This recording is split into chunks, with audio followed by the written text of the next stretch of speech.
Hey guys, today we're diving into another truly horrifying case. If you want to support my channel, make sure to subscribe and stay active.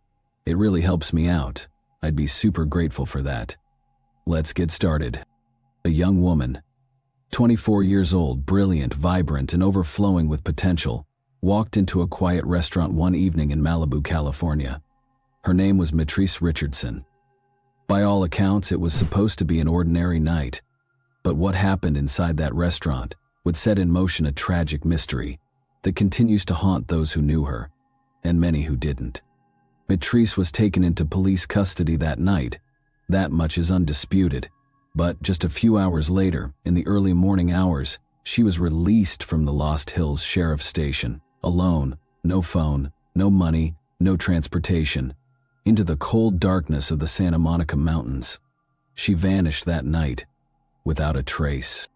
For months, her name echoed through news reports, whispered in homes, shouted in protests, and carried in the prayers of a grieving family. Theories swirled, conflicting reports emerged, yet no clear answers surfaced. And when her remains were finally discovered nearly a year later, deep in a rugged canyon, the questions only grew darker. What really happened to Mitrice Richardson? Why was she released in such vulnerable conditions? And why, even after all this time, does justice still feel so far out of reach? To understand her story, we need to understand the young woman behind the headlines. Mitrice LaVaughn Richardson was born on April 3, 1985, to Lettice Sutton and Michael Richardson, both still in high school at the time. Young, uncertain, and navigating their own lives, they made the difficult decision to have Mitrice raised by her great-grandmother in Covina, California. It was a home filled with love, but also change. Her parents eventually separated, and later Mitrice moved back in with her mother, who married Larry Sutton. With her stepfather in the picture, Mitrice adapted quickly. She was magnetic even as a child, always in motion, always laughing. She danced, she lit up rooms. She was the kind of person you didn't forget. Her energy was electric. Her spirit, unforgettable. And that's what makes the silence surrounding her case so deafening. Because a light that bright should never have vanished so easily. And it should never have taken so long to find out why. She carried that same spirit into her school years.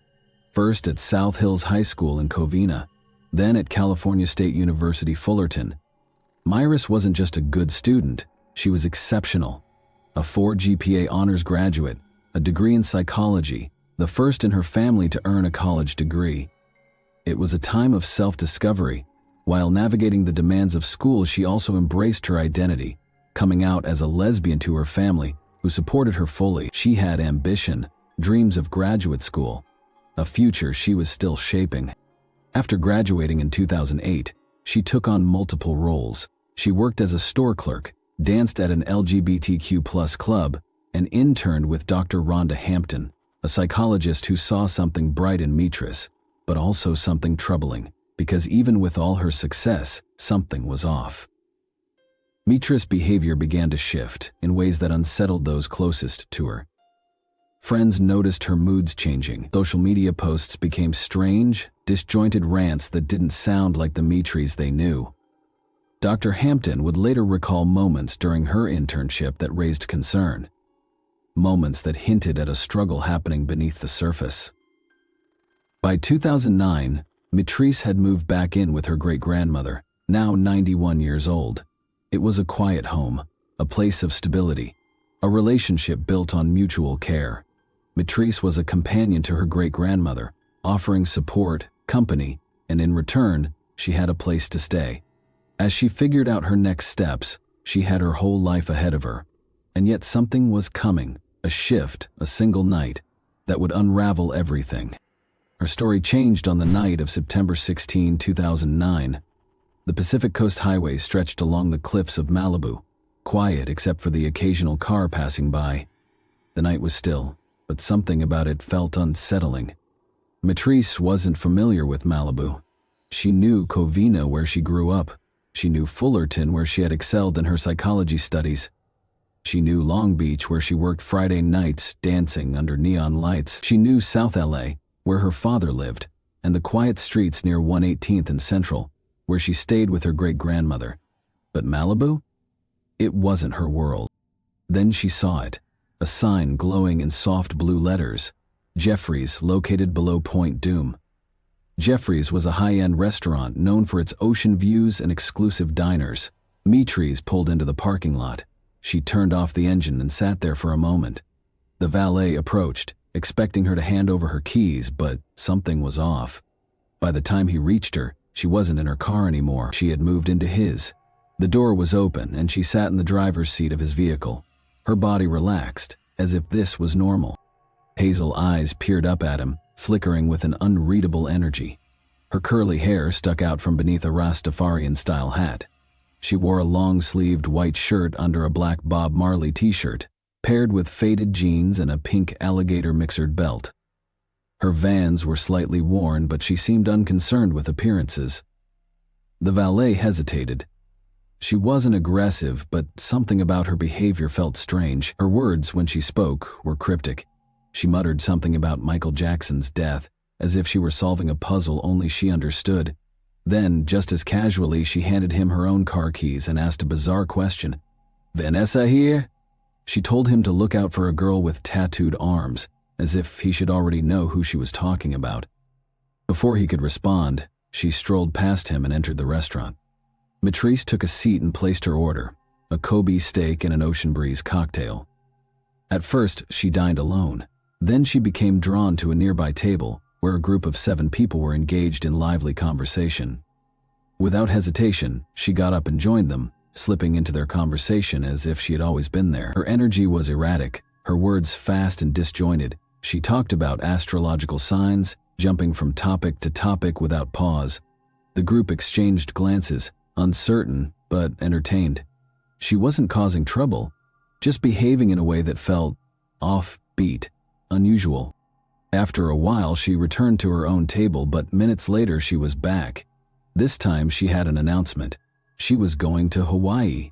She told them she would call them when she arrived. They smiled politely, humoring her. Then they paid their bill and left Mitris. However, she stayed. When she tried to leave, the restaurant manager stopped her.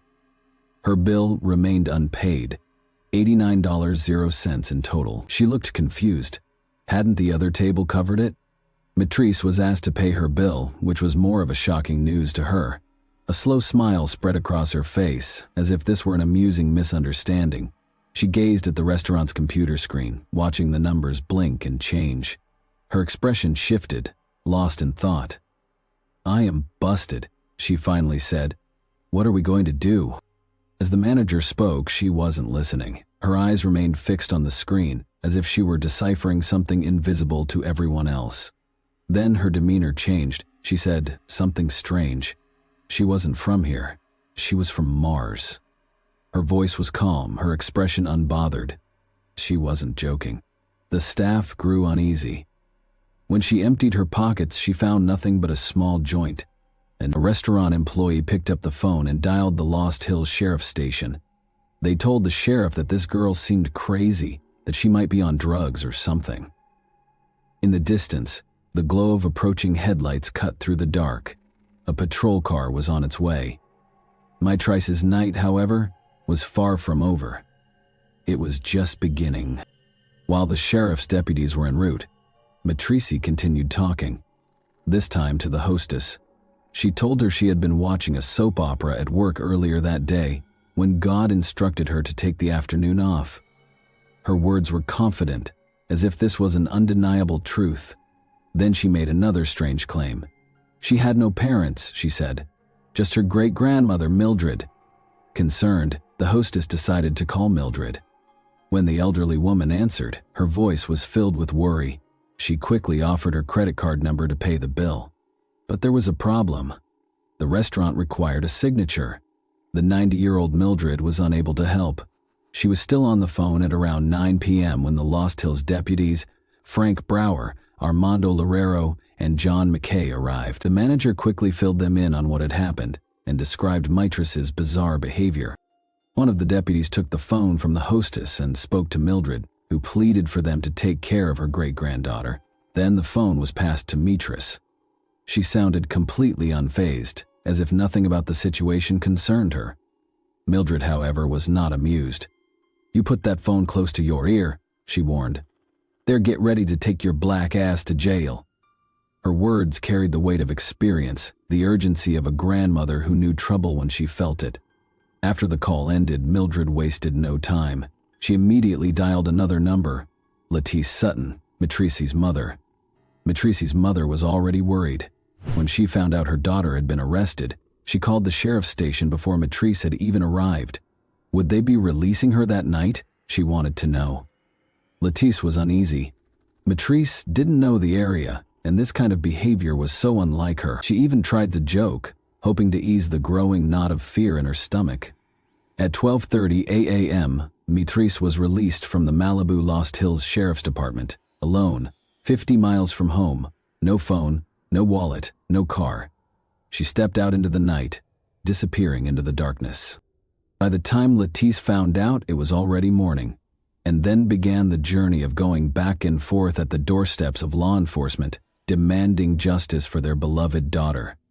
For months, Matisse's name was on top of missing persons reports. Theories surfaced. Was she working as a prostitute, being held against her will? Her father, Michael Richardson, was convinced he had seen her in January. He was in Las Vegas when he spotted a young woman who walked like Matrice, moved like her. He almost got hit, but by the time he reached her, she was gone. Just like that night in Malibu. In the days following Matrice Richardson's disappearance, her father, Michael Richardson, desperately sought help from local officials. He approached Malibu Mayor Andy Stern, hoping to rally support for the search. But instead of finding an ally, he was brushed off. Stern, in a hurry to attend a meeting, dismissed Richardson's plea, claiming he didn't have time to stop and talk. But Michael Richardson wasn't willing to be ignored. He decided to test the mayor's priorities. He called Stern's real estate business, disguising his voice and posing as a black professional football player interested in purchasing one of Stern's multi-million-dollar properties. The response was immediate. Stern suddenly became available, eagerly offered to cancel his meeting and show the property right away. When he realized he was actually speaking to the same man he had just rejected, Stern was caught off guard and embarrassed. The situation spoke volumes about whose concerns the mayor found worth his time. Tensions between the two escalated in October when Richardson called Stern again to discuss the case. The mayor abruptly hung up, later claiming Richardson had become abusive.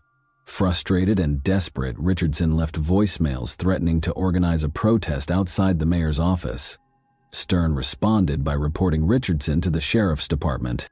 Despite this slow and reluctant response from local officials, the search for Matrice continued.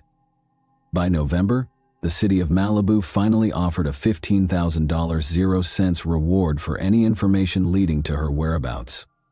A month later, in December, Congresswoman Maxine Waters intervened, requesting an FBI investigation into the case. In January, law enforcement from the Los Angeles County Sheriff's Department and the LAPD joined forces to conduct a search across the Lost Hills and Malibu Canyon area, but by then, crucial time had already been lost. Matrice Richardson was 24 years old when she vanished. At that age, most people are building their futures, but for some it is the first time mental illness manifests in full force. Bipolar disorder, classified as an adult-onset disorder, often doesn't reveal itself until a person's early or mid-20s. Witness accounts from the night of her arrest strongly suggest that Matrice was in the middle of a manic episode. Employees at Jeffrey's Malibu described her behavior as erratic. She seemed euphoric, talking about astrological signs and claiming she was from Mars. She attached herself to strangers, convinced they would pay for her meal, and when confronted about her unpaid bill, she became detached, as if the situation didn't fully register. The restaurant manager noted her fixation on the numerical patterns on a computer screen, her thoughts turning into incomprehensible statements. Her speech patterns, delusions, and impulsivity were all red flags. Yet instead of recognizing these signs, authorities dismissed them. The sheriff's department did not conduct a proper mental health evaluation. Instead, they released her into the night, alone in a desolate area she had never been to before, without her car, phone, or money. After Matrice's disappearance, Her father spoke with a restaurant employee who revealed an alarming detail. Mitriss's car was filled with clothes, purses, books, makeup, and stacks of journals, almost as if she had been living out of it. Her friends later confirmed that it wasn't unusual for her to sleep in her car for days at a time. All the signs pointed to a mental health crisis. Her mother, Lettice Sutton, had called the sheriff's station the night of her arrest, pleading with them not to release her in the middle of the night. She explained that Mitrice was unfamiliar with the area and that her behavior was completely out of character. She even raised her concerns of finding her daughter's head chopped off, disguised as a joke. But little did she know what she feared would happen.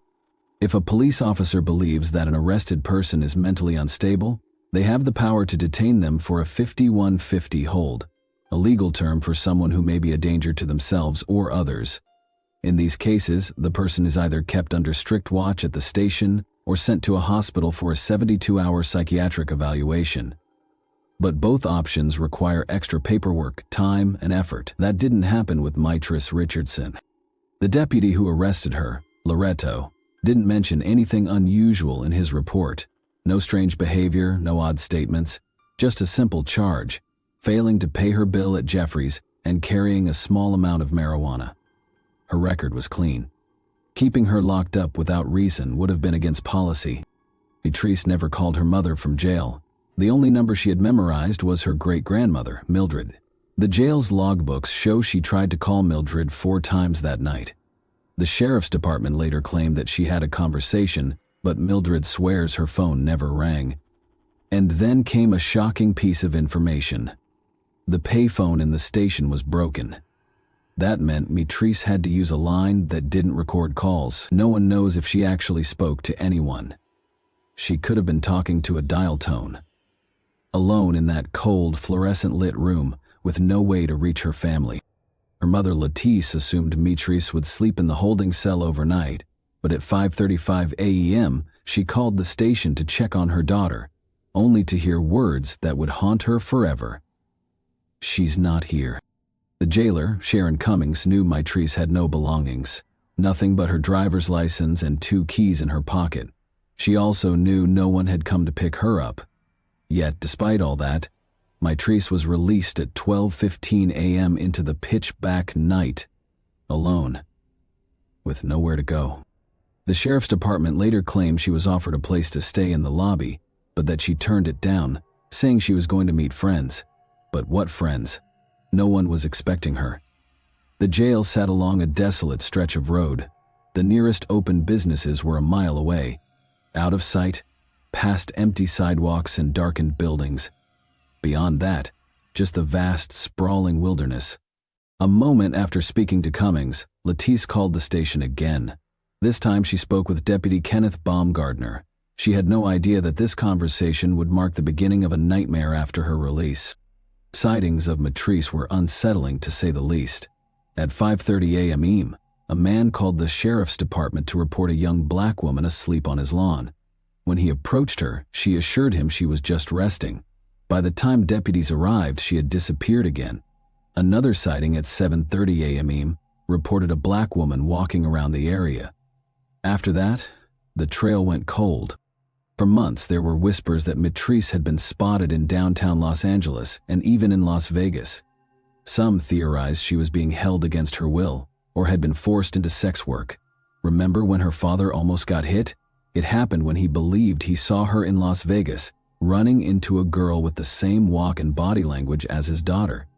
The encounter was so eerily familiar that he jumped out of a moving car, risking his own safety just to chase after her. Yet law enforcement dismissed his claims, only taking them seriously when another witness reported something similar. The idea that Mitrice had simply vanished without a trace was not just improbable, it was impossible. The sheriff's department justified their decision to release Mitrice by stating that she had passed a field sobriety test and showed no obvious signs of impairment. But that reasoning ignored the reality of mental illness. A person experiencing mania does not always appear obviously distressed. They may seem alert, talkative, even overly energetic. That does not mean they are okay. What logical person would choose to be released into an unfamiliar area with no resources in the dead of night? The answer is simple: someone who is not thinking clearly. And yet, despite her mother's urgent warning and all the bizarre behavior witnessed earlier that night, Matrice was sent out alone. The Friends Group of Pasadena later wrote to the Sheriff's Department demanding transparency about their nighttime release policies. Why had no mental health assessment been conducted? Why was Matrice not held for further observation? When Matrice Richardson went missing, people had questions. But when her body was found nearly a year later, the mystery only grew darker. It was a hot August afternoon in 2010 when park rangers made the shocking discovery. They were deep in Dark Canyon, a remote and wild part of the Santa Monica Mountains, checking on an old marijuana farm. The farm had been abandoned after a police raid the year before, but the rangers were making sure no one had come back to restart the operation. Dark Canyon was the perfect hiding place, thick with trees and steep hills. It was hard to reach and rarely traveled. It was close to Malibu and Calabasas, yet felt completely cut off from the world. The only way through was by scrambling over boulders and pushing through sharp, scratchy bushes. Poison oak grew everywhere, and the creek that ran through the canyon made the ground as slippery and uneven. Anyone moving through this area had to be careful. The rangers found the usual signs of an old grow site: coiled garden hoses, broken pipes, and other scattered equipment, but no new plants. Satisfied that the farm was still shut down, they started heading back. Then they saw something unusual: a clearing about 60 feet from the creek. It looked like nothing at first, just dirt and fallen leaves. But as they stepped closer, something pale stood out against the dark earth: a skull, and beneath it, a body. The remains were badly decomposed, lying in the dirt, uncovered and exposed. The rangers froze. They had come expecting to check on a drug operation, but instead, they had walked into something far worse. They immediately radioed for help. The Malibu or the Lost Hills Sheriff's Station, the same station that had released Matrice alone into the night nearly a year ago. I was alerted. Deputies arrived quickly, securing the area and calling in the coroner. Though no one had confirmed it yet, they all knew. The missing woman had finally been found.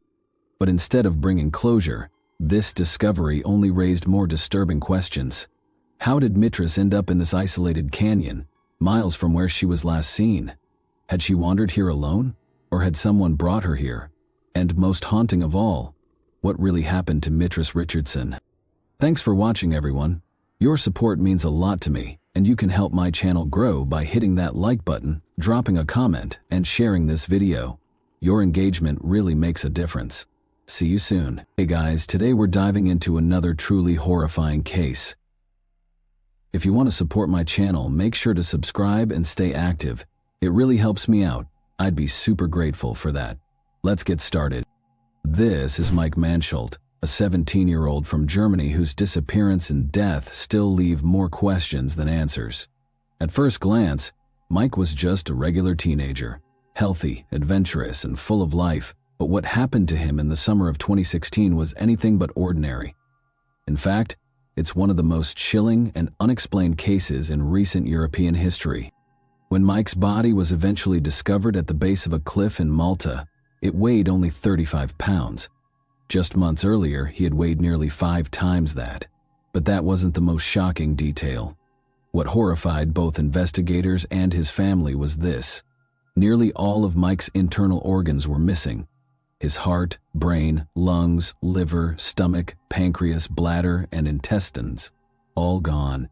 Even stranger, there were no visible signs of trauma, no open wounds, no cuts, no signs of surgery or animal attack. His body was somehow hollowed out.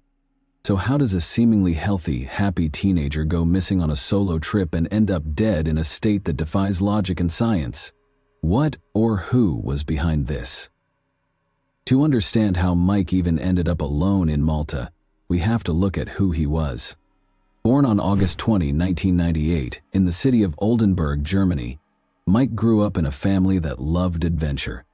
His parents, Bernd and Suzanne, eventually separated and started new families of their own. Mike lived with his mother and half-sister, Maria, but remained close to his father, who had a huge influence on his love for exploration.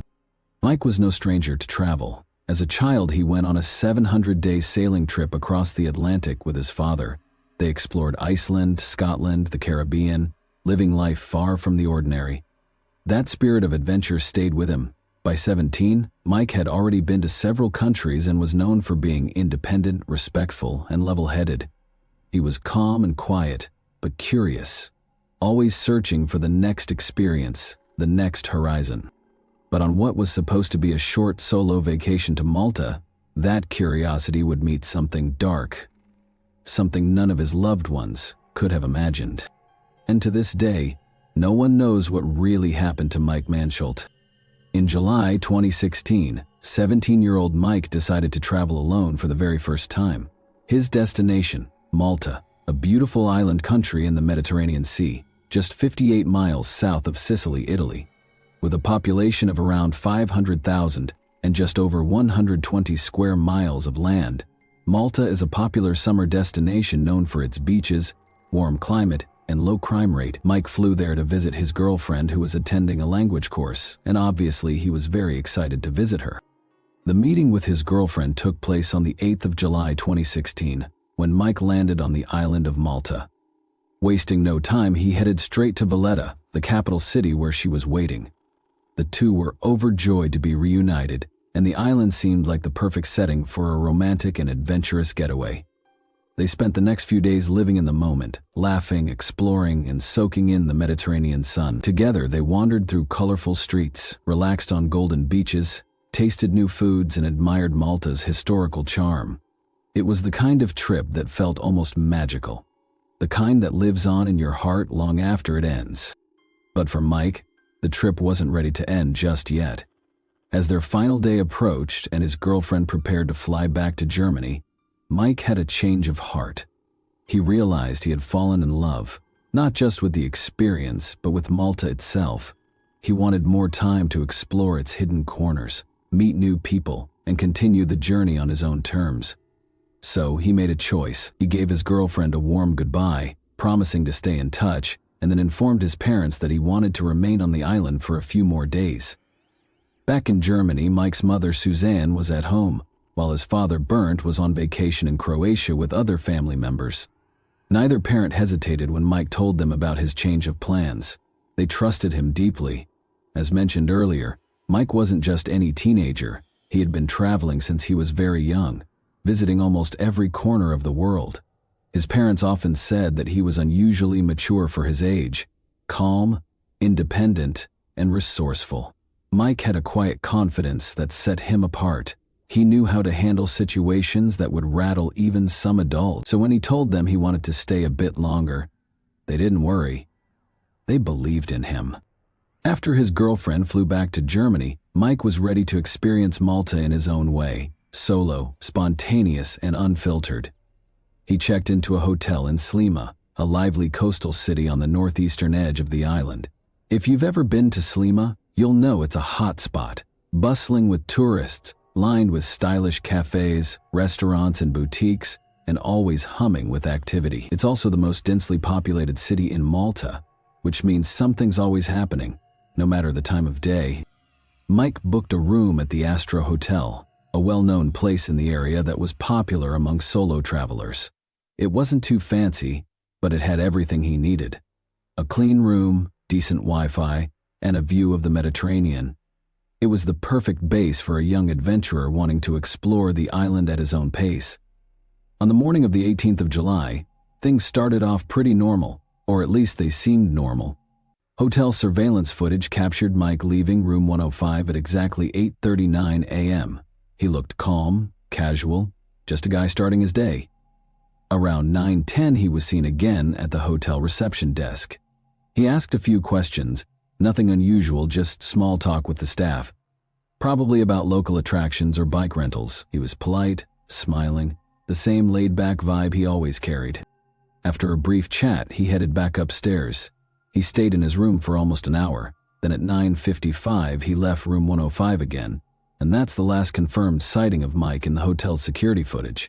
He was wearing a blue t-shirt with a black backpack slung over one shoulder and his phone in hand.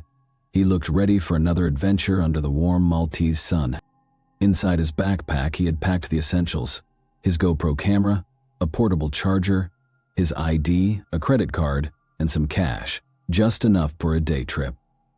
It was a bright, cloudless day, the kind that makes you want to explore every hidden corner of the island. From there, Mike walked to a nearby port where he rented a mountain bike. It was a blue and black Lombardo Sturdy, perfect for off-road trails. Just minutes later, at exactly 10:11 a.m. that morning, he sent a voice message to his dad via WhatsApp. His voice sounded upbeat and chill. He talked about the bike rental and how he was planning to cycle around the island.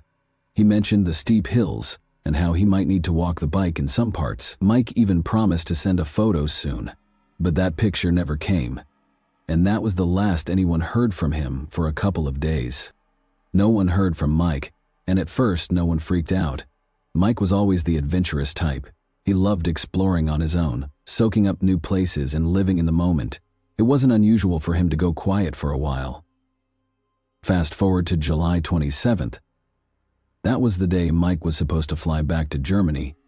His mom, Suzanne, and his sister Maria headed to the airport to pick him up. They stood at the arrival gate, scanning every face that walked through, expecting to see Mike rolling in with his backpack and a big smile. But Mike never showed up. At first, they figured maybe he had a layover in Frankfurt and had landed there instead, but then Suzanne's anxiety kicked in. She tried calling Mike's phone, but it went straight to voicemail. She kept calling, hoping for a different outcome, but it was the same every time. Nothing. Her gut was telling her something was off. She called the airline for answers, and that's when she got hit with a bombshell. Mike had never boarded the plane. He had missed the flight completely. Now panic set in. Suzanne rushed to the police, filing a missing person report in the early hours of July 23. The authorities immediately took it seriously and put things into high gear, coordinating with the Maltese police. As Suzanne tried to piece things together, another shocker came her way. A German detective working on the case got word from the Maltese authorities. It turns out they'd already been searching for Mike for days. He had actually gone missing long before Suzanne realized something was wrong. On July 18, the very day he rented that mountain bike, Mike had never returned the bike, which he was supposed to drop off the next day. He also never came back to the Astra Hotel to check out or grab his things. Concerned, the hotel manager reported Mike's disappearance to the Maltese police on July 20. While the search for Mike was in full swing, his family in Germany had no idea what was happening in Malta. No one from the Maltese authorities had contacted them about Mike's disappearance. Some say it was because they didn't have the family's contact info.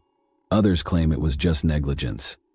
Either way, Mike's dad, Bernd, was blindsided when he found out. Without wasting any time, he paused his vacation, grabbed Mike's brother Daniel, and hopped on the first flight to Malta. Though panic was setting in, Bernd tried to stay calm, thinking maybe Mike had missed his flight, lost his phone, or something like that. The family held on to hope, convinced Mike would turn up any minute. But what was really eating at Bernd was that Mike's phone was off, and there was no sign of him anywhere. Bernd stayed in constant contact with the authorities and even joined the search. The police combed every inch of Malta, checking ferries and small aircrafts, while flyers with Mike's face were plastered everywhere. On the 24th of July 2016, Interpol stepped in, and the case went international, with Germany and Malta working together. Then, on the 26th of July, 8 days after Mike vanished, the Maltese police got an anonymous tip. The caller said Mike was last seen near the Dingley Cliffs, 820 feet high in a hot spot for tourists. The guy who rented Mike the mountain bike had even mentioned that Mike had talked about visiting the Rabat catacombs nearby, so it was likely Mike had passed through that area. A full team was sent to the cliffs. Sniffer dogs, paramedics, firefighters, and Bernd and Daniel rushed there too. By the time they arrived, reporters were already asking questions, and emergency crews were on site. The search dogs soon picked up a scent, and after hours of searching, the unthinkable happened. Mike was found, but not alive.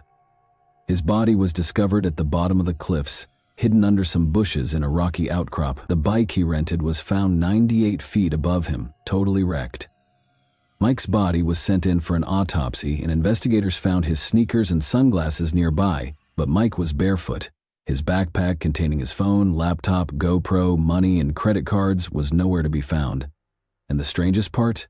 Fresh hay was found near his body, as if someone had stepped on it and left a piece behind. But it couldn't have been Mike. He was barefoot, and his sneakers were found several feet away. When they asked a local farmer if he knew anything about the hay, he simply said he didn't. Burnt Mike's father wasn't about to let anything slide. After speaking with the farmer near the cliffs, he could tell something was off. The farmer seemed overly nervous, almost like he was avoiding the questions. When Burnt asked if he had seen anything unusual or if he knew where Mike's backpack might be, the farmer kept insisting he didn't know anything. But Burnt wasn't buying it. His heart was shattered over the loss of his son, but he refused to break down completely. He needed to get to the bottom of what had really happened. Mike's brother, Daniel, was hit the hardest. Unlike some half-siblings who struggled to get along, Daniel and Mike were inseparable. They had been thick as thieves, always dreaming about traveling the world together when they grew older. But now those dreams were ripped away, leaving Daniel with a pain that was impossible to ignore. When Suzanne, Mike's mother, heard the devastating news, it felt like she was trapped in a nightmare she couldn't escape. The idea that her son was gone was simply unimaginable. Mike's sister Maria was crushed too. The bond they shared was unbreakable, and now she would never see her brother again. And then there was Mike's girlfriend, who had already arrived in Germany. Waiting eagerly for his return, she had been counting down the days, dreaming of finally being reunited with him. But in the blink of an eye, those plans were shattered, and the future they had imagined together was lost forever. Back then, this case didn't just shake Malta, it rocked the entire world.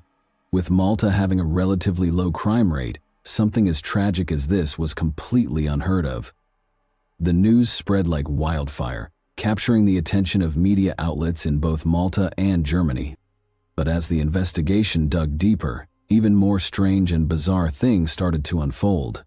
Mike had always been obsessed with documenting his travels, filming every moment, which is why his GoPro was so important. If he'd captured anything on that last day, it could have been the missing piece to crack the case. But when Mike's body was found, only 3 items were recovered: his sneakers, his sunglasses, and the GoPro case. The case was attached to his belt, but no one knew whether it was empty or if the camera was inside. The GoPro itself was nowhere to be found. The moment Burnt, Mike's dad, arrived in Malta, he immediately asked about the GoPro. The lead investigator told him she had seen the GoPro case on Mike's belt and that it had been cataloged. But when Burnt went to check at the Astra Hotel where Mike stayed, all of Mike's belongings were handed over, except for the GoPro case. It didn't add up.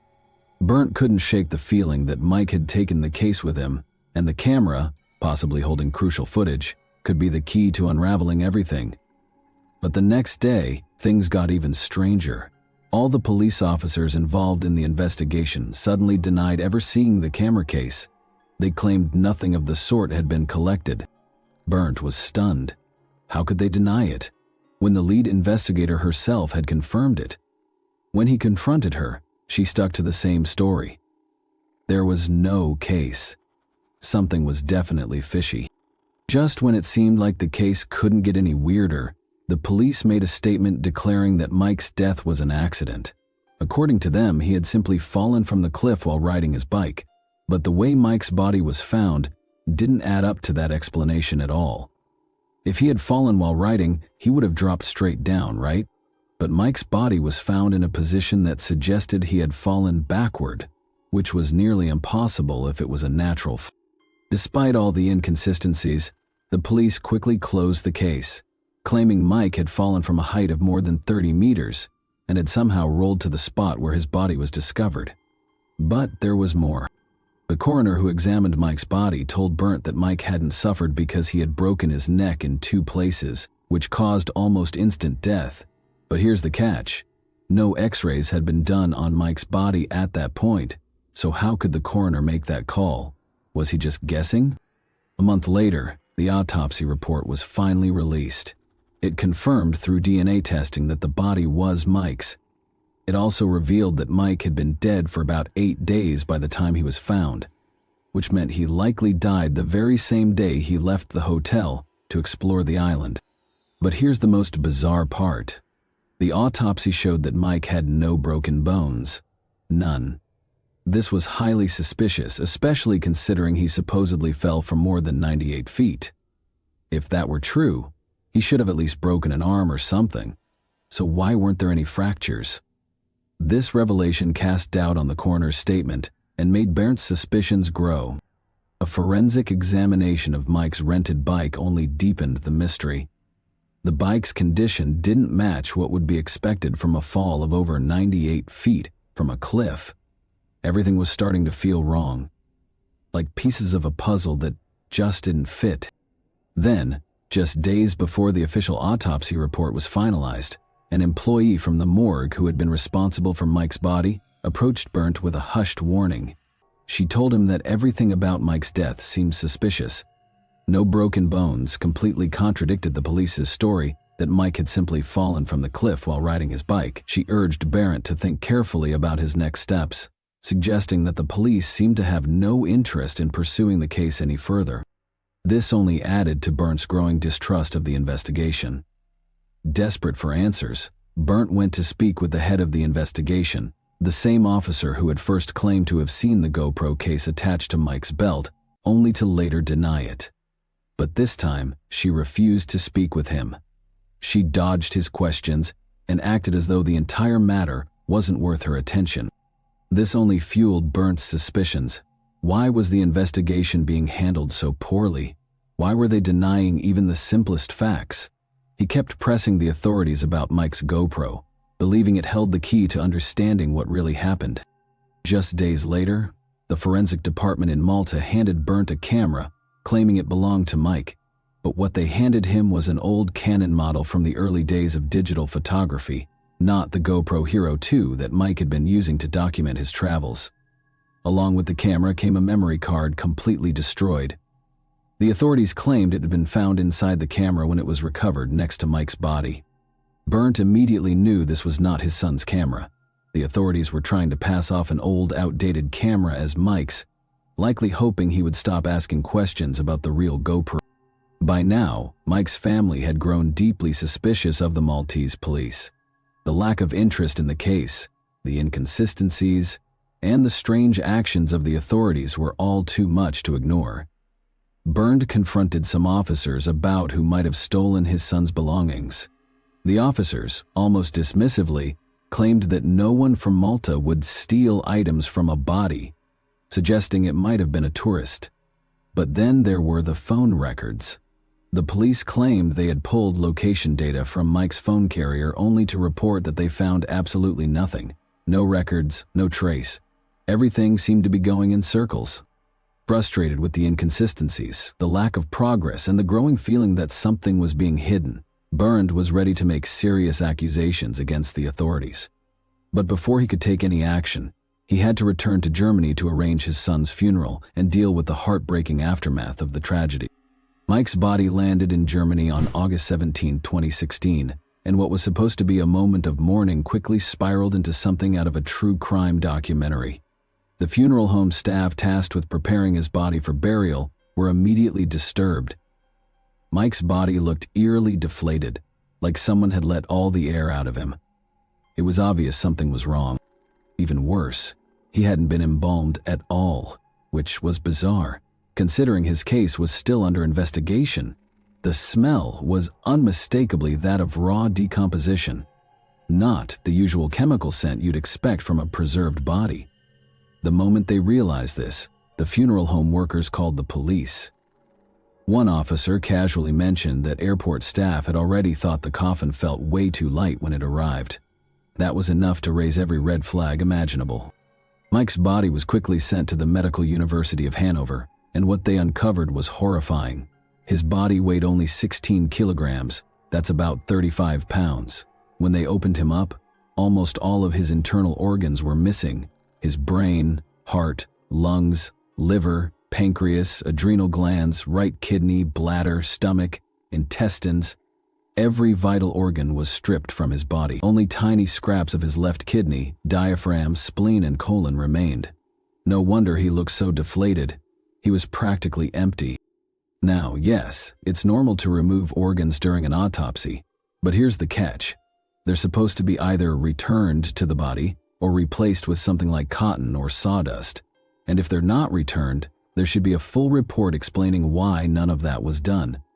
Mike's body was just left as an empty shell, with no explanation, no documentation, and no dignity. His family was devastated. His father, Bernd, wrote a heartfelt letter to the Maltese authorities begging them to send back his son's organs so he could lay him to rest properly. However, what he got back was shocking. The coroner claimed that animals had eaten the organs before Mike's body was found. Seriously? That didn't make any sense. The original Maltese autopsy made zero mention of animal bites or injuries, no claw marks, no chewed-up skin, nothing to back up that wild claim. And so, the German authorities stepped in. What once looked like a tragic accident was starting to look more and more like a crime. They opened a full investigation. The forensic team in Hanover asked for a copy of the original autopsy report from Malta, but surprise? It never came. And without Mike's organs, their second autopsy was already limited. But that didn't stop Bernd and Suzanne from fighting. They filed a formal complaint and demanded answers through their lawyer. They revealed an email from the Maltese coroner where he now claimed rodents had eaten the organs and that Mike's brain had liquefied. The parents were done with the excuses. They took the fight to court, and the German prosecutors began leaning into a more sinister theory. What if Mike was murdered? They also called out the Maltese coroners for doing an incredibly sloppy job. A new autopsy was ordered, even though the body had already deteriorated. This time, Maltese officials had to be present so no one could twist the facts. And once again, the findings were disturbing. There were no bite marks, no signs of rodents, just a small nibble on the neck and a faint abrasion on the forearm. Definitely not enough to explain the missing organs. Plus, it was reconfirmed that Mike's body had been fully intact when it was recovered from under the cliffs and transported to the Maltese morgue. Most importantly, the new autopsy revealed what might be the biggest failure of all. Mike had never been embalmed. Because of that, his body had decomposed too much, destroying any remaining evidence that could have pointed to what really happened. To top it all off, there was absolutely no proof that Mike had died from falling off the cliffs. Nothing matched the story Malta had been pushing. And just like that, a simple case of a missing person found dead had transformed into a full-blown mystery. Despite all of this, the Maltese authorities stood by their official version of events, that Mike fell accidentally, and dismissed all other claims as conspiracy theories. The first autopsy done by Malta's own forensic team included 3 people, including Dr. Mario, the country's chief forensic doctor. Dr. Mario, who had an impressive reputation, was there when the body was found and performed the autopsy himself. However, when Mike's parents and journalists asked for more details, Dr. Mario was strangely tight-lipped. He only responded to one email from Mike's father, Bernd, saying the organs were already missing before the autopsy, suggesting that rodents had eaten them. He also mentioned that Mike's brain had dissolved due to the sun's heat.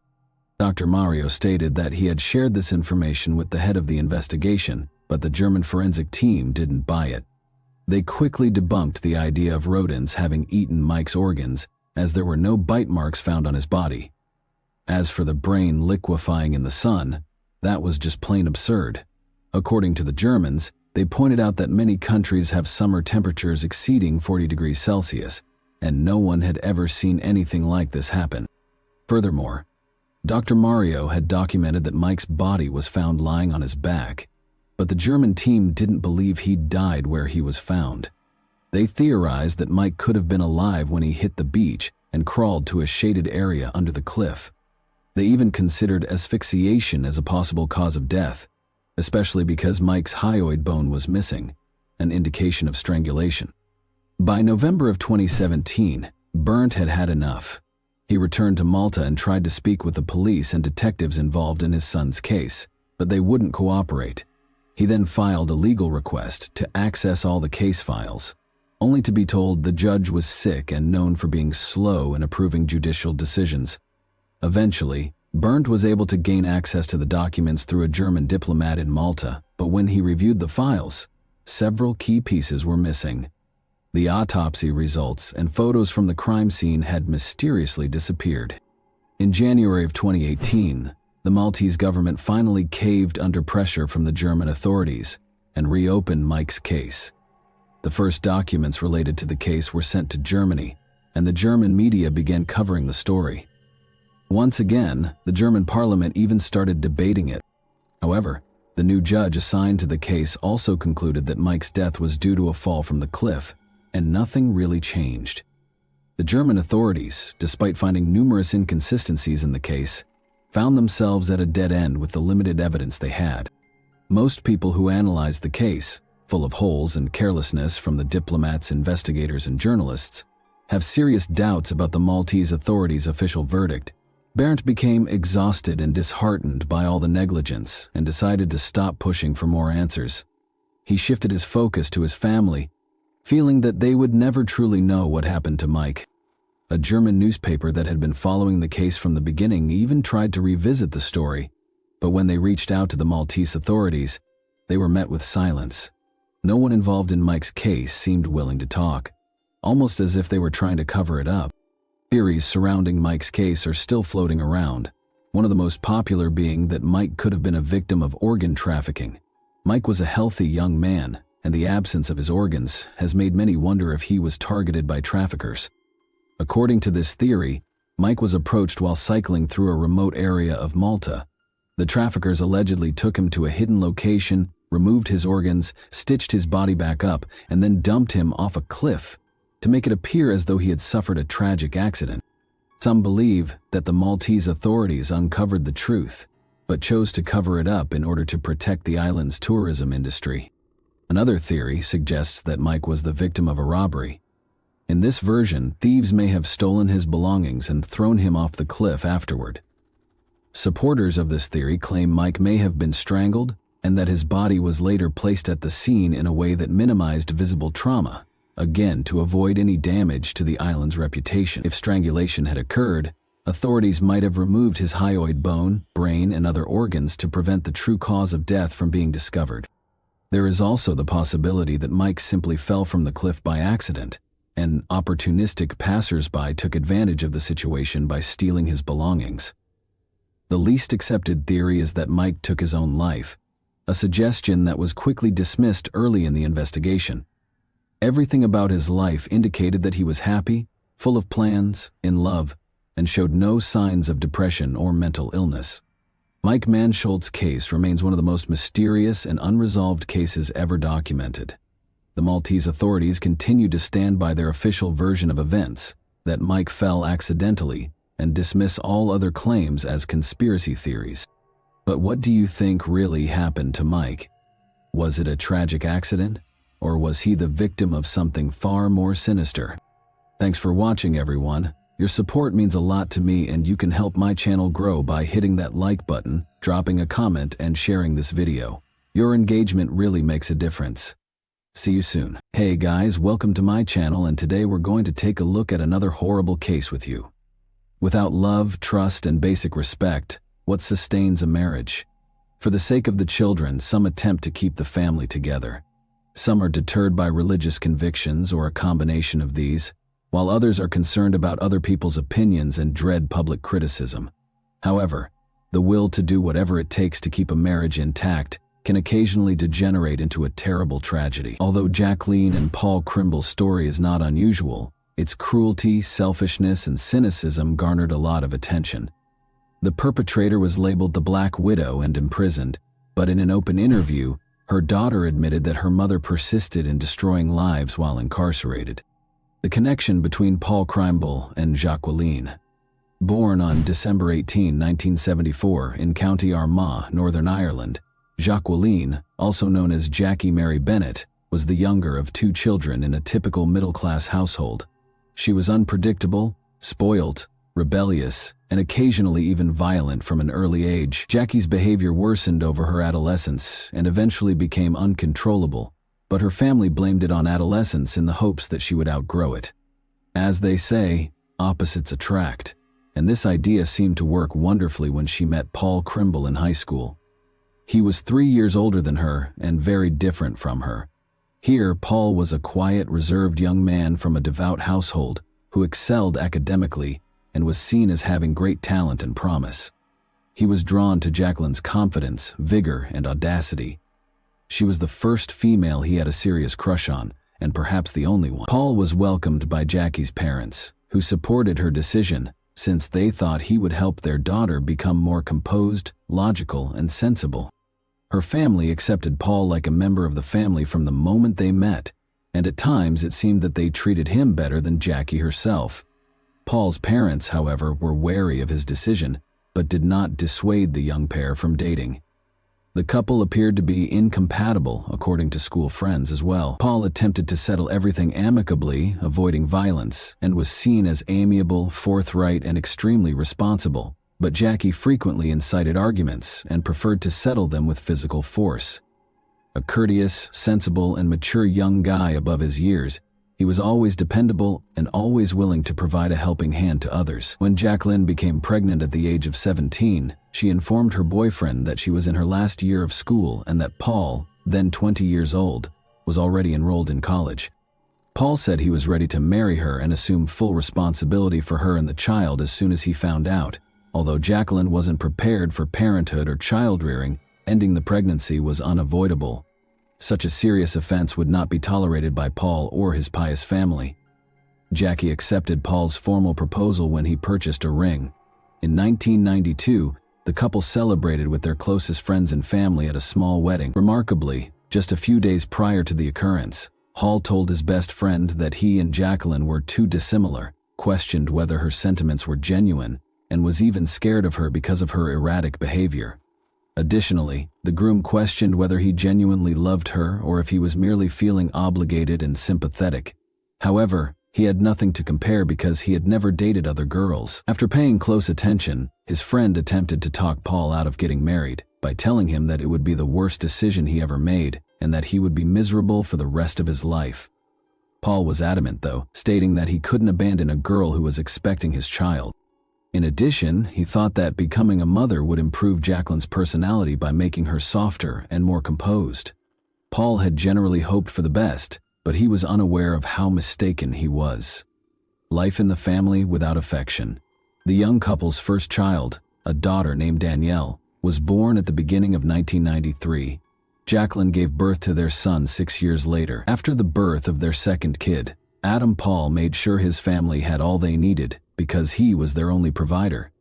In 2000, the offenders moved into a comfortable 3-bedroom townhouse in Armagh after deciding they needed a larger residence. Paul was making a good living as a senior mechanical engineer by that time. However, his wife claimed to prefer work and did not bother herself with it, running the home and bringing up the kids, but she was also not very good at either. Jackie was a short-tempered, greedy, and lazy person who frequently acted aggressively, even with her kids. Jacqueline attempted to find employment when the kids were a little older, but she was never able to hold down a position for very long due to her combative and argumentative personality. In addition, she went out to bars almost every evening to consume alcohol while her husband stayed at home with their son and daughter. Mrs. Krimble was not a particularly amiable lady, even when she was sober, and she became a true rage when she was drunk. In addition to starting arguments, she also got into fights, cursed, and acted inappropriately around different males. Nobody could foresee what she would do next, and she reacted aggressively to any comments or suggestions to act more humbly. Family, friends, and neighbors knew what was going on and truly felt sorry for Paul and the kids, who were the ones who were most negatively impacted by Jacqueline's actions. Many people were aware of the young woman's misadventures and made an effort to stay away from her because the family resided in a tiny, peaceful town. Her husband and kids were impacted by her negative reputation, and they had to deal with the fallout from their classmates. Jackie didn't try to disguise her crazy lifestyle. Her frequent visits to entertainment venues, however, made the staff and other patrons nervous because they knew that her presence would undoubtedly result in a brawl or altercation. Because she may strike out at any time, Jacqueline held her family in constant fear, although Paul made an effort to keep his mouth shut. His friends, family, and co-workers saw that he was uncomfortable with his wife or even just talking about her. Paul was frequently told to leave this woman, but he was afraid of losing the opportunity to see his kids. Jackie would instantly threaten to cut him off from their son and daughter in the event of any disagreement. She also threatened to use her friends against him. These were males she frequently saw at bars who were willing to break the law to protect her. In these circumstances, Paul typically gave in to his wife and said nothing. The unexplained assault on Sunday morning, June 20, 2004. A terrified woman begged for assistance by calling the emergency services. She said that she and her husband were ambushed in their home by 3 strangers who beat them, tied them up, tried to rob them, and then took their car and her husband with them. When Jacqueline Krimble called, police and emergency personnel hurried to the address she gave. They discovered a woman at the house with a plastic wire tie securing her hands behind her back. But since her legs were unbound, the authorities assumed she had partially freed herself. Notably, despite the victim's initial claims that the attackers had beaten and bound them, she had no wounds or bruises on her body. Luckily, the couple's kids weren't home because they were sent to be with their paternal grandparents for the weekend. Jacqueline claims that she and her spouse had gone to a pub on Saturday night to unwind. After midnight, they went home after drinking. But just as Paul was opening the front door, 3 people sprung into the shadows and shoved them inside. Armed with a revolver, the invaders battered and restrained the couple while requesting money and illegal drugs. Paul reportedly made an effort to placate the crooks by pleading with them to let him and his wife go and vowing not to notify the police. However, this only infuriated them. In front of the frightened Jacqueline, they struck him multiple times before starting to strangle him with a plastic bag. The attackers chose to at least take the car when it became evident that there was no money or illegal drugs in the house, but for some reason they took the owner with them, leaving the chained woman behind. Jacqueline was able to use her tongue to get to the phone and call the police when the thieves drove off with Paul. She pleaded with the investigators to locate and rescue her husband right away, because she was certain he might still be alive. The authorities had no reason to suspect the woman, although she looked and behaved suspiciously calm despite her anxiety. The disfigured body in the trunk at that very moment. Investigators started gathering evidence at the crime scene as soon as the couple's car was reported stolen throughout the county. Although they made an effort to learn as much as they could about the assault, Jacqueline asserted that the culprits were disguised. She was unable to remember any identifying characteristics, such as limping, speech impairments, or specifics of the clothing. All she could say was that they were men, and there were 3 of them. Less than a day later, on Monday morning, the Krimble family automobile was discovered abandoned only 3 miles from the residence where the attack had occurred after the search got underway. It was parked next to a long, empty home in a secluded alley. The owner's mangled body, which was obviously beaten and tortured, lay inside the trunk. The 35-year-old man had several bruises all over his body and face, his hands tied behind his back, and his legs shackled with a wire tie. Jackie responded very composedly when she was told about the gory discovery. She didn't appear to mind her husband's cruel deprivation, who was also the father of her children. She made an effort to look shocked and hurt, but she was unable to shed a tear, so she asked when she would be able to have her car back in less than a minute. All of this seemed quite suspicious, so the police investigated the young widow, the primary suspect. At first, Jacqueline's version was accepted as the sole reliable one and was not questioned. Law enforcement, however, suspected the widowed mother of 2 might be lying because of her peculiar conduct. She was never a model wife or mother, and it soon became clear that she and Paul had been having a long-term, failing marriage. She was disparaged by her parents and kids as well as by neighbors and acquaintances. Additionally, it was discovered that Jackie had been dating Roger Ferguson for a number of months. He resided with his mother on the farm he owned in Armagh. She and Krimble were frequently spotted drinking alcohol together in the town's entertainment establishments. Additionally, Roger paid the married woman a visit at home while her husband was at work and the kids were at daycare and school. Roger was thought to be a potential accomplice, and Jacqueline switched from victim to the primary suspect just 1 day after the automobile with the mutilated body was discovered. The woman seemed far more focused on getting her automobile back than she did on being a heartbroken widow. In addition, her story of being attacked by a group of armed addicts sounded unbelievable. Where had they gone after leaving the car with a body in the trunk? And this was the first time something like this had ever happened in the sleepy town. It was also odd that the enigmatic crooks were able to leave no evidence behind. No other eyewitness reported seeing dubious visitors around the community. But nearly everyone who ever had contact with the victim had bad things to say about her.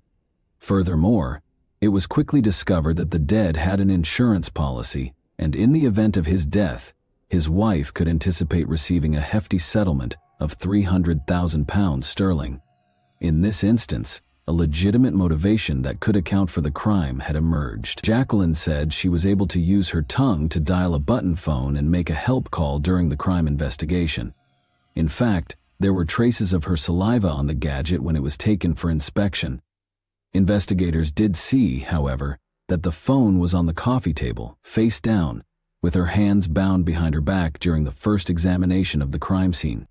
If it had been in that position from the beginning, she could not have switched it over after the call or called for assistance. The couple's home computer search history showed odd searches. When Jacqueline was queried explicitly about the months-long search for information on life insurance payout amounts and procedures in the case of the policyholder's death, she claimed to know nothing and implied that maybe Paul would be interested. Roger Ferguson had a strong alibi and was thought to be a possible collaborator in the crime. According to his mother, he stayed at home the night since he wasn't feeling well, and at 1:30 in the morning, she was looking through the home medicine cabinet for a remedy for his stomach problems.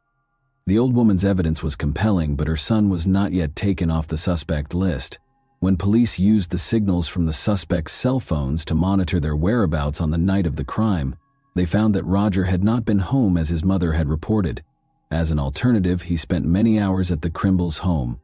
He also kept up his friendship with the widow, and the day after Paul's funeral, he was spotted with her at a bar. The fact that Roger and Jacqueline went to a car dealership together to check at SUVs and ask about payment arrangements for such a costly purchase was another oddity.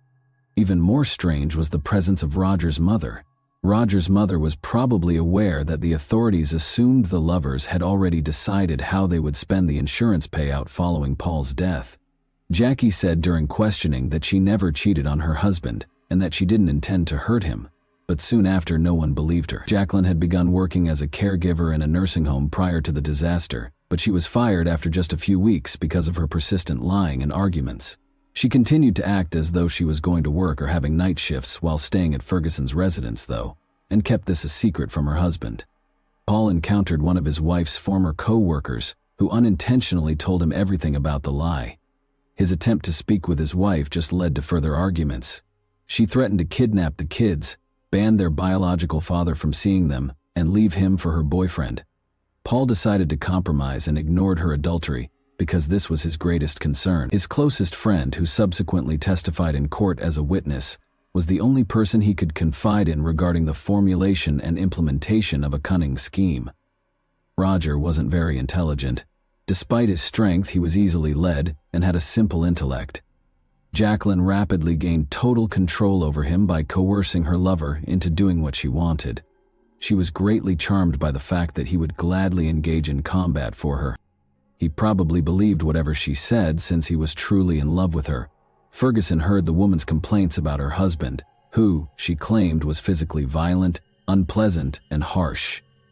All of this was undoubtedly false, but the lover detested Paul more and more with each grievance, thinking that he was the primary source of Jacqueline's suffering and oppression, and the primary barrier to their happiness together. She instilled in his mind the notion that by getting rid of her spouse, all of their issues would be resolved and they could live together while earning a sizable income for a pleasant lifestyle. Mrs. Kremble searched for somebody who would commit the crime for cash for about 2 weeks before to the catastrophe, but she and Roger gave up after weighing their alternatives. In order to keep the full insurance payout, it appeared the lovers decided they could do it themselves without leaving any witnesses or evidence. Jacqueline took the kids to spend the weekend with their grandparents on Friday, June 18. She proposed to take her husband out for drinks on Saturday so they could unwind and chat. Paul was happy to accept the offer because he believed it could improve their relationship. It was an invitation to his death, but he was unaware of it. People in the bar that night saw Jackie making a concerted effort to make her husband, who doesn't drink, drunk.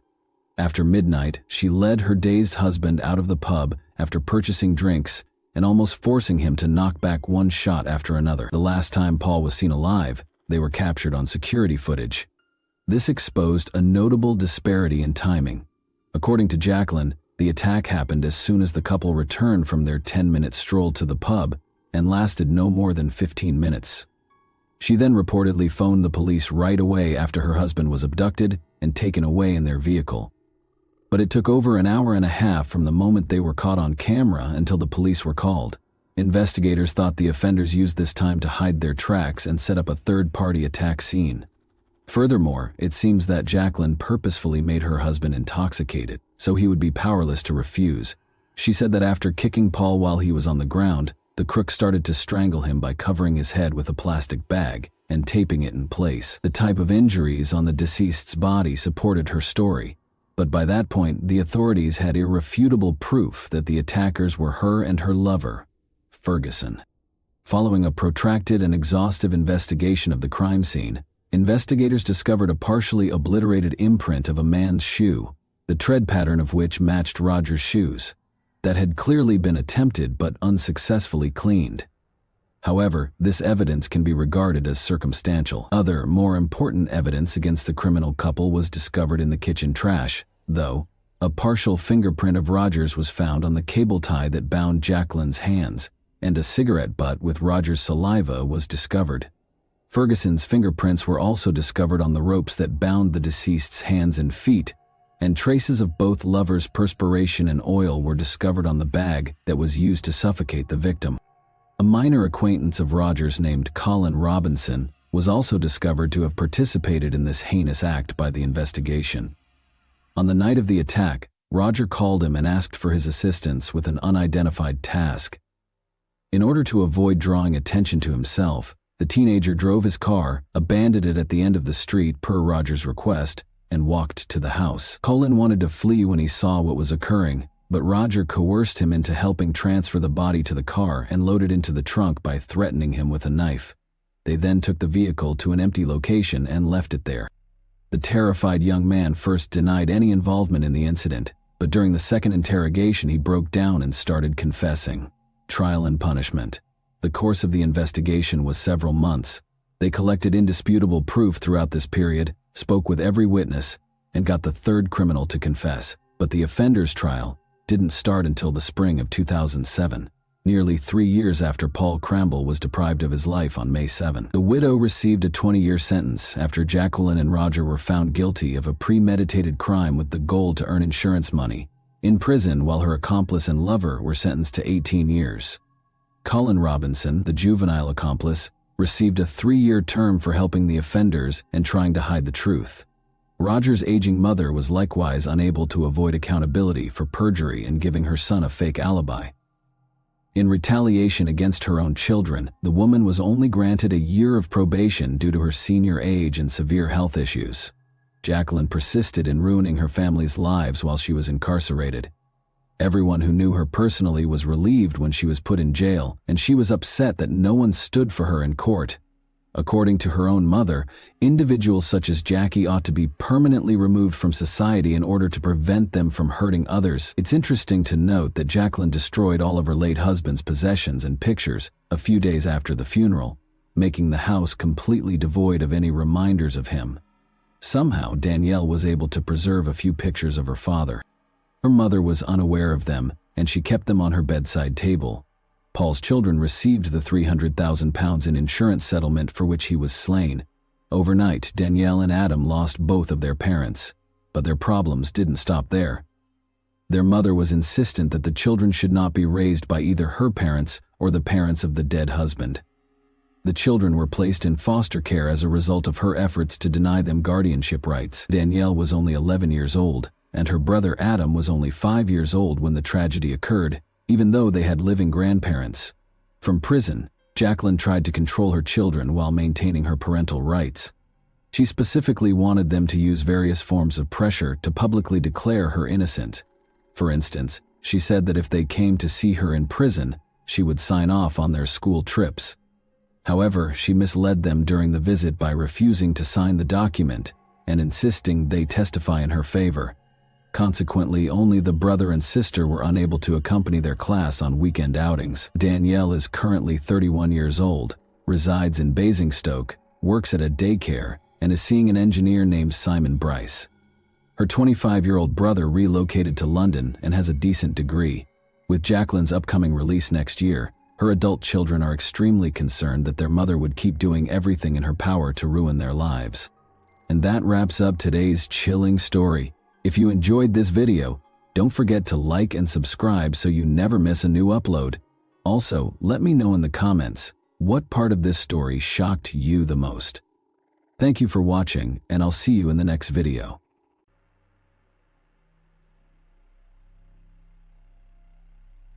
A young woman was discovered deceased on the floor of her own apartment. The police launched an investigation and quickly discovered several very concerning facts. It turned out that the residents of this complex had long noticed something unusual and lived in fear. Throughout the investigation, detectives discovered more and more horrifying details until they arrived at an unexpected truth. But this was only the beginning. Stephanie Bennett was born on August 30th, 1979, in the small town of Rocky Mount, Virginia. Stephanie's parents divorced when she was a child, so she lived with her mother. However, their father lived nearby, so the young woman saw him almost every day. Stephanie's father eventually remarried, and she gained a stepsister named Diana. Stephanie attended Roanoke College, which is 350 kilometers from her home. In her final year, she met Walter and they began dating right away. After college, the couple relocated to different cities but remained together. Stephanie moved to Raleigh, North Carolina, with her stepsister Diana and a mutual friend, Emily. They rented an apartment in the Bridgeport residential complex, which is located in a quiet, peaceful neighborhood on the city's outskirts. The young woman found a job at IBM, and her boyfriend relocated to Greenville, South Carolina, to pursue an engineering degree. Stephanie stayed in Raleigh for about a year. By that time, she and her sister and friend were planning to move to different cities. The young woman, who was only 23 at the time, was planning to move to Greenville to be with her boyfriend. And the couple had already begun looking for a place to rent. In May, Stephanie went to Greenville, where she and Walter looked at several apartments and chose a suitable option for rent. When she returned to Raleigh, her friends and sister were no longer in the apartment Emily had moved to. He then called her sister Diana, who in turn contacted Stephanie's colleagues. Stephanie didn't show up for work that day, which was very unusual. Stephanie was always responsible and would have told her boss if she was sick. If she was sick at home, she would have answered the phone. Diana asked her friend to go to their apartment and see if everything was fine. When they knocked on the door, there was no answer, so Diana requested that the apartment manager open it with a spare key. As soon as the man walked into the apartment, he saw a horrifying sight. Stephanie lay lifeless on the floor of the room, naked and bruised on her neck. The manager immediately called the police. Detectives found Stephanie's documents and confirmed that the deceased was indeed her through a photo on the laundry basket cover which was under the window in Emily's bedroom. Investigators noticed leaves and concluded that the killer may have entered the apartment through the window. They also discovered that the home phone was in the closet in Emily's room and the cable was cut. Apparently the perpetrator was hiding there too.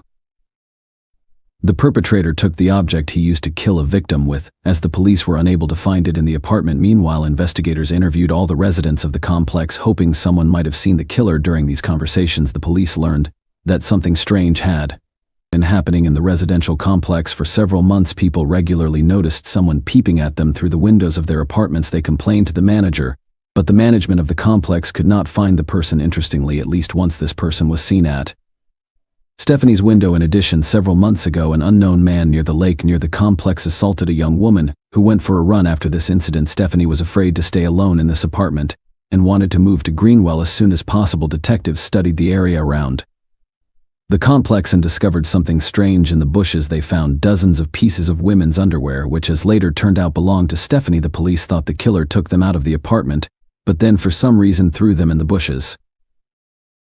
However, shortly after this version was refuted, it was discovered that a teenager from the neighboring apartment regularly sneaked into Stephanie's room and stole her underwear, which he then threw into the bushes. When investigators questioned all of the residents, he admitted this but denied being involved in the murder. His DNA sample was taken, but it did not match the one obtained from the killer's sperm. As a result, he was no longer suspected of the offense. The police believe the most obvious candidate for the role of the killer was the same man who repeatedly peeped into the complex's female residence. After interviewing everyone who had ever seen this person, the detectives compiled an approximate portrait. It was published in newspapers but produced no results. Investigators conducted a routine check on the victim's boyfriend. He voluntarily gave his DNA, which did not match the killer's sample.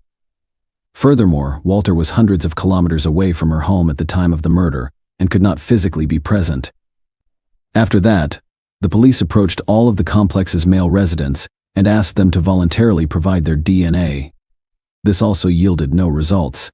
The experts found no matches among the 283 samples collected at this point, and they had no serious leads. Detectives set up surveillance of the residential complex, hoping to catch the man who was spying on the residents. They were surprised by how quickly they achieved success. On June 3rd, police noticed a man approaching several ground floor windows and peering into the apartments before stopping at one. This individual began to satisfy himself, and the police arrested him immediately. This pervert turned out to be Christopher Lee Campen, who had previously been caught spying and was convicted of stalking a woman 3 years before. The detectives believed they had finally apprehended the murderer, but were disappointed. Christopher's DNA did not correspond to the sample found on the victim's body. He was charged with being fine, but he was no longer considered a suspect in the murder investigation. Since then, the police have continued to investigate the case, but they have found no substantial leads. A year later, the lead detective learned about a lab in Florida that could determine a person's ethnicity using DNA. However, he had doubts about this technology, but he didn't want to miss such an opportunity as a test. He sent the DNA of 4 of his colleagues of different ethnicities to the lab. The experts succeeded in their task 100%, and the detectives sent them the DNA of Stephanie's killer. The lab determined that the DNA belonged to a white person, but this information did not help the police much. In August 2003, the victim's father offered a reward of $100,000. However, in April 2004, they yielded no results. Detectives decided to interview all residents of the complex again after hearing testimony from multiple witnesses. They suspected that the man arrested for voyeurism was not the only one who walked around the complex and looked into other people's windows. With the first man's identity and photographs in hand, the investigators wanted to speak with the residents who had seen the voyeur again. Unfortunately, no one had ever seen his face. This man frequently appeared at night and was almost always dressed in a hoodie. However, some witnesses said they saw him without the hood but could only see that he had long hair. The Texas interviewed several dozen people until they finally reached a man who saw this person right in front of Stephanie's window before her murder. His testimony was already with the police, but this time he remembered something else. The witness claimed that he saw this person a few days after the incident during daylight hours while walking his dog near the wooded. It was related to the murder, so during the initial questioning the police did not receive this information. One thing is for sure, detectives only obtained this information 2 years after Stephanie's death. Now they knew they should be looking for a man with a Labrador, judging by the fact that this person was walking his dog in the area. He must have lived nearby, and here the detectives noted one interesting fact behind the forested area where the witness saw the man there. The man was very thin with long hair and always wore baby clothes. Many people thought he was trying to attract as little attention as possible in his case. However, it worked.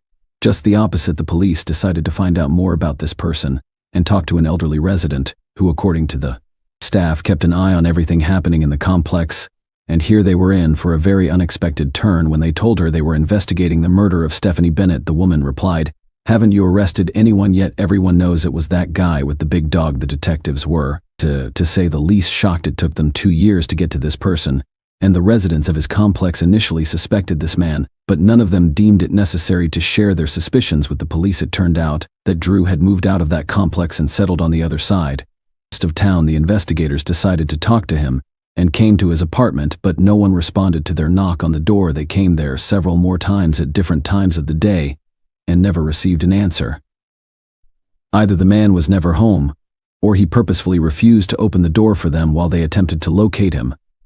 The police questioned his former neighbors at his old home, and they were able to locate several witnesses who revealed troubling information. A woman on the floor above noticed Drew with a young boy. They were walking down the street a few days after Stephanie's murder, discussing something. According to the witness, Drew told the boy to stop contacting the police and not tell them anything. Investigators quickly concluded that the young man in question was the same teenager who had stolen underwear from the victim's apartment. Several women had reported being afraid of Drew after spotting him during runs or walks in remote areas. The man would either closely observe or follow them. Detectives who had been unable to speak with Jews located his workplace and went there. He was a chemist at a fertilizer production laboratory, and the investigators managed to catch him at his workplace. He immediately stated that he had not heard of Stephanie Bennett's murder, which was strange considering that he lived just a kilometer away from her complex at the time. The man clearly had no desire to talk to the police and told them he was very busy at the moment. Drew told the investigators that they could come to his home at an appointed time, and he would answer all their questions. The detectives met him at his apartment, and the man finally opened the door to them. During the conversation, he stated that he had never walked his dog near Stephanie's complex. However, given that the police had many witnesses who had repeatedly seen him in that area, the investigators immediately understood that he was lying. The man also claimed that he did not wear glasses even though his driver's license indicated that he was required to wear them while driving, and several witnesses had reported that the man who was peeping into the windows of other apartments wore glasses. As expected, Drew refused to voluntarily provide a DNA sample. The detectives then decided to conduct surveillance on him, hoping to obtain a sample in a different way. However, this proved to be a very difficult task since the man did not leave behind any items that could be sent to the laboratory. For example, during lunch breaks he would leave work, sit in his car, and just stare. At one point the man did not eat anything, so the investigators could not obtain any objects with his DNA. Once they noticed Drew throwing an empty water bottle into a garbage bin, detectives took it and sent it to the laboratory, but experts were unable to extract the DNA sample from it. According to one version, Drew took someone else's model and purposely threw it on the street, knowing that he was being watched. After that, the police decided to obtain his garbage, but here too, they were unsuccessful. For several days they never saw Drew take it out. Interestingly, the man's neighbors also could not remember ever seeing him with the trash bag. Next, investigators asked Drew's boss for help. The woman agreed to help them obtain any item from his workplace that might contain Drew's DNA. She watched him for several days but couldn't get any of his belongings. Drew rarely ate at work, never threw anything away, and she couldn't find a single hair on his desk, which seemed odd given that the man had fairly long-haired. Investigators were already convinced that Drew was purposefully concealing all traces to prevent them from obtaining his DNA. One day, the boss noticed him tying his hair back with a rubber band and then bending down to pick up all the hairs that fell in the process. After that, the woman decided to invite him for a lunch break at a cafe to supposedly discuss some work matters. But even there, the man was extremely cautious. He mostly ate with his hands, put all the used napkins in his pocket, and even took the straw and cup with his drink for dessert. They ordered banana pudding, and Drew finally used a pour. However, the results were too imprecise, as more biological material was required for a thorough comparison. Finally, the detectives received a warning to search Drew's workspace. They hoped to find some items that contained his DNA. The investigators were concerned that if the man found out about the search, he would flee, so they decided to conduct it in the evening. They discovered gloves, which the suspect was required to wear when working with chemicals, among his belongings. The detectives suspected his DNA was inside, so they took them and replaced them with another pair. They were still concerned Drew would try to flee, so they kept him under surveillance for several days until the laboratory confirmed that the gloves did, in fact, contain his DNA. On October 18, 2005, police quietly surrounded the laboratory, where a man worked, and waited for him to exit. Investigators were concerned that if they attempted to arrest him inside the building, he would kidnap or assault one of his colleagues. Their concerns were justified when the man emerged from the building and was apprehended right away. He was discovered to be carrying a loaded pistol and appeared to be aware that the police were just steps away from apprehending him. Throughout a 6-hour interrogation, Drew remained silent, refused food and water, and barely moved. Detectives eventually had to place him in a wheelchair to move him around the area. After obtaining a search warrant for his apartment, investigators discovered a laundry basket taken from Stephanie's home. His belongings also included 9 pistols, 2 rifles, 40 knives, a sword, and a machete. The detectives also discovered a set of lockpicks and handcuffs. They also discovered a notebook with the names of dozens of women and quickly located them to ensure their safety. One of the women was a resident of his complex who had complained about Drew earlier in the investigation. She claimed that he had been watching her on the street and that his gaze made her uncomfortable. Drew's concerns were confirmed when police discovered her underwear and tampons in her home, as well as a copy of her high school graduation tape. Drew had broken into her apartment, removed the tape, made a copy, and returned the original. He kept these items for quite some time, even after moving into his apartment. They also left a check in his apartment. They also submitted a check in the name of a woman who was killed in 1999. Investigators discovered that Drew lived in her city at the time, and that the woman was shot with a relatively rare caliber gun, which was found in the man's collection during the search. Drew became a suspect in this case, but he first had to face trial for Stephanie's murder. A month after his arrest, the prosecution announced that they would seek the death penalty. The trial was scheduled to begin the following year, and Drew spent that time in solitary confinement, but it never took place. On January 1, 2006, a man was found dead in the same cell. Despite all precautions, he managed to take his own life.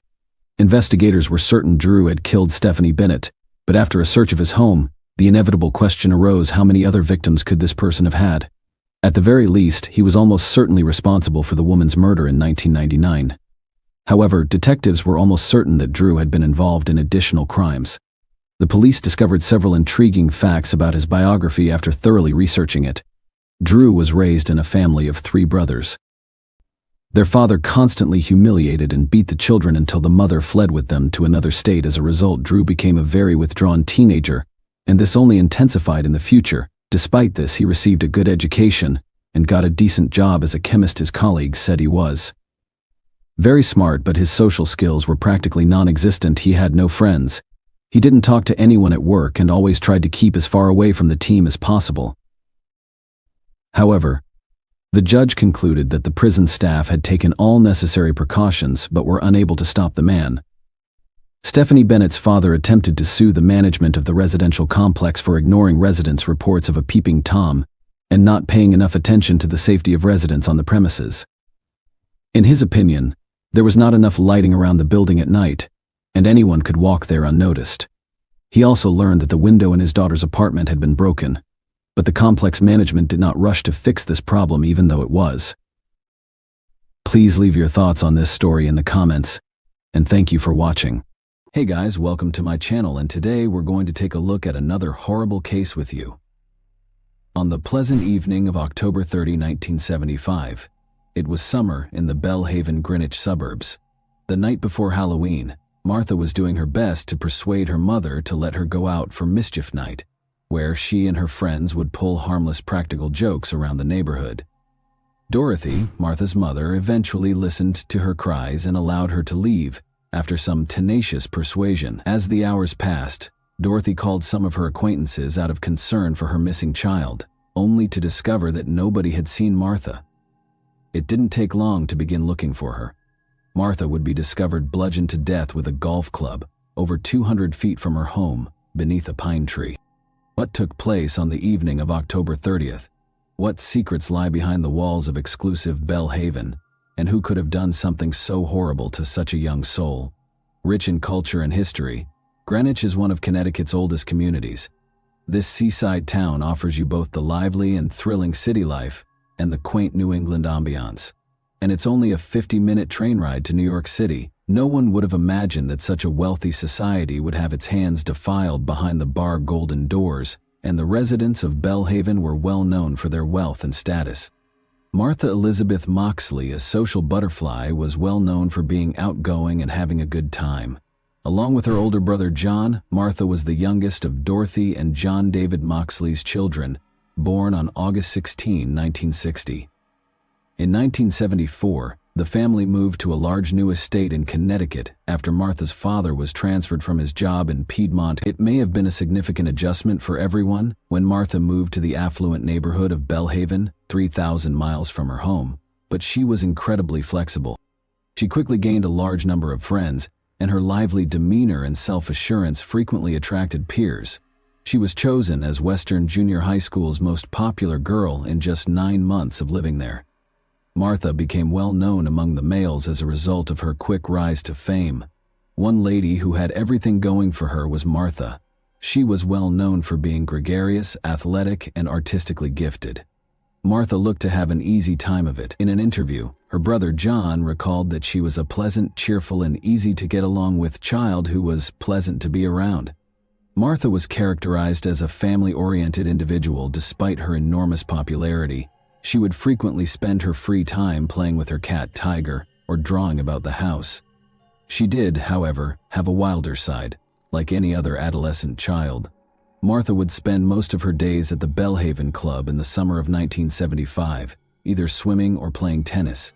She would frequently mingle with other kids from upscale clubs beside the pool. It was said that the children of these groups were of a distinct breed. They attended prestigious academies and boarding schools and were wealthy, even by Greenwich standards, in contrast to her other pals. One family in particular stood out among these children, the Skakels, who were the notorious Kennedy's cousins. It was well known that Martha had a close relationship with Thomas and Michael Skakel. The Moxleys lived next door to the Skakels. Ethel Skakel and her husband Robert F. Kennedy had two nephews, Michael and Thomas Skakel. Additionally, the families were related, and Robert was the late President John F. Kennedy's brother. Rushton, Ethel Skakel's brother, and his wife Anne had 7 kids. These included Michael Skakel and Thomas Skakel, who were 15 and 17 years old respectively when Martha was murdered in 1975. The Skakels were not a contented family. Later, Michael Skakel would point to a repressive Catholic morale and sexual attitude, chronic illness, and drunkenness as recurring reasons for domestic strife. After Anne Skakel died of brain cancer in 1973, her alcoholic husband Rushton Skakel continued to deteriorate. He frequently left the kids unattended at home, with unrestricted money and little supervision. According to Michael Skakel, his mother's passing caused an even greater degree of disorder to take over our home. They were only 150 yards away from the Moxleys. Because there was no parental supervision, the Skakels frequently had a steady stream of teenagers at their house. In the privacy of Belhaven's gated enclave, Martha was enjoying her best summer days. She smoked, had a few beers, and occasionally sneaked out throughout her adolescent years. Martha wrote about a few incidents that occurred during these holidays in her diary. A lot of them were about the Skakel boys. Martha was particularly worried about the improvements Thomas was giving her. On that date in 1975, she wrote, "Dear Diary, me, Jackie, Michael, Thomas, Hope, Maureen, and Andra. When driving in Tom's car, I was practically sitting on Thomas's lap because I was only steering. He kept putting his hands on my knee, then I was driving again, and Tom put his arm around me. He kept doing stuff like that." Martha also left a message for Michael on September 19, 1975, stating, "Michael was so totally out of it that he was being a real asshole in his actions and words. He kept telling me that I was leading Tom on when I don't like him except as a friend. I said, well, how about you and Jackie? You keep telling me that you don't like her and you're all over her. He doesn't understand that he can be nice to her without hanging all over her." It was clear that Martha felt conflicted about the Skakel brothers and frequently questioned whether she should leave their home. Although she continued to worry about her personal comfort and safety, nobody could have predicted what would happen next. The Hour of Mischief, October 30, 1975. Martha tried to persuade her mother to allow her to go out with her friends. Martha did everything she could to win her mother's approval, while her father, John, was away on business. Dorothy finally caved in to her daughter's persistent pleading and allowed her to spend the night out. Belhaven was a safe neighborhood. Since everyone entering and leaving the area was thoroughly screened, crimes were extremely rare in such a secure area. Along with her pals, Helen and Jackie Jeffrey, Martha went out. In order to meet with Kennedy cousins, the 3 of them headed to the Skakels' house. As the night wore on, midnight finally arrived. Dorothy's worry didn't kick in until 2 in the morning because she was accustomed to her daughter occasionally skipping her curfew. She initially believed Martha might have simply spent the night at her friend's house. When she called Sheila, Martha's best friend, to ask where she was, she discovered that she hadn't seen Martha since 9:30 p.m., which was around the time when all of the children returned home. When 3:30 a.m. arrived, Dorothy was so anxious that she called Thomas Skakel, their neighbor, who gave Sheila the same response. She eventually gave up about 3:35 a.m. and ended up phoning the cops for assistance. Almost soon, the local Greenwich officers were dispatched to the Moxley residence. Dorothy and they quickly looked around the neighborhood and found nothing unusual. In the end, the officers reassured Dorothy and requested her to wait until morning. However, just before they left, they forwarded Martha's information to all the stations in the area so that they may be on the lookout for any Martha sightings. Dorothy quickly dozed off while she waited for her daughter to arrive by the window. When Dorothy hurried to Martha's room the next morning, October 31, 1975, she discovered her bed was vacant. A strong, eerie feeling had begun to wash over her as the cops were brought in once more. She was aware of a problem. Dorothy was unable to wait, so she and her son John began to search the area. The first place they looked was the Skakel home. Dorothy had never visited her neighbor's house in the 15 months that they had been here, and the first thing she saw there was their hostile dog. She knocked on the door, somewhat frightened by the terrifying experience, and Michael, the younger Skakel sibling, opened it shortly after. Dorothy insisted on finding anything, though, so she asked to peek at the camper parked outside. She thought Martha might have merely slept off in the camper's back, but when she looked inside, she discovered it was also empty, shattering her hopes. By this point, the local community had heard of Martha's disappearance, and the police, accompanied by friends and neighbors, had arrived to examine Belhaven's grounds. Shortly after, shaking with terror, Martha's friend Sheila hurried to the Moxley home. She struggled to find the right words to express what she had just seen while crying. Sheila begged Martha's mother to dial 911 in order to get assistance. She claimed that Martha is not moving and that a horrible incident had occurred. They needed assistance since she had been attacked. Jean, Dorothy's companion at the moment, requested her to remain still while he returned to see what had transpired. Jean arrived at the scene and discovered something horrifying. The missing teen was laying face down beneath a large pine tree at the border of the Moxley property, 200 feet from her home. The shattered golf club was protruding straight through the back of her neck, and the back of her head was bludgeoned. Martha's slacks and underwear were pushed down to her ankles, and her clothing was covered in bloodstains. A broken 6-iron golf club was found close to the teen, and it was used to repeatedly hit Martha in the head. The club was discovered broken into 3 pieces due to the power of the contact. Except for the handle's grip, the parts of a broken golf club were scattered on the ground close to her body. When the body was found, the police officers were taken aback. In the past 30 years, Greenwich had not seen a violent crime case, much less one as horrible as this one. Given the gravity of the issue, the local police were ill-equipped to deal with it. A crew from the Connecticut County Station was assigned to conduct a more in-depth inquiry. Martha's body was transported for an autopsy. After forensics at the scene tried their utmost to collect as much evidence as they could, the autopsy revealed no signs of sexual assault, and the first cause of death was determined to be the blunt force of her head. Later on, it was found that young Martha Moxley lived out her days as a virgin. In order to determine the precise timeline of the homicide, Greenwich local police officers began collecting alibis from every witness they knew while the inquiry was still underway. The Skakel brothers were the first on the list.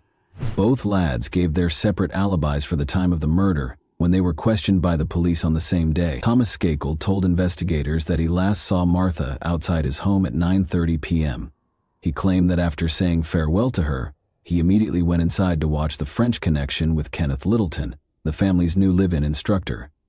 Soon after, Thomas returned to his room to finish a paper on Abraham Lincoln for school. However, his teachers denied ever assigning such a task. Eventually, 2 polygraph tests were administered to Thomas. Thomas cleared the second one, but the first one's findings were still unclear.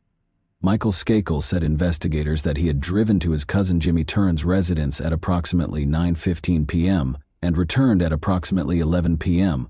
Although they lacked concrete evidence to establish Michael as a suspect, the police were instantly suspicious of his statement. In the fall of 1976, Kenneth Littleton, then 24 years old, was also the subject of an investigation. Before leaving the residence, he reported to the police that he heard sounds outside sometime between 9:30 and 10 p.m. Michael, his older brother, Thomas, and 2 other Skakel boys were not at home when Littleton checked on the 7 Skakel children. According to Detective Solomon's statements, he claimed he did not see anything when he was out, but he did hear some sounds, like rustling leaves coming from the bushes on the property. Littleton went on to say that it wasn't until 10:25 p.m. that Thomas joined him in front of the television. Within half an hour, the other Skakel guys returned home. According to reports, Littleton was unaware of Martha Moxley's identity. Despite failing many lie detector tests, Littleton was never charged with any involvement in the case, even though the night of her murder was really his first night at the Skakels. Two shocking pieces of evidence were discovered by authorities throughout the ongoing inquiry. A Tony Payne golf club had been used to stab and beat Martha Moxley. Upon closer examination, the same golf clubs were discovered at the Skakel residence, but one was missing. These golf clubs bore Anne Skakel's initials etched on them. When their father, Rushton Skakel, learned of Martha's death, he hurried home after spending the previous day hunting. He was very cooperative with inspections and statements at the start of the inquiry, but he quickly ended his interactions with the police. On the recommendation of their lawyers, the Skakels stopped cooperating with investigators on January 22, 1976, and refused to answer any further questions. The alibis Martha's friends provided were the second item that caused a lot of people to wonder. Martha Moxley and her friends went out on the evening of October 30, 1975, to take part in Mischief Night, where the locals would ring bells and play practical jokes like toilet papering houses. Her pals claimed that Martha was spotted kissing her elderly escapee brother, Thomas, after flirting with him. Shortly afterward, one of her companions said that they had last seen Martha and Thomas fall inside the fence near the pool in the Skakels' backyard at approximately 9:30 p.m. Over the next few months, police are planning to conduct more than 200 interviews. To finish the process, each of them takes many polygraph tests. No one has an obligation to cooperate with the police, but in most instances, individuals who have some knowledge that may lead to the identification of an individual who has committed a violent crime are more than pleased to contribute that information to the police. So it's most unusual when an individual possessing information decides that he does not want to give information to investigators, stated Donald Brown, the state's attorney for Fairfield County at the time of Martha's murder. Initially, a lack of information caused the case to become cold for nearly 20 years. Following a suggestion that William Smith Kennedy, another member of the Kennedy family, might have been involved in the murder, Martha Moxley's case was revived in 1991. Although his ties to the Martha Moxley case were eventually severed, William was on trial for assault charges, and the entire incident ultimately resulted in the case being reopened with fresh leads. Dr. Henry Lee, a famous forensic pathologist, was brought in by the police the same year. Technology was not available in 1975, but Dr. Lee was able to use it. Clothes discovered in the Skakel family's trash soon after the murder were among the things Dr. Lee looked at. Dr. Lee concluded that the hair belonged to a Caucasian male. "We found some hairs and fibers. Some of the hair is microscopically similar to hers, other hair is dissimilar to hers." He was unable to produce a match since he lacked a hair sample from any of the potential suspects. However, Dr. Lee was able to offer a potential explanation for Martha's murder after looking through the photos taken at the crime site. Someone attempted to apply force, as seen by the blood stain on her body. It implies a murder with a sexual motive. Michael soon emerged as the case's main suspect. Rushton Skakel reportedly engaged a private investigator shortly after to discreetly clear his family name. He hoped that material would surface that would raise doubts about other individuals, including Kenneth Littleton, a past suspect, but his scheme failed miserably. The Martha Moxley investigation now involved private investigators Jim Murphy, a former FBI agent, and his sidekick, Willis Billy Krebs, a former lieutenant in the NYPD. It was discovered that both Tom and Michael Skakel had lied to the police when the two men questioned them about what they had done the night of Moxley's death. It was actually closer to 10 p.m. when Thomas Skakel last saw Martha outside his house, not 9:30 p.m. Additionally, Thomas and Martha did some inappropriate things outside of his house before he returned inside. Krebs claims that once Thomas acknowledged this, he started to cry, but his attorney interrupted him before he could say anything more. When Michael Skakel got home from his cousin's house at about 11 p.m., he told the investigator that he didn't go to bed. In fact, he had climbed a tree outside the window of Martha Moxley's bedroom and done something improper. Dominic Dunn, a writer and author, obtained the investigator's report and forwarded it to state inspectors. Even though Frank Garr, a former officer on the case, expressed his suspicions regarding Michael Skakel, they were previously disregarded for lack of evidence. His theory would gain further impetus from this report. The Moxley case was covered in 1982 by Leonard Levitt, an investigative writer for Newsday, a newspaper based in Long Island. He had a similar hypothesis regarding Michael as well. He revealed that she recognized her assailant because there were no resistance wounds. The fact that she was repeatedly struck with a golf club suggests that she was angry, which made this situation unique. It also suggests that the two must have known each other, making it a crime of passion. It took Levitt 20 years to cover Martha Moxley. According to the report, the police were presented with shocking admissions from Thomas and Michael Skakel. On the night of the murder, Thomas and Michael both admitted to the investigators that they had misled the police about their testimonies. Thomas informed them that he went inside his home after 9:30 and then out again to spend an additional 20 minutes with Martha. He now says that at around 10 or 10 o'clock, he left Martha after they had a sexual encounter. The story he told doesn't make sense if you go back and look at it today.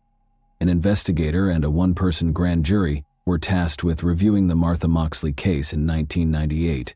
Judge George N. Thim determined after reviewing the evidence that Michael Skakel should be charged with her murder. In his late 30s, Michael was charged with Martha's murder. The court took nearly 20 years to provide justice. After a 3-week trial that mostly relied on circumstantial evidence, he was finally found guilty. Part of the golf club, a 6-iron, had been found by investigators from a set that had belonged to Michael's mother. Regretfully, though, authorities lacked tangible proof linking Michael to the murder inquiry. He said he was watching Monty Python's Flying Circus at a cousin's house, miles away from the murder site.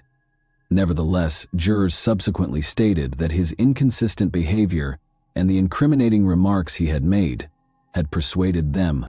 Skakel's old classmates later provided testimony throughout the trial. It seems that Michael had even admitted to them that he had killed Martha while he was a student at a lawn institution, a specialty institution designed to help problematic teenagers get back on their feet.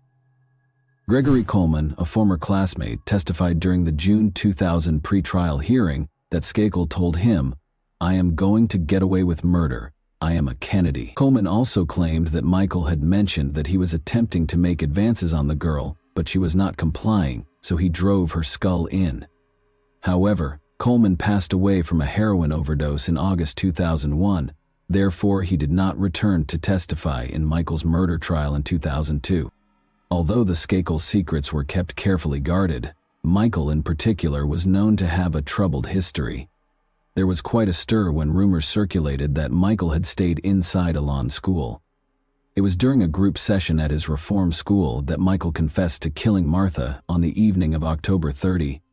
Joe Reese, the proprietor of the school, denied that any such claims had ever been made. Nevertheless, during the Skakel trial, numerous witness statements supported the story. 2 of Michael's old Elan school classmates came forward to testify. John D. Higgins was one of them. Michael claimed he only remembered bits and pieces of the crime, and Higgins characterized the experience as a weeping, dazed, and bewildered confession. However, Michael boldly declared that he was certain he would get away with killing Martha because of his family name, according to Gregory Coleman, the other witness. Robert Kennedy Jr., Michael Skakel's cousin, became a fervent supporter when Skakel was sentenced to prison in August 2002. He only thought that his relative was being falsely accused by political propaganda and had never committed the murder, Kennedy stated. "I know Michael Skakel and I know he didn't commit this crime." During a 1997 interview with CBS 48 Hours, with the help of ghostwriter Richard Hoffman, Michael Skakel recorded his autobiography, Dead Man Talking, A Kennedy Cousin Comes Clean. One particular audio that was played during the trial was especially damaging. Michael claimed to have been intoxicated, smoked marijuana, and had abnormal cravings on the night of Martha's death. Skakel was terrified when Dorothy Moxley knocked on his home that morning. On the tape, he stated, "I was still high from the night before, a little drunk." Michael claimed to have asked himself, "Did they see me last night?" because he was afraid that someone from the Moxley household would catch him in the act. He claimed that when he was on their tree, he committed a few improper behaviors. However, the prosecution contended that Michael was speaking of being observed using the golf club to beat Martha. Michael's defense countered that he had an alibi for the period of time Martha was murdered and that there was no tangible evidence to convict him. However, Michael was portrayed by the prosecution as a jealous teenager during the trial. According to them, Michael was under the influence of drugs and alcohol when he was angry at being rejected by his crush, and he ended up acting on his ideas after obtaining the murder weapon. The jury returned a guilty judgment on June 7, 2002. Skakel received a prison term ranging from 20 years to life. Shortly after the commencement of its fourth day of deliberations, the State Superior Court jury declared its judgment shortly after 10:30 a.m. In the crowded, quiet courtroom, Skakel and Rush looked nearly incredulous as the foreman announced the verdict. It was one of the most terrible and complex cases in the Northeast, encircled by a whirlpool of celebrity and fortune, and the people celebrated the justice served. The Moxley family's 27 years of agony came to an end. Mrs. Moxley broke down in tears as she addressed a large crowd of reporters and television crews outside the courthouse.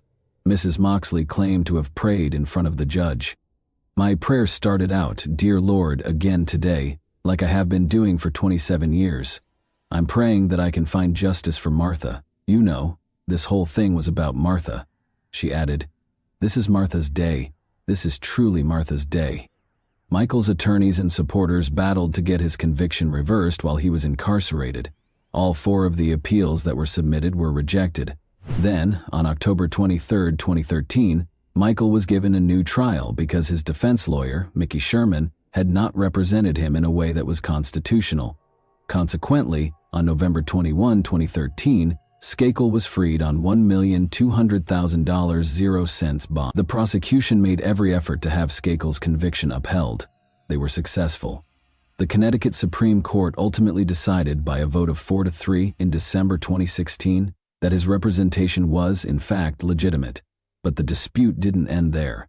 In a subsequent 4-3 verdict in May 2018, the court overturned its earlier result, finding that Mickey Sherman, Michael's attorney, had not presented any proof of Michael's alibi at the initial trial. Retrying Michael is still an option for the prosecution, although it will undoubtedly be challenging given the deceased witnesses and other issues.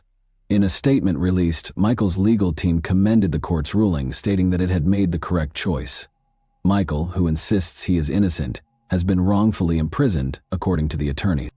But the Moxleys are still convinced that Michael is guilty, Dorothy declared. "I have no doubt that he did it." After hearing the evidence against Michael Skakel, the jury in the 2002 trial returned a verdict that John Moxley, her 59-year-old son, claimed still gave him comfort. "There's a comfort level on our part that we know what happened," he stated. Now 55, Michael Skakel resides in Westchester County, New York, with his aunt. In addition to trying to get over the trauma of his previous conviction and incarceration, he spends his day caring for his 15-year-old son, George. Legally, he must request permission from the court before leaving Connecticut or New York. "I'd like to put this nightmare behind me so I can begin to have some semblance of a life with George, without all of this hanging over my head," he wrote in his email. "I lost 11.5 years of my life. I miss George's childhood altogether. I know I will never get those years back. But I feel lucky to spend time with George now." For more than 40 long years, Martha Moxley's death was a constant source of anxiety for the Greenwich neighborhood, as well as her family and friends. Although many still maintain that the verdict against Michael was contrived, the state of Connecticut did not receive fair justice for Martha's death, and a mother lost her daughter as a result. Many people think that because of his wealth and connections, Michael left as a free man. John David Moxley, Martha's father, fought for his daughter's justice until his death in 1988. Even now, the Martha Moxley affair continues to bring the Kennedy family notoriety. The 2016 book Frame Up: Why Michael Skakel Spent Over a Decade in Prison for a Murder He Didn't Commit was written by Robert F. Kennedy, Jr. Martha's 84-year-old mother, Dorothy Moxley, said she was at a loss for words after reading the book. She went on to say that in her whole life, truth had never been so perverted and controlled. She continued to suspect Michael of killing her child.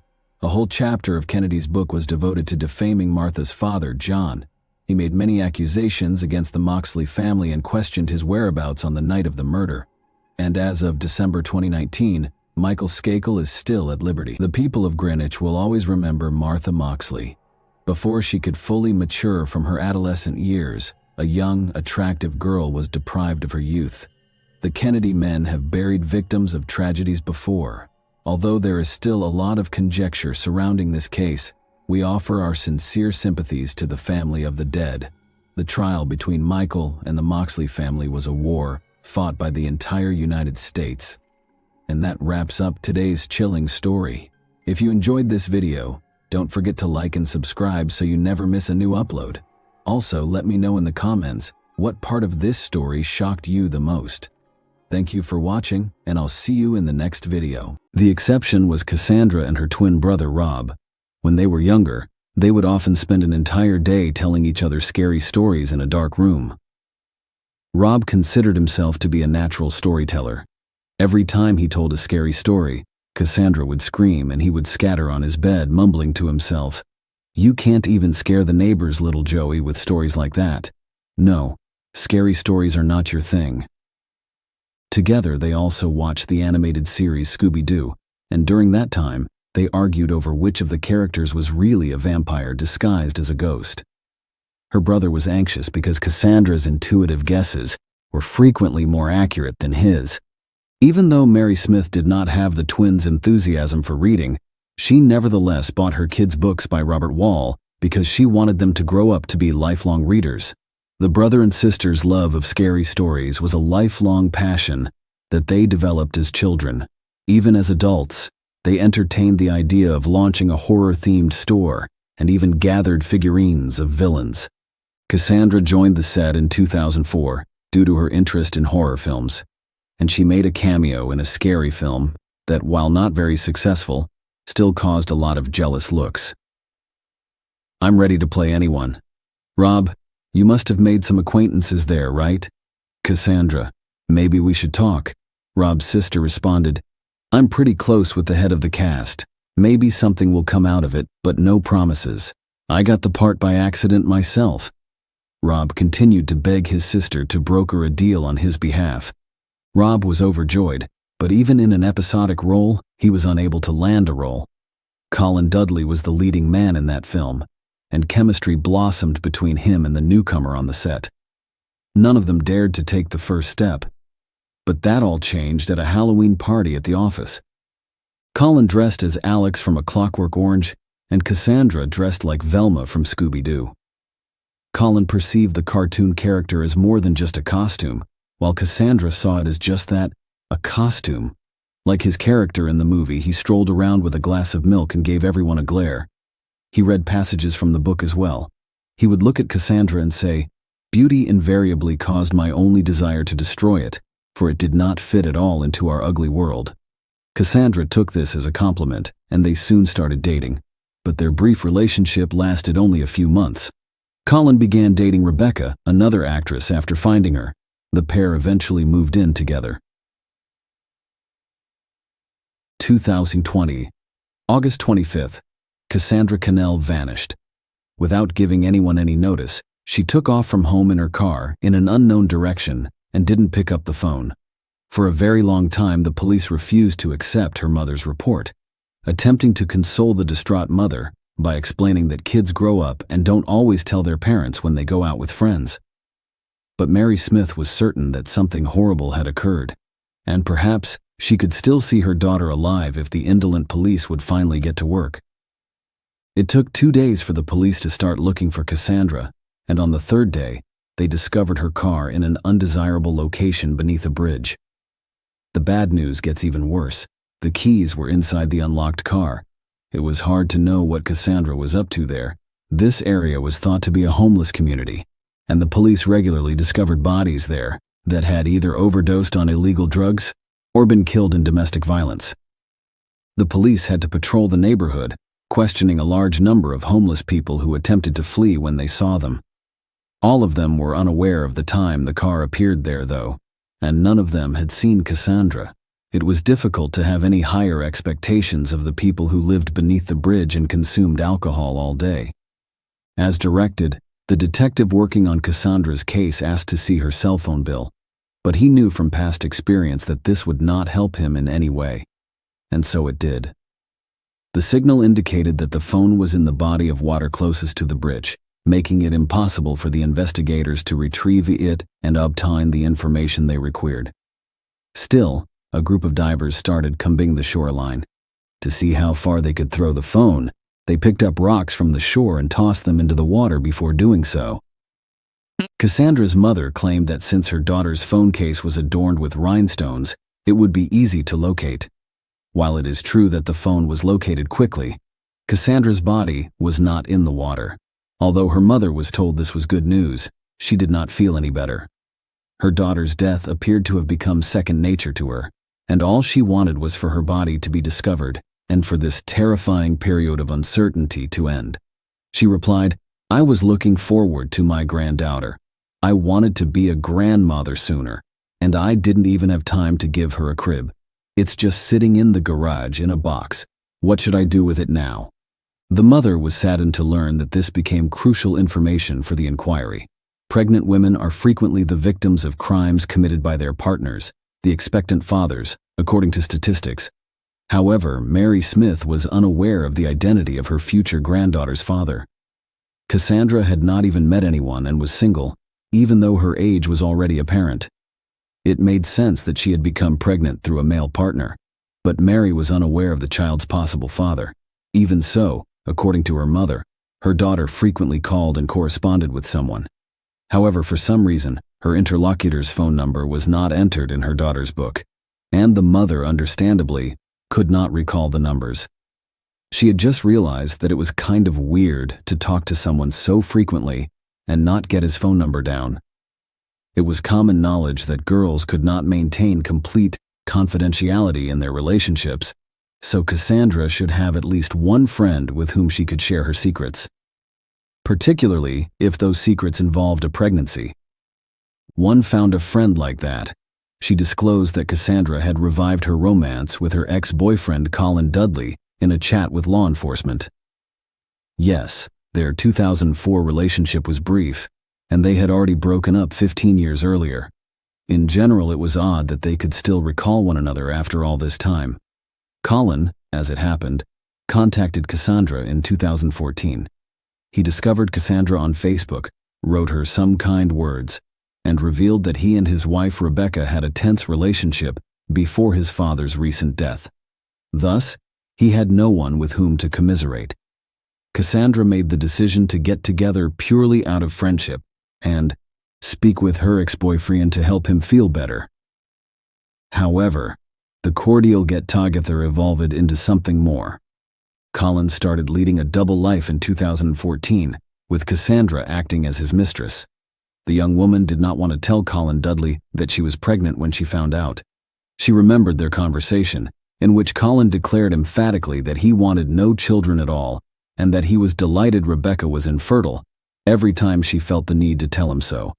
Cassandra didn't want to hurt her lover, so she kept the possibility of his having a daughter or son a secret, because she knew it could destroy a real family. In the meantime, her tummy continued to swell and protrude beyond the baggy sweaters. Cassandra stopped seeing him so that Colin couldn't figure out anything. But how can one go on? She knew that hiding it would not last long, and that lying to Colin about having another boyfriend would be hurtful and lead to their breakup.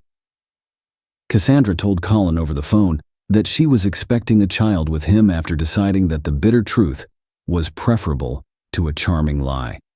After a long period of silence, Colin finally expressed his happiness at the news. Though it sounded very strange, Cassandra deduced that Colin was actually happy. When the detective knocked on Colin's door upon arriving at his residence, his wife answered. Resolving that discussing a missing mistress with Colin's legal wife wasn't entirely moral, the detective presented himself as a longtime friend of Dudley's. Colin emerged at once, closed the door behind him, and left the house accompanied by the detective, who had not even made an introduction. He appeared to have been anticipating this encounter. "Thank you for not making your credentials public in front of Rebecca. You're a man of honor, a true officer. My compliments to you," Colin said in brief phrases. "I heard Cassandra is missing. It's weird, bloody weird. I can't even guess where she might have gone. She told me she'd had a big fight with her brother and was really worried about it." I advised her to stop by and make up with him. I don't know if she listened to me or not. Rob had told him about the fight. As far as the detective knew, it was just a family dispute, nothing serious. Still, Cassandra's twin brother had been devastated by her disappearance because the day before, Cassandra had called him and asked to come talk to him. But now that his arrogant brother had declined, he held himself responsible. His sister would not have vanished if she had visited him that day. You know, officer, I'm not the nicest person. I think you realize that, dating my ex-girlfriend in secret from my wife for such a long period of time. I'm sure I'll be punished for it in the next world. But the human heart doesn't decide who you fall in love with. In 2014, my father died. He literally hated Rebecca with all his soul, and the feeling was mutual. But he really liked Cassandra. He often remembered her, reproached me for the fact that we broke up with her almost immediately after Christmas. We often fight with our parents, accusing them of not understanding, and then it turns out that it's us, their children, who don't understand, and it hurts. My father was right, of course. And after he died, I just wanted to fulfill one of his wishes, and so I resumed my relationship with Cassandra. Rebecca needed to be broken up with. It was a conversation I kept putting off, you know. This family stuff sucks you dry, so I kept stalling. I've been living a double life for 5 years. It was hell. I had to make excuses for coming home late all the time, to hide it. I'd tell her about some fictitious business trips, and even bought a fishing rod, even though I hated fishing. A stupid pastime, and I'd tell Rebecca I was going to the lake while I went to Cassandra's. Before coming home, I'd buy fish at the supermarket for extra convincing, and Rebecca would bake it in the oven, and I'd eat it even though the smell of fish makes me sick. Did you know Cassandra was pregnant? What? Pregnant by whom? I don't have that information, but she told a close friend of hers that it was from you. That can't be true. She's been adamantly refusing to see me lately, and I guess I understand her, and can't blame her for that. Naturally, she was tired of being in the background and wanted a family, which unfortunately I couldn't give her. I guess that the reason she refused to see me was because she had found someone else. Detective asked, when was the last time you saw her? Honestly, I can't even remember. I think it was about 3 months ago, maybe 4, if you don't count the time we literally ran into her at the mall by chance. But that was fleeting because my wife was in the fitting room, and I just got tired of waiting for her and decided to take a walk to the coffee shop. Tell me, officer, is there any chance you'll find her alive? Dudley continued. We're doing everything we can, believe me. Colin had more interactions with the detective after this one. Despite the fact that Cassandra's phone was recovered from the bottom of the pond, the police still asked for the missing person's call logs. The unsigned number her mother had informed her about actually belonged to Colin Dudley. Cassandra called him most of the time, and they even spoke on the day she vanished. Furthermore, the CCTV footage from the train station near the bridge, where Cassandra's abandoned car had been discovered, was given to the police that day. A strange man who stood out among the other passengers on the platform was observed by them. He had on a long cloak, gloves, a scarf covering his face, and a hat with the sides pulled down over his eyes. The detective claimed that although he couldn't see the man's face, Colin Dudley's gait was strikingly similar to that of the man. Regarding the hat, it bore a striking resemblance to the one donned by Alex in A Clockwork Orange. The investigators noticed that the strange man actually entered the cafe for a short while before exiting and heading toward the parking lot, where he got into his car and drove off. After they kept tracking him down through the CCTV cameras, the stranger never revealed his face to them during this entire time, but they were able to see the car's licensee plate number, which belonged to Colin Dudley, that the stranger got into. A search warrant was used to send a unit to his home. It was the detectives' hope that Cassandra was still alive and in Dudley's home's basement. Initially, there was no proof of a homicide at Colin's residence. However, they discovered the exact hat Colin was attempting to conceal himself in the closet. After that, they descended to the basement, where they found no sign of the crime and no sign of Cassandra. But when the service dog sniffed the couch, it was trained to search for bloodstains. It barked, and that raised red flags right away. Colin affirmed that he hadn't broken any laws. The police were attempting to blame him, an innocent man for the crime because they had no other leads and no evidence. When the detective spoke with his wife, she was naturally horrified to learn about the activities in their home, the charges against her spousey, and the years-long deception. She had a lot to say about her husband and her feelings, but after giving it some thought, she responded negatively when the detective asked if her husband was capable of murder. Rob and Mary Smith were furious that Colin could not be imprisoned despite the abundance of evidence against him, and the detective was simply raising his hands. Colin was brought in once more for interrogation. Considering that he had an alibi for every accusation, he gave the crime considerable thought. Colin visited a hardware store early on August 25th at 6:30 a.m. and bought trash bags and household cleaning supplies. The store's cameras did, in fact, verify this, but this whole thing was overshadowed by the big garbage bags. Then Cassandra texted Colin to let him know that she was almost at his house, but Colin quickly deleted the message. But it stayed in the cell phone carrier's memory, and the Colin message dump gave it to the police. Additionally, the couple did not leave the house for several hours that morning, based on their cell phone bill. Subsequently, Colin switched off his phone, but unintentionally left his mistress's phone on. This allowed the police to track Colin's entire path of movement, including his location as captured by the station's CCTV cameras. It was already known by the police that he had visited the cafe, likely using the restroom to clean up after the murder. Colin hopped in his car and headed to the pond where he had thrown Cassandra's phone, which was where the cell phone's last signal had come from. Now was the time to find Cassandra's body. The GPS tracker from Colin's car was taken by the police so they could follow the route precisely. The gadget accurately mimicked Cassandra's mobile signal movement. However, his actions the next day provided fresh evidence in the case. When the police followed his route through the woods, they came across a large trash can that was rope-tied in a ravine. Blood stained the entire area surrounding it, making it obvious what was inside the container. It was a month after the murder by that point, and the body was hard to identify. The description of Cassandra's tattoo in the search notes proved helpful to the police. The same day, Colin was arrested and accused of murder. After performing a forensic examination, forensics determined that blunt force trauma to the skull resulted in a fracture that caused death. The police discovered bloodstains in the basement of the Dudley house that were impossible to remove entirely. Rebecca was unaware of the homicide. She spent the entire day in a different area of the house where the sounds from the basement were muffled. She also stated that Colin's claim that she was infertile was untrue and that she had never desired children. This was seen by the police as the crime's motivation. The absence of witnesses and tangible evidence, like the murder weapon, made it impossible to persuade the jury that Colin Dudley was the murderer during the trial. The murderer was then offered a reduced sentence by the court in exchange for his guilty plea. Colin received a 26-year prison sentence.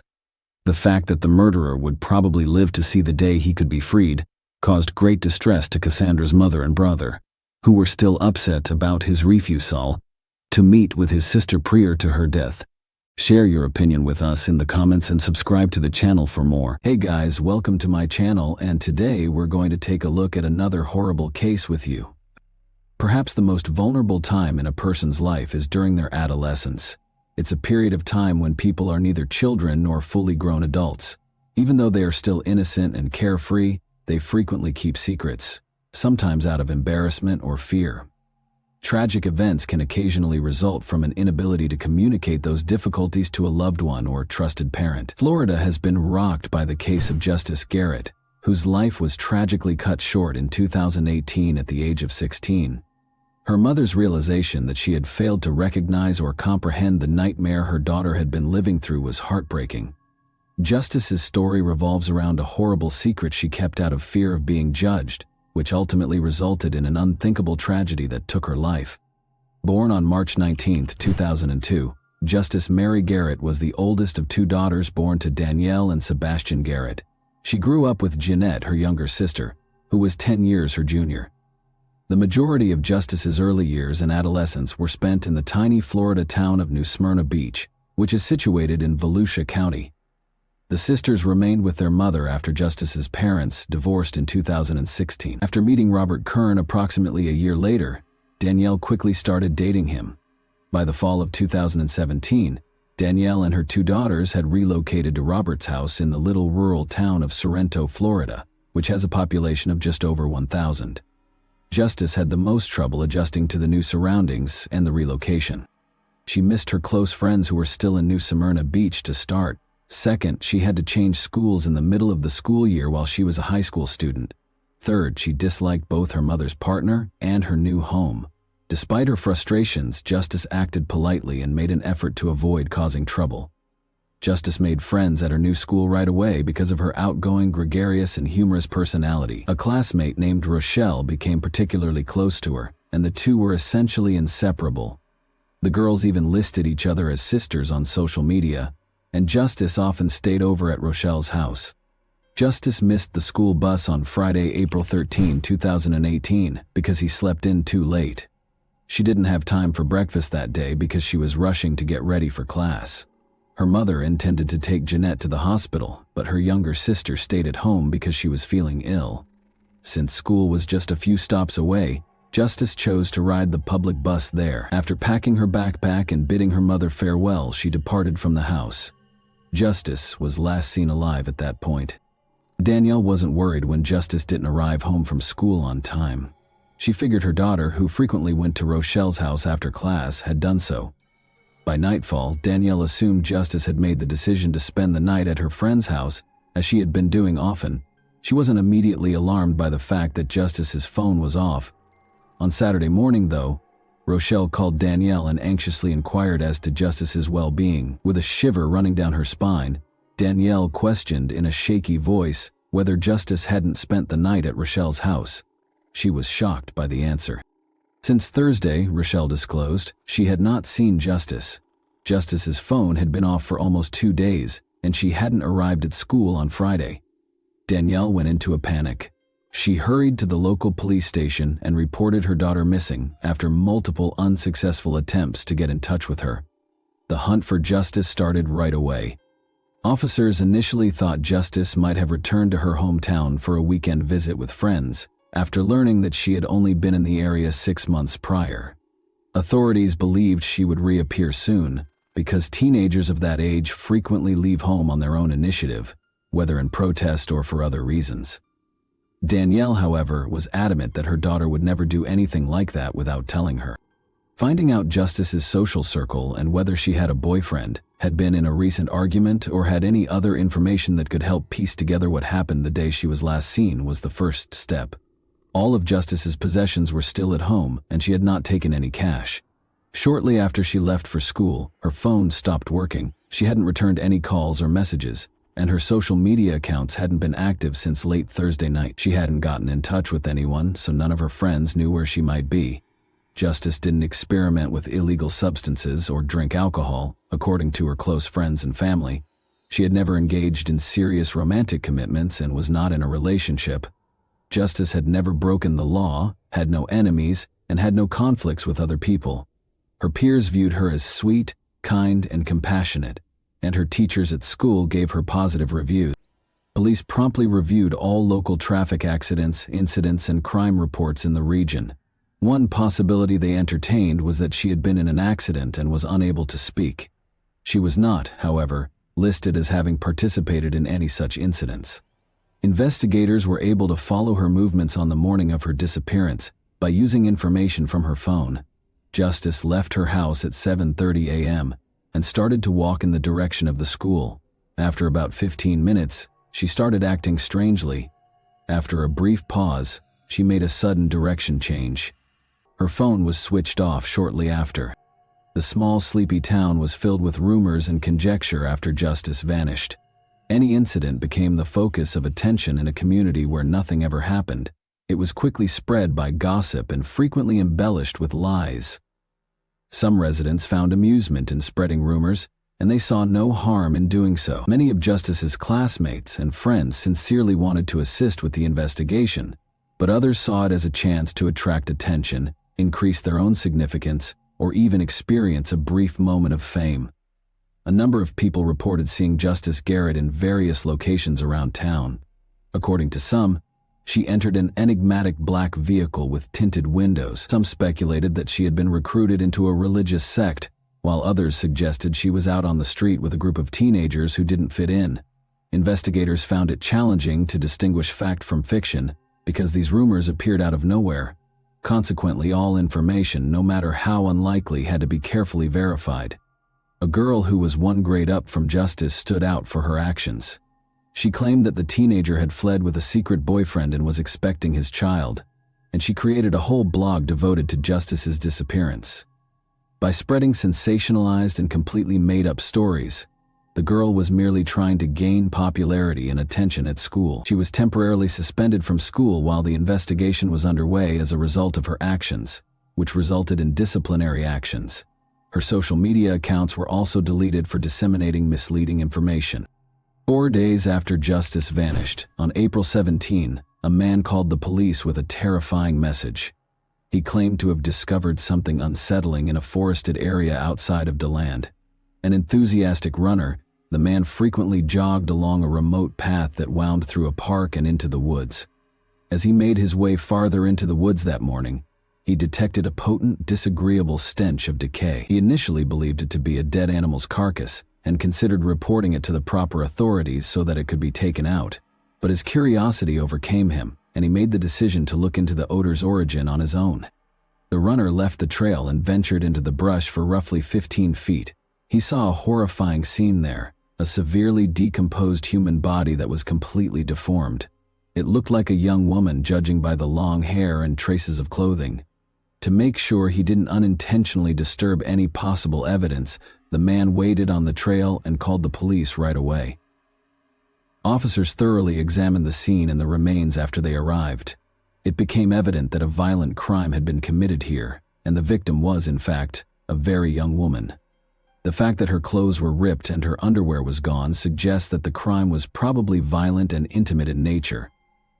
The legs bore obvious bite marks, probably from untamed animals, but a corrosive chemical had done the most serious damage. The girl's face had been eroded to the bone by this substance, which had also been poured over her intimate areas, lower abdomen and chest. It was evident that the offender had tried to remove any traces of DNA in addition to disfiguring the victim, a strategy that, as it turned out, worked.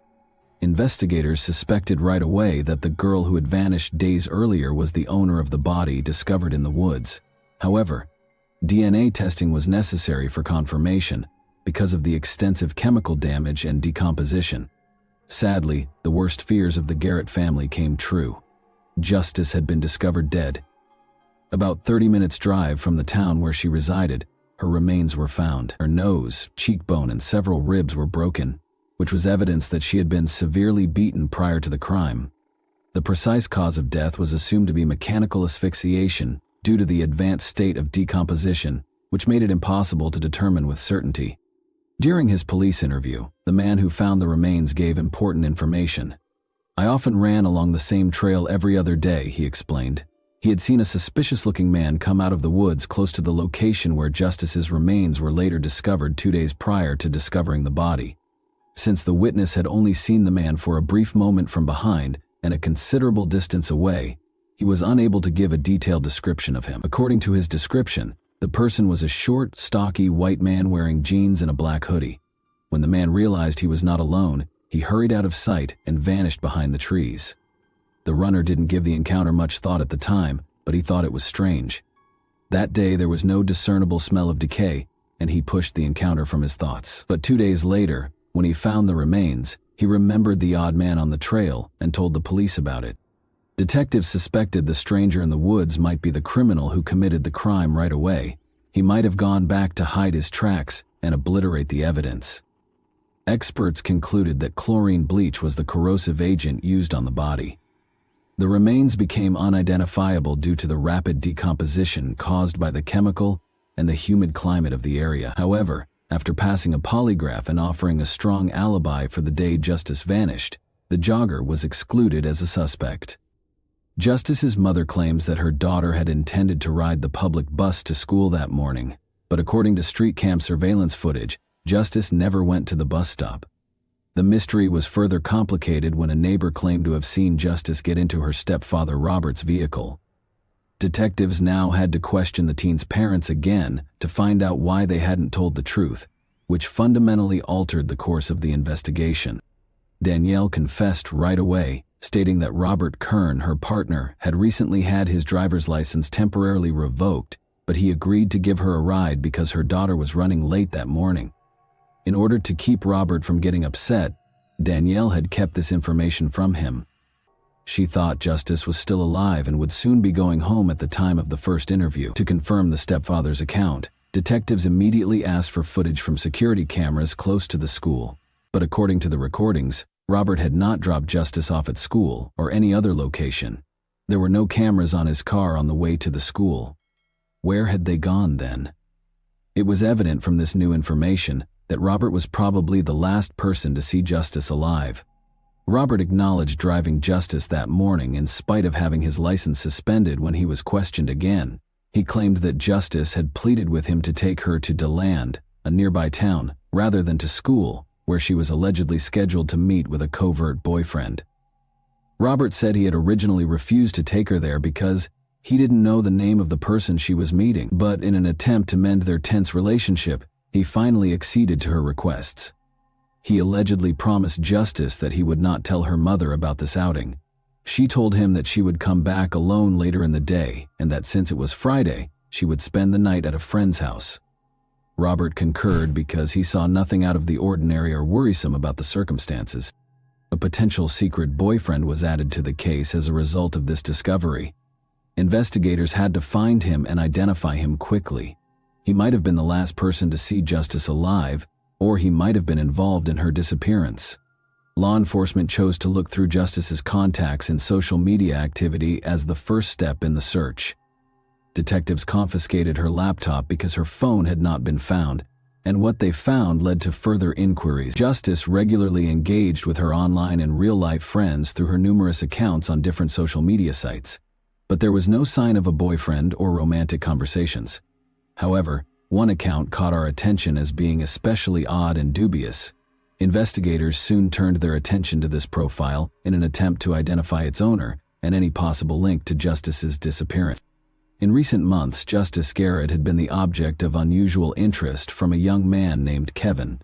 He liked her posts, commented on her pictures, and messaged her every day. But Justice didn't appear to care. She didn't want to stay in touch, hardly ever responded to him, and frequently ignored his messages. Later, Justice's friends confirmed that she had spoken of a devoted fan who messaged her on social media all the time, but she didn't find him flattering. Instead, she found him annoying. According to his profile, Kevin lived in the same town as Justice and seemed to be 2 years older. Only a few pictures of a young athletic man were included on his page, but Justice's family and friends had never laid eyes on him. The photos had been stolen from the internet, and the account was soon found to be fraudulent. Experts swiftly gained access to the account and tracked down the information that led to its creation. The inquiry showed that the account was linked to an adult man, Robert Kern, Justice's stepfather, rather than an adolescent. Robert was summoned back for interrogation. Investigators questioned him about why he hadn't told them sooner and why he had made a phony account to communicate with his stepdaughter. Although he seemed taken aback that investigators had discovered his involvement with the account, Robert soon collected himself and provided an explanation. He claimed that he had created the account to help Justice feel better about herself because she was the new girl in town and at school and might value the praise from a young man who seemed attractive. As was previously mentioned, Justice was new to the area, but she had already assimilated into her school community and made a lot of friends. But her behavior had changed recently. According to those close to her, the formerly upbeat and carefree teen had grown more tense and anxious. She frequently stayed over at her best friend Rochelle's house, but she kept the reasons for this change a secret. Though she never told Rochelle what was bothering her, Justice spent so much time there that it seemed like she had moved in. Rochelle claimed that Justice's stepfather had visited her home multiple times to collect her and take her home. Every time, Justice would attempt to avoid going with him and appeared clearly anxious. She would call her mom and beg to stay at Rochelle's for a couple more nights, pledging to finish all of her chores and concentrate on her studies in return. Danielle frequently complied with these demands. It was well known among her friends that Robert and Justice had a tense relationship from the beginning. But Justice never charged him with being aggressive or acting inappropriately. Additionally, nobody in her immediate vicinity, including her mother, had ever noticed anything that appeared inappropriate in Robert's interactions with his stepdaughter. Robert Kern emerged as the sole suspect in the investigation into Justice's untimely death as suspicions about him grew. Police investigated his background and way of life while holding him for additional interrogation.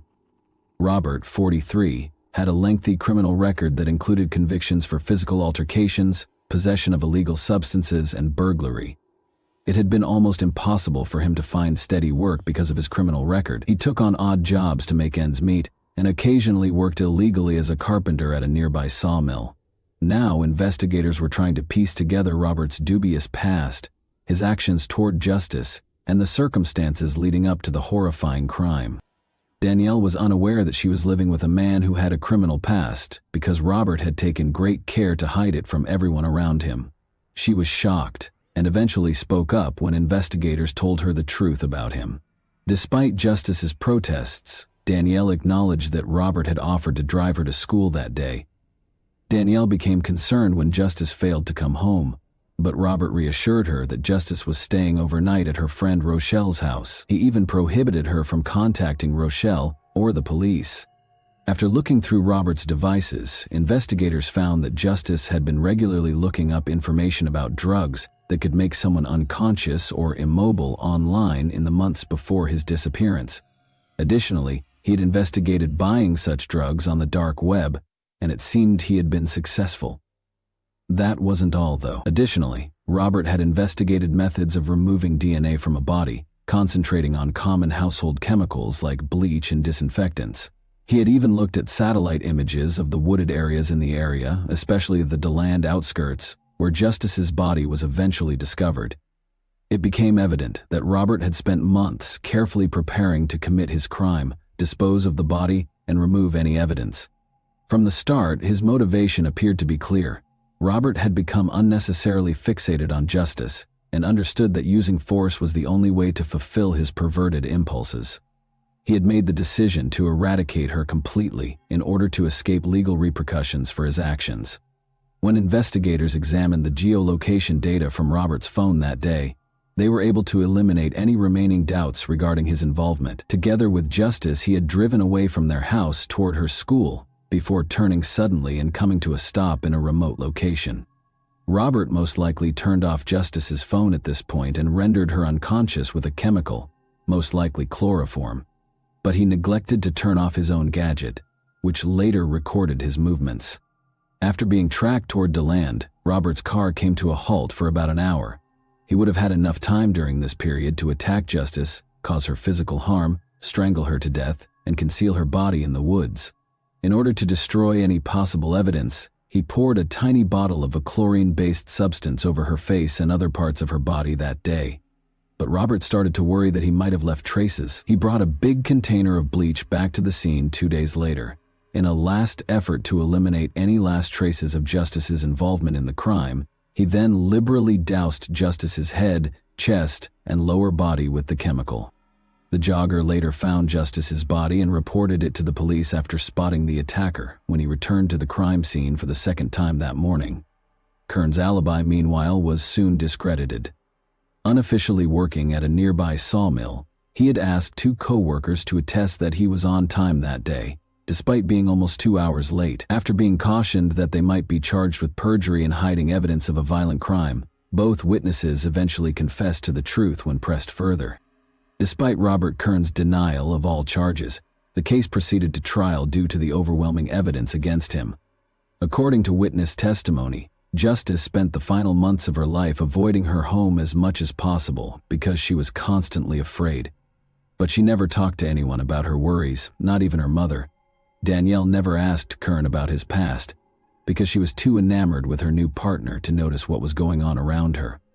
Kern's claims were methodically refuted by prosecutors, who demonstrated that he had carefully planned this horrible deed with the express purpose of ensuring Justice wouldn't live. Kern was further connected to the crime scene when particles found on his car mats were matched to moss and soil samples from the location where Justice's body was found. However, the corrosive chemical Kern used had eaten away at the victim's remains down to the bone, destroying all DNA evidence and tissue samples, making it impossible to prove the claims of an intimate assault. Nearly 2.5 years after the crime, in August 2022, Kern was found guilty of premeditated violent murder. He will never be freed because he was given a life sentence without the chance of parole. And that wraps up today's chilling story. If you enjoyed this video, don't forget to like and subscribe so you never miss a new upload. Also, let me know in the comments, what part of this story shocked you the most? Thank you for watching, and I'll see you in the next video. Hey guys, welcome to my channel, and today we're going to take a look at another horrible case with you. Many people can get to the point where they suspect a loved one of betraying them. Others may give in to the influence of fantasies of retaliation against the betrayer, while others may decide to end the relationship due to such suspicions. However, what if a katana were to make these fantasies come true? The setting for this story was Camas, Washington, in 2018. The topic of discussion was a woman who lived in a nice home in a quiet neighborhood. Alex Lovell was the man's name. For 29-year-old Alex, playing video games was his main passion. He was in front of the computer for about 12 or 13 hours every day. Alex took his pastime so seriously that he routinely performed shoulder, wrist, and hand exercises. He even worked on a unique mouse control method to improve his efficiency as a gamer or player. At the age of 30, Alex's girlfriend Emily Javier was not pleased with his obsession. After 2 years of dating, the young couple noticed that Alex was spending more and more time playing games and having less time for her. Emily, of course, did not like this situation. When Alex made the decision to pursue a career in professional gaming, her patience reached a breaking point. Emily struggled to accept a gaming rival, even though she was somewhat comfortable sharing her boyfriend's gaming habits. When she found the Tinder dating app on Alex's phone, her resentment reached new heights. She became very suspicious of this. She therefore realized that Alex had found another girl when she saw red hairs in the shower and scratches on his back, even though her hair was then dyed green. Convinced that he would simply deny everything, Emily started to plot a retaliation that would enable her to permanently get rid of him, rather than confronting him head-on. She considered purchasing poison, getting a gun, or hiring a killer. No, she purchased a katana at a shopping center. That was the only thing she could think of right now, driven by anger. She therefore made the decision to give herself an additional week to polish her strategy. She entered the question, how to kill someone with a sword, into a search engine while she was at home with the katana. Not surprisingly, her question was answered in a rather direct manner. In order to start their last journey to the Hawaiian Islands with Alex, the girl bought plane tickets at the same time. She confessed that she was tired of life in 2 notes, one to her mother and the other to a close friend. She also wrote Alex a note, though it's unclear what it said and when he was meant to read it. At first, it seemed as though she wanted to do something to herself while on vacation. However, how did she intend to exact revenge on Alex? Kill him too? It's feasible, particularly considering that she could have brought the sword with her if she had checked it in with her bags, rather than bringing it on her person. One evening, though, Alex came home at about 9. He wanted to go to bed and hardly gave his girlfriend any attention. Emily became emotionally unstable as a result of this. She taped 2 additional knives to her side of the bed in case her sword plan didn't work, and she concealed the katana there because she felt she could no longer stand such treatment. She went back to her boyfriend after completing her preparations and offered him a drink to help him fall asleep more quickly while intoxicated. Emily hid the man's phone, which he would need to call for assistance after he fell asleep quickly. She illuminated his neck with the light from her own phone so she could see better and aim more precisely. Her hand went to the katana, but just as she was about to attack, she unintentionally struck Alex in the head with the katana's back, waking him up.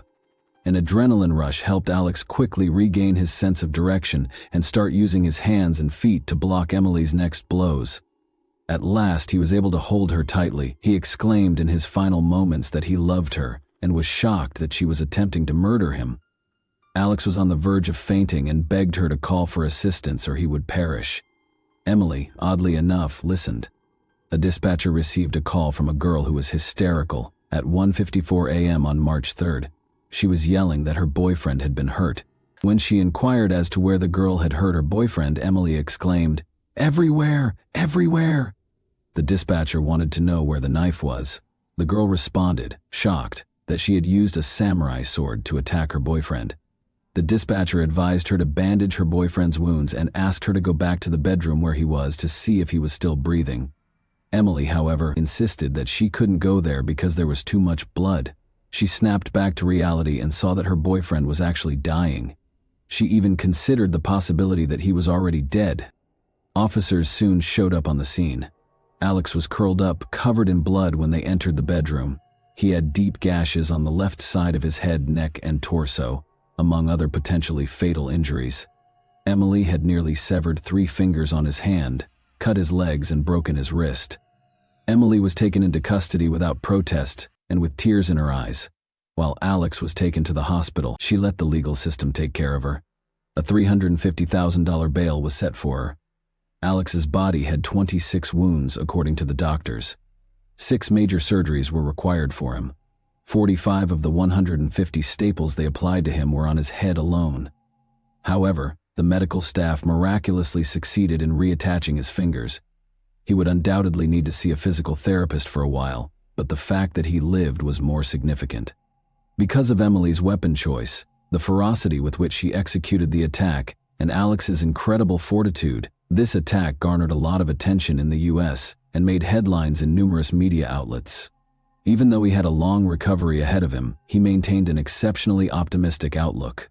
He amusingly posted a question on the internet a day after the attack, asking if anyone could split a picture of him and Emily together. Some of his remarks were repeated by the media, though it's unclear how he was able to take the attack so lightly. One example would be, "I'm really proud that I was beaten with a sword and by a girl, man. I must sacrifice it for her. I certainly took a lesson from this.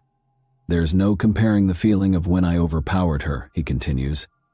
"I've participated in sports, taken first place in major competitions, and more. I've performed snowboard tricks. This is superior. I believed it was right to defeat someone who was determined to do me harm. I had spent my entire life anticipating this."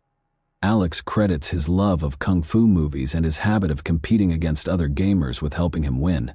He says he never cheated on Emily, but acknowledges that he likely spent too much time in front of the monitor. He remarked, "I hardly had time for one girl, much less another. He simply was too worn out to give her the affection she so richly deserved."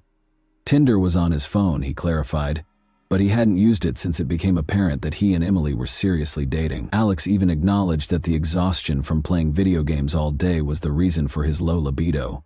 This might have persuaded Emily that he no longer wanted her, but he says that numerous times before, even when another girl merely liked his picture on social media, she had falsely accused him of cheating.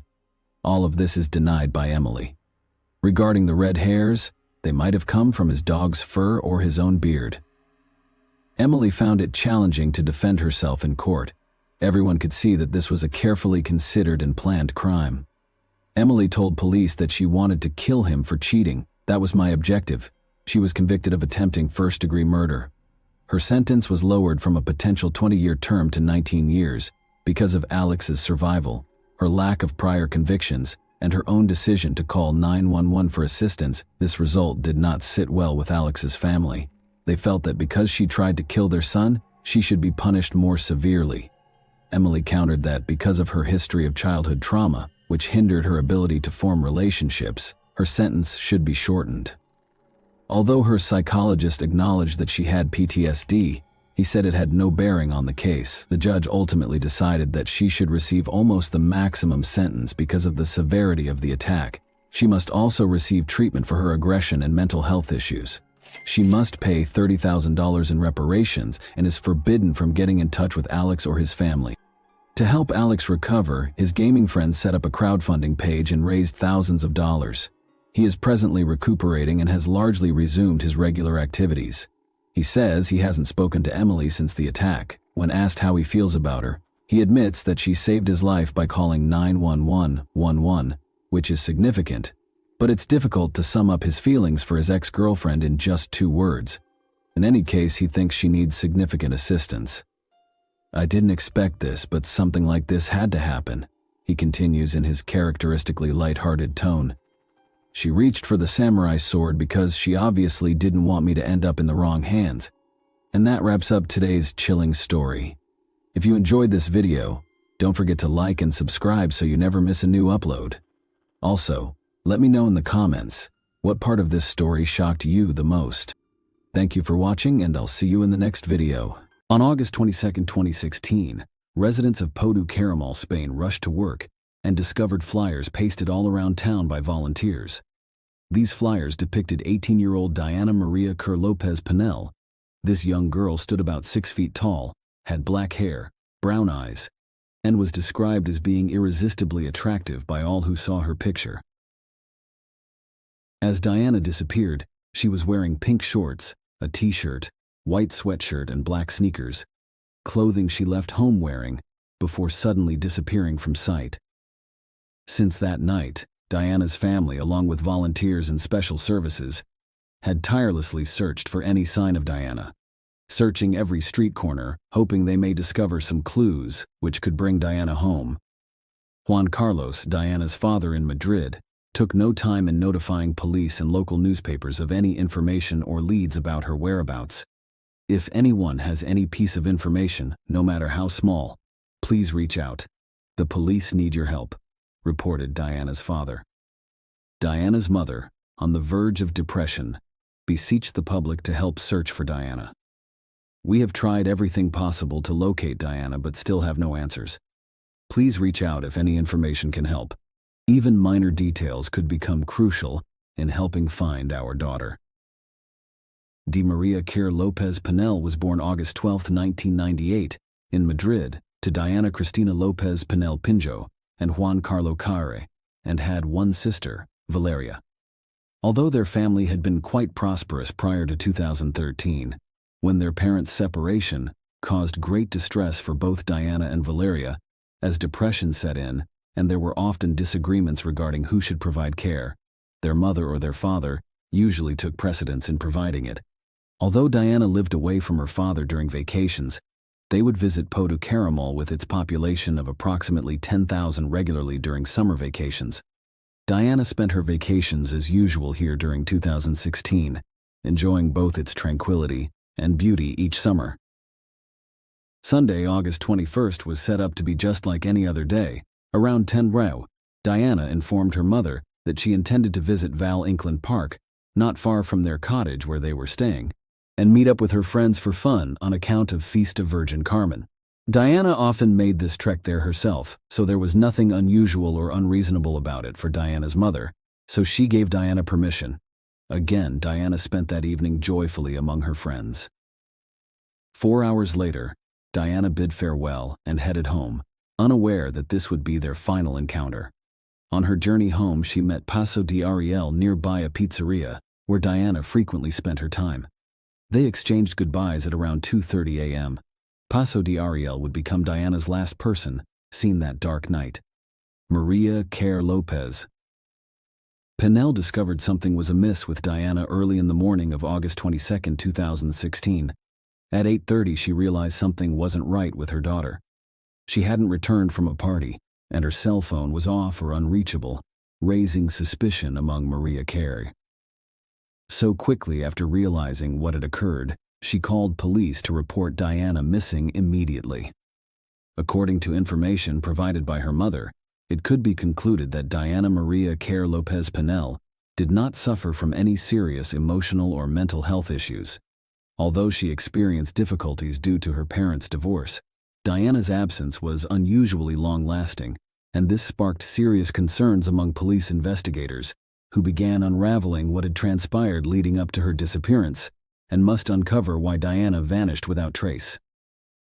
According to reports, Diana sent her last messages via WhatsApp to a friend from Madrid and described a specific individual who was stalking and shouting strange phrases that scared the girl. These were Diana's last contact with the outside world, as she no longer responded, but her messages were still read by someone. The following day, police began retracing Diana's route back home. There, along the roadside, they discovered a black hairband similar to what Diana was wearing that evening. Unfortunately, it was all they found there, and no further proof existed for investigators to consider. Diana was unable to provide any useful information, and there were no CCTV cameras covering the final leg of her journey. The street in which Diana made her last stop was poorly lit and sparsely populated, featuring only garages and an outmoded Boomerang nightclub. Along this road were some witnesses claiming they saw Diana get out of a car containing 3 guys before moving onto another one that took her away from the port. These testimonies, however, could not be verified. Investigators considered 2 main versions of what had happened. The first suggested Diana may have been taken by someone she may know, while a second theory linked Diana's disappearance with possible attacks by maniacs. Diana's mother suggested an additional theory suggesting her daughter could have been taken away on a boat. Diana's friend and ex-partner reported meeting someone from Morocco who helped them buy hashish together. But this information only complicated their investigation further. One key point was the news report in the media about the discovery of Diana's clothing from that evening. However, her mother denied this information, stating no clothes had been found and her credit card and identification had been left in the house, thus demonstrating that Diana could not simply disappear on her own free will. All these circumstances further pointed toward this being not just random events or accidents, but something more sinister taking place behind these circumstances. However, the case still remained mysterious and could not be solved.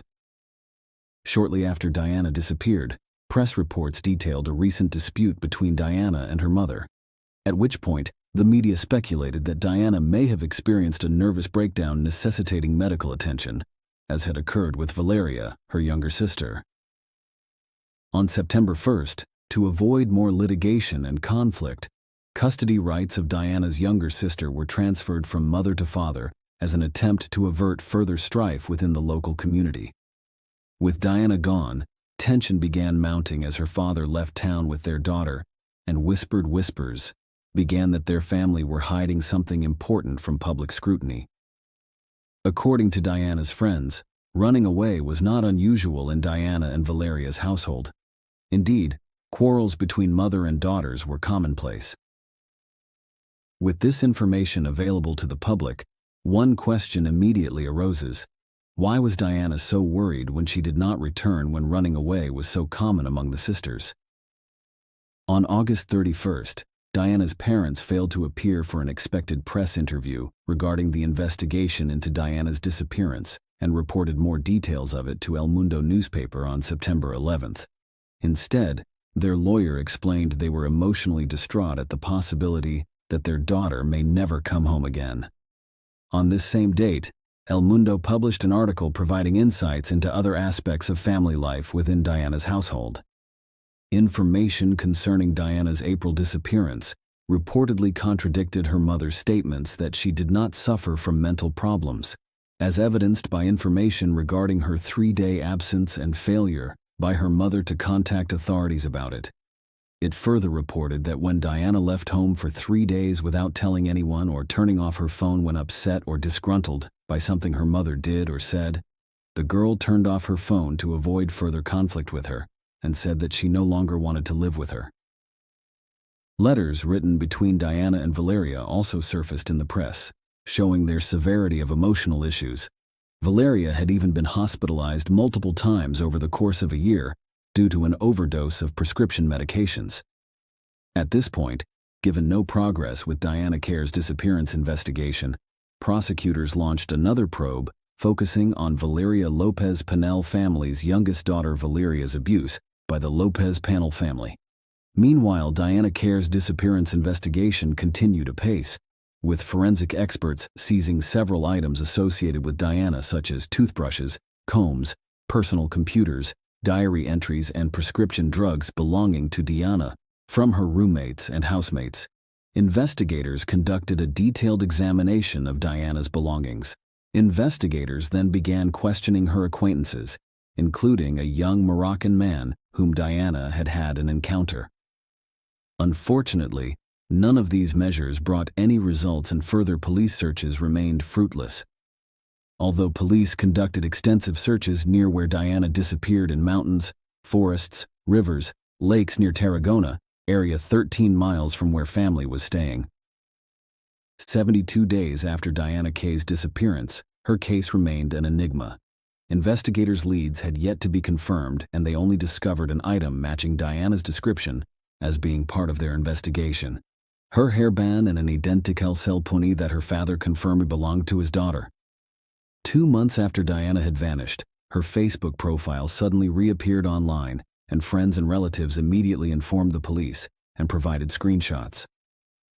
Friends noted that reset password function had been utilized to avoid entering login details for her profile.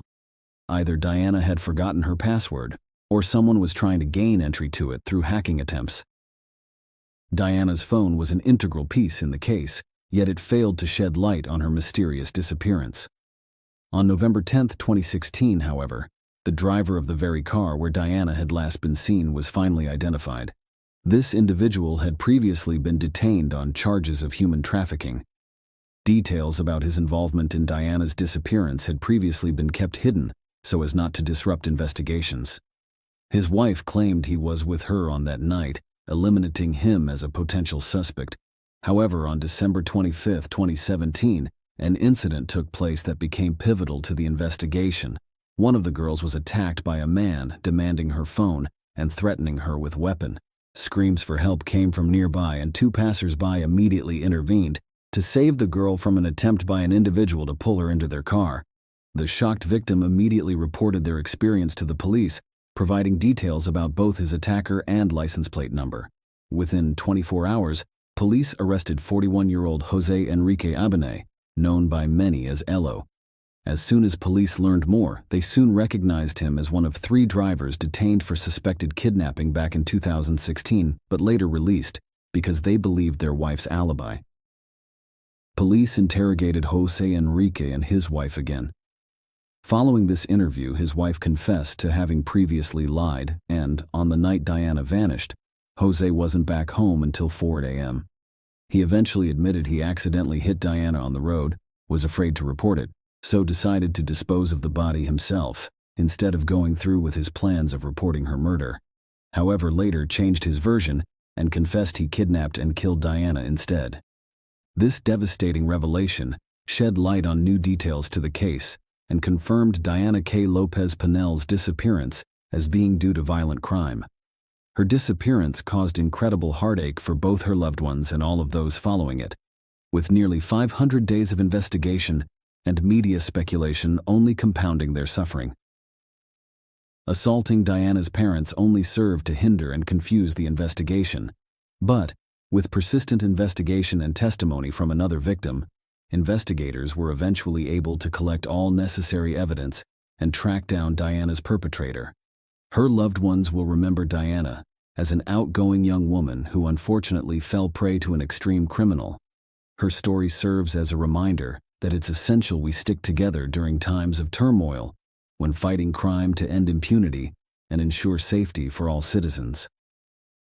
Unfortunately, Diana's perpetrator did not confess right away as to where they had hidden her body. Eventually, her family and friends managed to say their final farewells and give her a proper burial in January 2018. Jose was eventually sentenced to life with parole available after serving 35 years. Share your opinion with us in the comments and subscribe to the channel for more. Hey guys, welcome to my channel, and today we're going to take a look at another horrible case with you. This video examines what happened in Tennessee, USA on September 2, 2022, when 34-year-old Eliza Fletcher, a mother of 2 children and kindergarten teacher, left her Memphis home to go for a morning jog. Following police notification of Eliza's disappearance, an investigation was started after she failed to return home, which sparked a significant public outcry. A few days ago, the case was concluded. Born in Memphis, Tennessee, on November 9, 1987, Eliza Welford Fletcher played soccer for the University of Memphis after graduating from Hutchinson School in 2006 and went on to finish her undergraduate studies at Baylor University. After graduating from Belmont University with a master's degree in teaching, she focused her efforts and unending youthful enthusiasm on her students at Promise Academy and then St. Mary's Episcopal School's junior kindergartners. Eliza gave her all to her students, as she did to everything she did. She was a firm believer in the value of personal development and did not hesitate to show vulnerability. As a natural athlete, on the other hand, she welcomed it. From childhood teams to collegiate competition to winning marathons, Eliza's love of sports was evident. As an adult, she loved going for morning runs with her friends. She enthusiastically participated in everything she did by utilizing her competitive nature. Eliza was a skilled runner who qualified for the Boston Marathon, a prestigious event among marathon runners, by finishing the Stone Marathon in Memphis in 3 hours, 26 minutes, and 9 seconds. Eliza loved being a wife and mother more than anything else. Richard James Fletcher, her husband, and she met at the Second Presbyterian Church. On Friday, September 2, 2022, the couple welcomed 2 sons into the world after getting married on March 8, 2014. When Eliza did not return from her jog at the scheduled time, her family became concerned. Her husband Richard reported her missing at 7:45 a.m. after noticing that she had not returned home and was not returning calls or texts. Eliza began her day the same way she began many other days, with a morning run. She left the house at around 4 a.m. Police started looking into it right away. The investigators first spoke with every member of Eliza's family. In addition to ensuring that the family members' testimonies were consistent, they had to piece together the timeline of events preceding her disappearance. Eliza's husband, or any other family member's involvement in the disappearance, was promptly ruled out by authorities. Investigators retraced Eliza's route and started gathering surveillance footage after determining which route she was running. A still photo of Eliza was made public. She weighs 137 pounds, has blonde hair, green eyes, and is 5 feet 6 inches tall. Her hair was in a bun on the day she was last spotted, and she was dressed in a pink jogging top and purple-blue running shorts. Investigators concluded that Eliza had been abducted close to the University of Memphis. Eliza used to frequently jog in the area and had never experienced any personal safety concerns. But this time, police claimed that a man kidnapped her, forced her into his car, and drove off. The suspect was driving west on Central Avenue in a dark SUV. It was discovered that Eliza's cell phone was broken. Near the scene of her kidnapping, a water bottle and a phone were discovered. An image of the SUV was made public, and police urged anyone with information that could aid in the investigation to get in touch with them. Some information regarding the kidnapping was later made public by authorities. What the police report says about it is as follows. A black GMC Terrain was seen driving by and then waiting for the victim to run by on the scene's security footage. The document claims that a man got out of the vehicle, rushed over to Fletcher, and pushed her into the passenger seat. This kidnapping seemed to involve some sort of struggle. This is where the Champion Slide sandals were discovered. Sandals discovered at the scene were sent to a lab where specialists were to test them for a sample of the offender's DNA. The car then sat in the parking lot with the victim inside for about 4 minutes before it drove away. In a statement released on September 3, the day following the kidnapping, Eliza's family offered a $50,000 reward for information leading to Eliza's return. Police were looking for the dark SUV in the meantime. They discovered additional surveillance footage, some of which was subsequently made public. The police statement claims that this video shows the suspect in Eliza Fletcher's kidnapping cleaning the inside of his vehicle.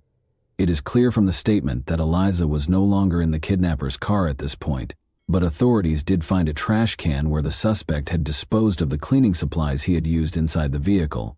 They might be an important piece of proof. The same day, September 3, Memphis police reported that they had found a car of interest and had taken its driver into custody to question him. The DNA sample came from the sandals the criminal misplaced when kidnapping Eliza Fletcher. Upon entering the DNA profile into the database, forensics discovered that the person who kidnapped Eliza was 38-year-old Cleotha Abston. He was released from prison approximately 2 years ago and had a criminal record. Investigators allegedly found that Abston's cell phone was close to the location where Fletcher was coerced into the car, based on cellular records they were able to obtain. Abston was a teenager when he pleaded guilty to kidnapping Kemper Durand on May 26, 2000, and was previously given a sentence of 24 years in prison. According to court records, Abstin forced Durand into a car's trunk after kidnapping him at gunpoint. In a victim impact statement, Durand stated that he felt incredibly fortunate that I was able to escape from the custody of Cletty Abstin. He then made Durand take money out of an ATM, from which he managed to escape when he caught the attention of a Memphis Housing Authority guard. He and his co-defendant had taken me from the trunk of my car, where they had kept me for several hours, and forced me to drive to the MAPCO station. I was supposed to get cash for Cleotha Abstain using my ATM card. We were extremely lucky that a Memphis Housing Authority guard in an armed uniform just so happened to enter the MAPCO station. It is very likely that I would have been killed if I hadn't escaped, he wrote in the statement. Durand, a criminal defense attorney who passed away in 2013, stated that he thought Abstin had no remorse at all. Additionally, according to court records, Abstin had a long criminal history beginning in 1995. The charges included rape, theft, aggravated assault, and evading arrest. Although the kidnapper was apprehended, Eliza Fletcher's whereabouts were unknown due to Abstin's silence after his release from the Tennessee Department of Correction in November 2020. Regretfully, evidence discovered in his vehicle showed that Eliza had passed away. Forensics discovered traces of Eliza's blood in his SUV, despite the fact that Abstat had cleaned the interior thoroughly. Abstin was accused of both evidence tampering and kidnapping. In addition, he was accused of unrelated crimes like credit card fraud, property theft, and identity theft. According to police, the judge set bail at $500,000 at the time of arraignment. A public defender was assigned after Abstin informed the judge that he could not afford an attorney. Police were searching for Eliza in the meantime. On the morning of Friday, September 2, she was kidnapped. Authorities confirmed the worst fears of those concerned about Eliza Fletcher's fate at a press conference on Monday, September 5, 2022. The body of Eliza was discovered in the grass close to this deserted Victor Street home. The driveway contained tire tracks that matched those on Abstin's vehicle. This is how this location appears on news reports, however, indicate that this abandoned house was encircled by tall grass at the time of the crime. The grass was as tall as a man in some places, making it an excellent place to conceal the crime's evidence. Journalists started asking locals if they had seen anything suspicious after Eliza's body was discovered here. According to some of the people the journalists spoke with, even before Eliza's body was discovered, they called City Hall several times to request that the grass be mowed. However, after Eliza's body was discovered, the city authorities did nothing. Abstin was also charged with first-degree murder and first-degree murder in the commission of kidnapping, and the judge revoked the $500,000 bail that had been set when he was first charged. The judge also decided that Henderson would be accepted as the suspect's legal last name. Since his name is listed as Cleotha Abstin in the prosecutor's reports as well, I will use that name going forward. Just to let you know, he is listed as Claretha Henderson in some sources.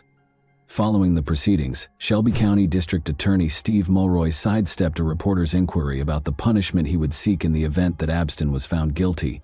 A conviction for first-degree murder carries a life sentence, with or without parole, or the death penalty. It is too soon for us to talk about the kind of punishment we will pursue. Outside the courtroom, Mulroy stated that Eliza's family and everyone who knew her were shocked by her untimely death. 5 days after the police announced the body's discovery, on September 10, 2022, hundreds of people attended the funeral service, which took place in the same church where Eliza had been married 8 years prior. Nobody is prepared for the loss of a loved one, but it is a terrible experience to learn that they were murdered after being kidnapped. People's mental health suffers as a result of their inability to accept the devastating reality. It's time to honor those who loved her so much, and to remember and celebrate how unique she was. We are grateful for all of the love and care that we have received. We are incredibly appreciative of the local, state, and federal law enforcement agencies' tireless efforts to locate Eliza and apprehend the perpetrator of this heinous crime. According to Eliza's family, this senseless loss has left us devastated and heartbroken. Family, friends, co-workers, students, parents, members of her Second Presbyterian Church congregation, and everyone else who knew her loved Eliza. According to the statement, the faculty and staff at St. Mary's Episcopal School lit candles in Eliza's honor as the day began in chapel. On September 9, 20th, 2000, 200 people came together to finish the marathon that Eliza had left unfinished. according to a Facebook post from the school. In remembrance of Eliza, who was kidnapped at around the same time, they began running at 4:20 a.m. "We're just here today to run in honor of Eliza and to demonstrate that women in this city have the right to run at 4 in the morning or 10 at night," said event organizer Danielle Heineman. "Any time of day or night, Eliza supporters jogged, ran, and walked in her honor while dressed in vibrant hues. They held that women had the freedom to go out whenever they pleased and were not required to completely cover their bodies." The 34-year-old mother of two and teacher passed away from a single gunshot wound to the head, per the autopsy report.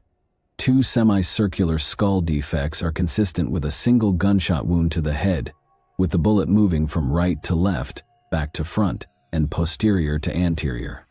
According to the report, a shell casing was found close to where her body was found, despite the fact that no projectile was recovered from her body. Eliza sustained blunt force injuries, such as fractures to her jaw and bruises on her right thigh, in addition to the gunshot wound. Although there was no overt indication of an actual assault, these injuries were consistent with blunt force trauma. It was discovered that Cleotha Abston had abused another woman the year prior to his abduction of Eliza, as the authorities readied themselves for the trial. The attack on Eliza Fletcher might have been avoided if Abston had been taken into custody, but the system failed because of inadequate funding, and Abston was still at large. The incident in question took place on September 21, 2021.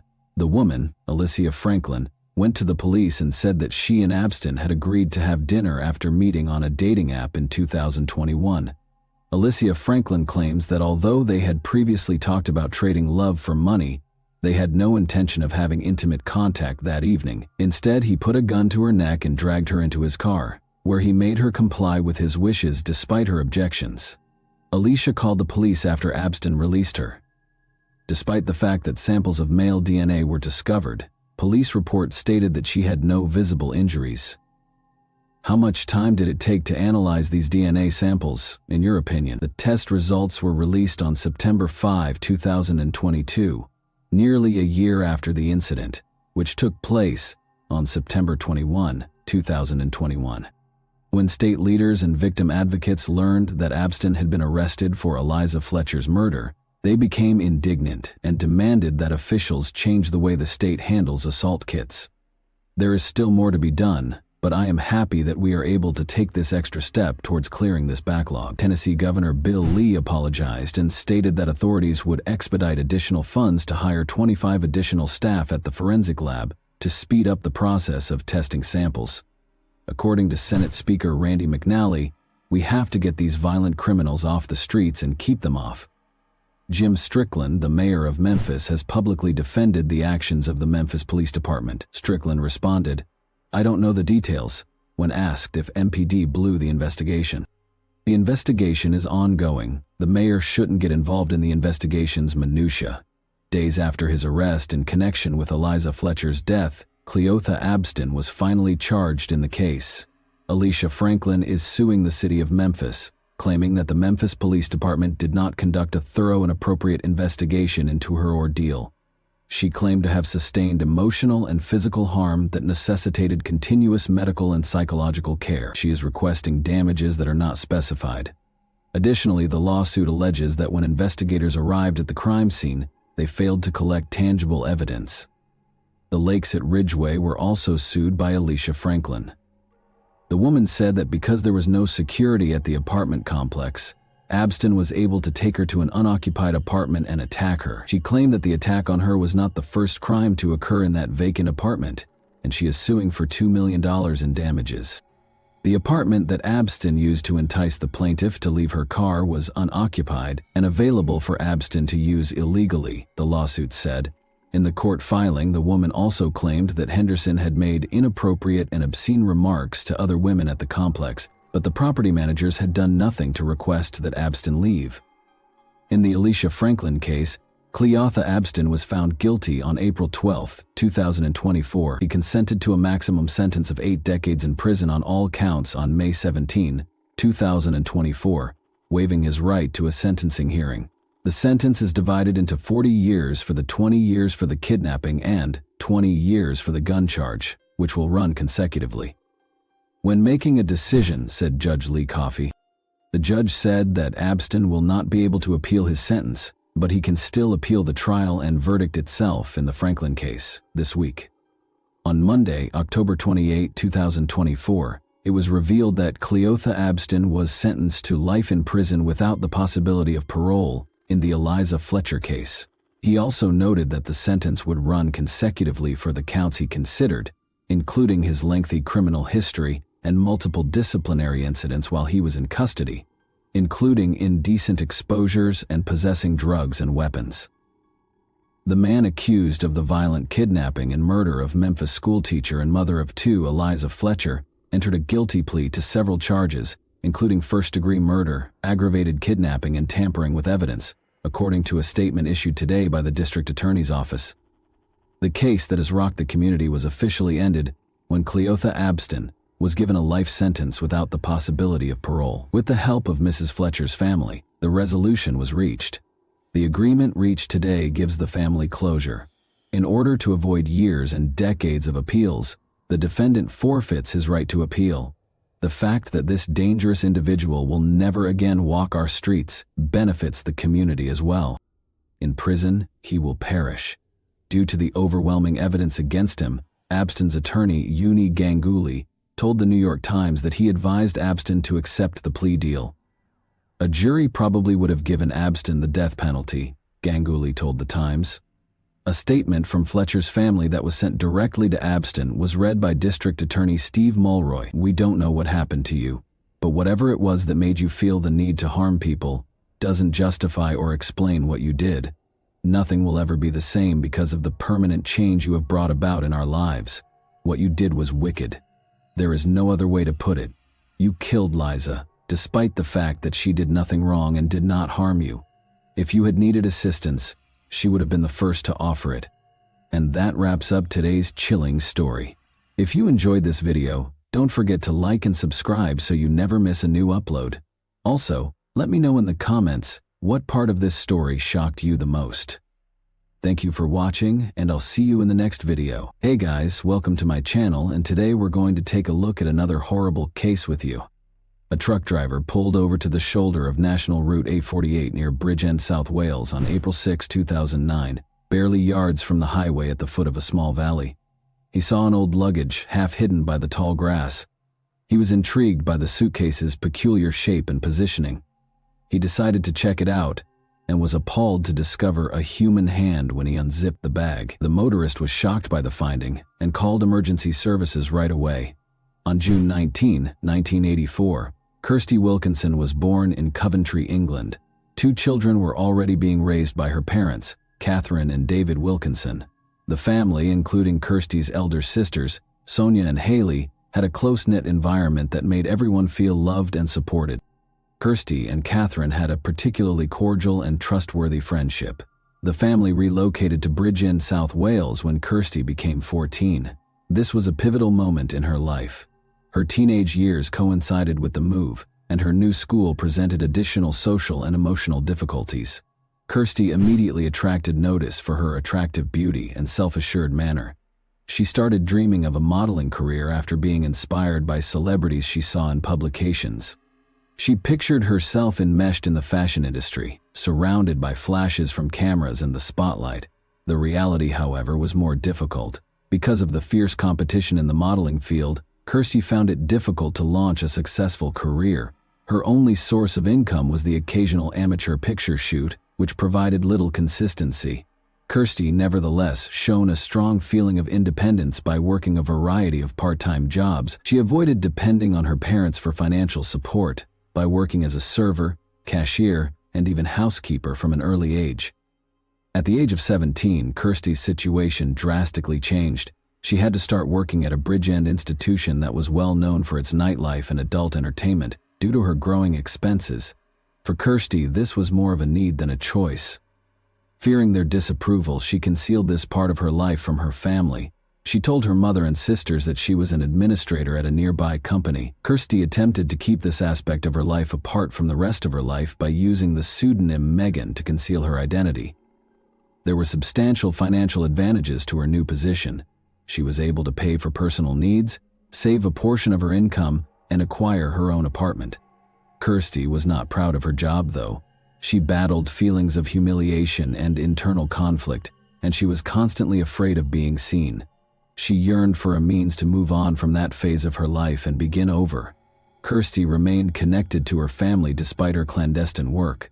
Unaware of the true cause of her financial independence, her parents viewed her as responsible and goal-oriented. Kirsty persisted in fabricating the appearance of a steady and typical life, hoping that she would eventually be able to abandon her double life and follow her childhood aspirations of stability and normalcy. Paul Grab was born in South Wales in 1983. His early years were characterized by ongoing disputes and unstable finances. Paul felt unwelcome from a young age because his parents were constantly fighting and regularly neglected their son. Paul exhibited problematic conduct, frequently missing school and arguing with students and teachers. His parents tried unsuccessfully to reprimand him because of his subpar academic achievement. Paul started acting more aggressively by the time he was a teenager. He was openly disrespectful to professors and often got into confrontations. But he eventually dropped out of school, leaving his education unfinished, as his reputation at school deteriorated. Paul became interested in illegal substances about this time. His initial experiments with moderate narcotics gradually progressed to more serious addictions, which made him more hostile and alone.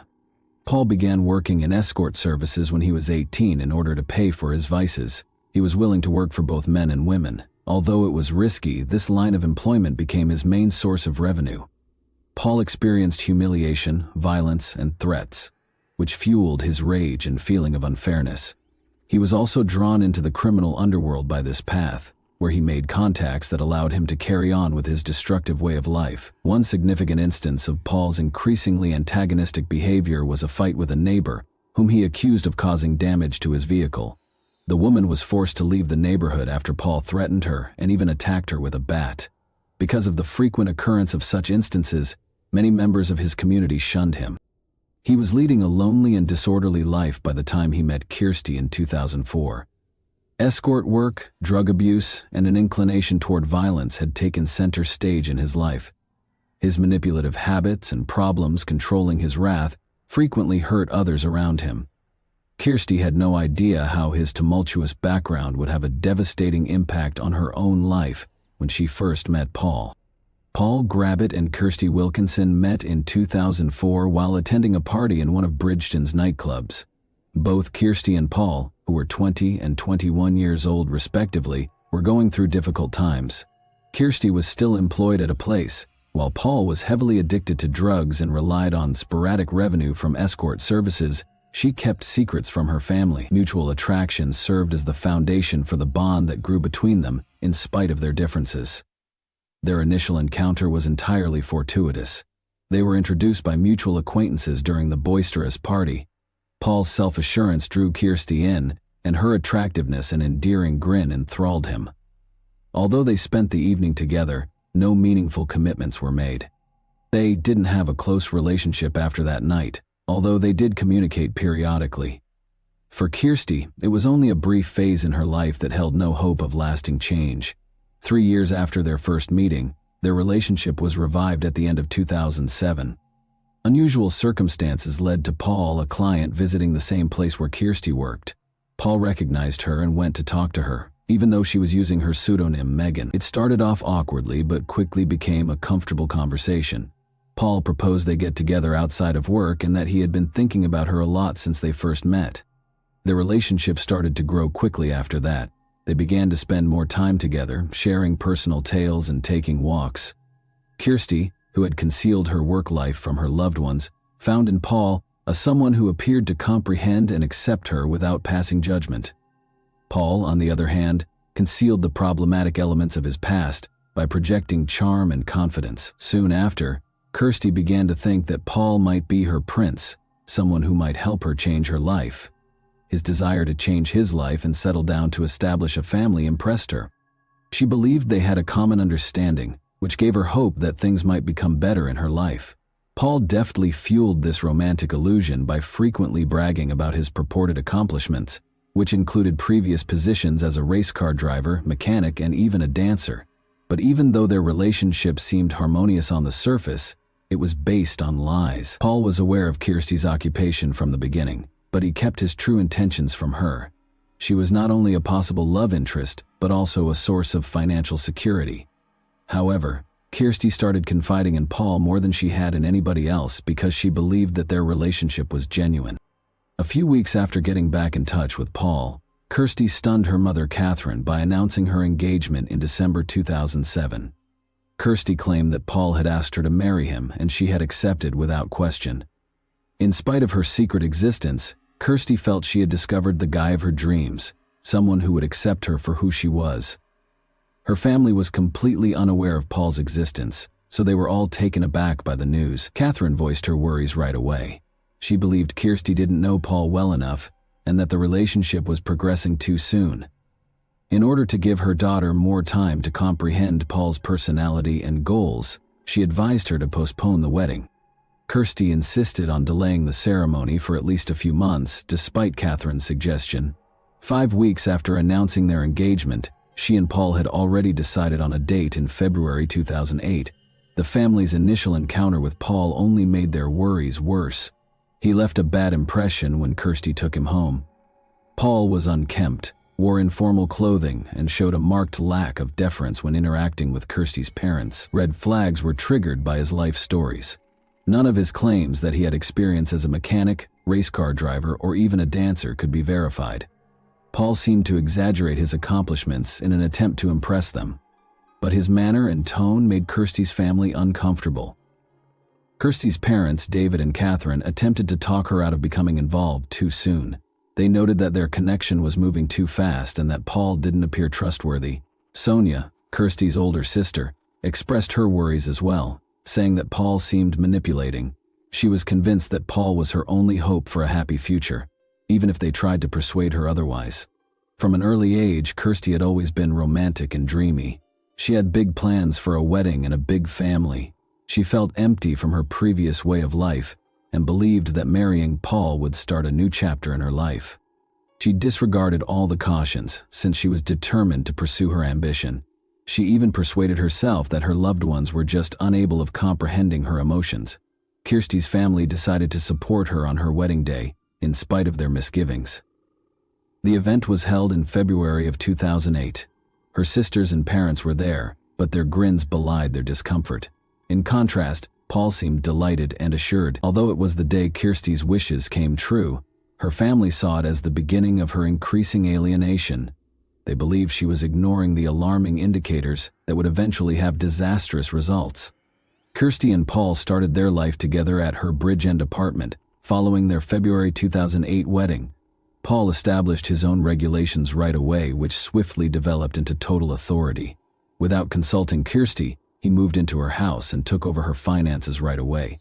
Paul demanded access to her bank account, saying it was essential to better manage their finances. Kirsty didn't protest, fully engrossed in her love vision. It quickly became clear that Paul had no desire to improve their mutual well-being.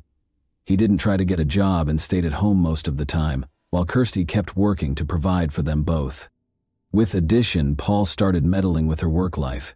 He advised her to take on additional clients in order to boost their revenue, rather than discouraging her work. Without considering Kirsty's feelings or welfare, he saw this as a means of paying their mounting bills. Paul had power over more than just words.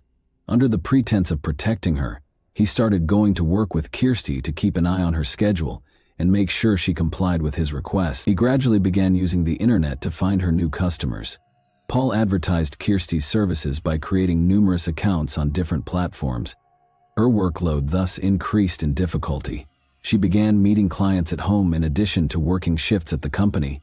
Kirsty soon found herself in a scenario that was emotionally damaging.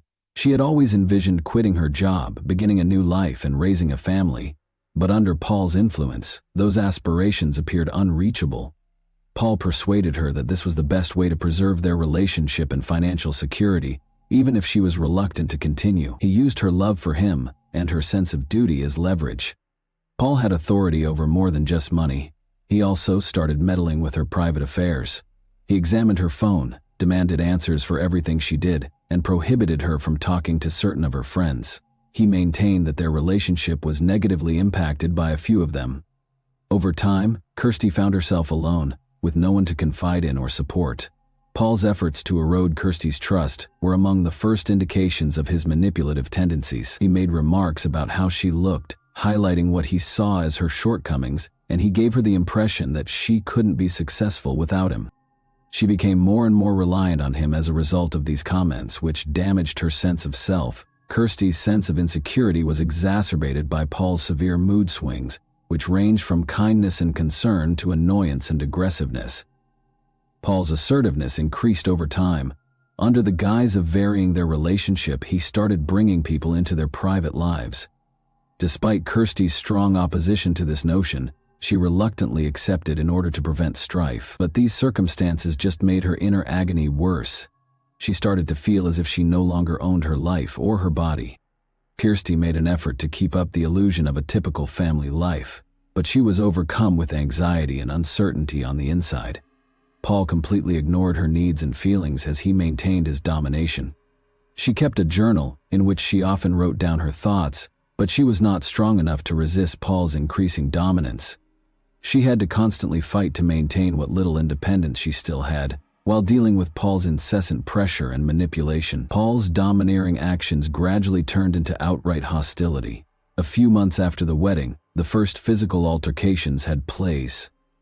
One night, Paul got into a fight with Kirsty because she hadn't made enough money, and he ended up pushing and hitting her in Kirsty's place. Although it was a startling event, Paul immediately expressed regret and vowed that it would never occur again, but his excuses were only short-lived.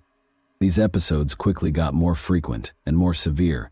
Paul started acting aggressively to subdue Kirsty's will. He would go from threats to physical acts when she didn't comply with his demands. When Kirsty tried to express her wish to quit her employment at the establishment, for example, Paul angrily interrupted her, called her ungrateful, and then hit her. He increased his exertion, further limiting her autonomy into decision-making. Catherine, Kirsty's mom, started to suspect that her daughter was not happy in her marriage.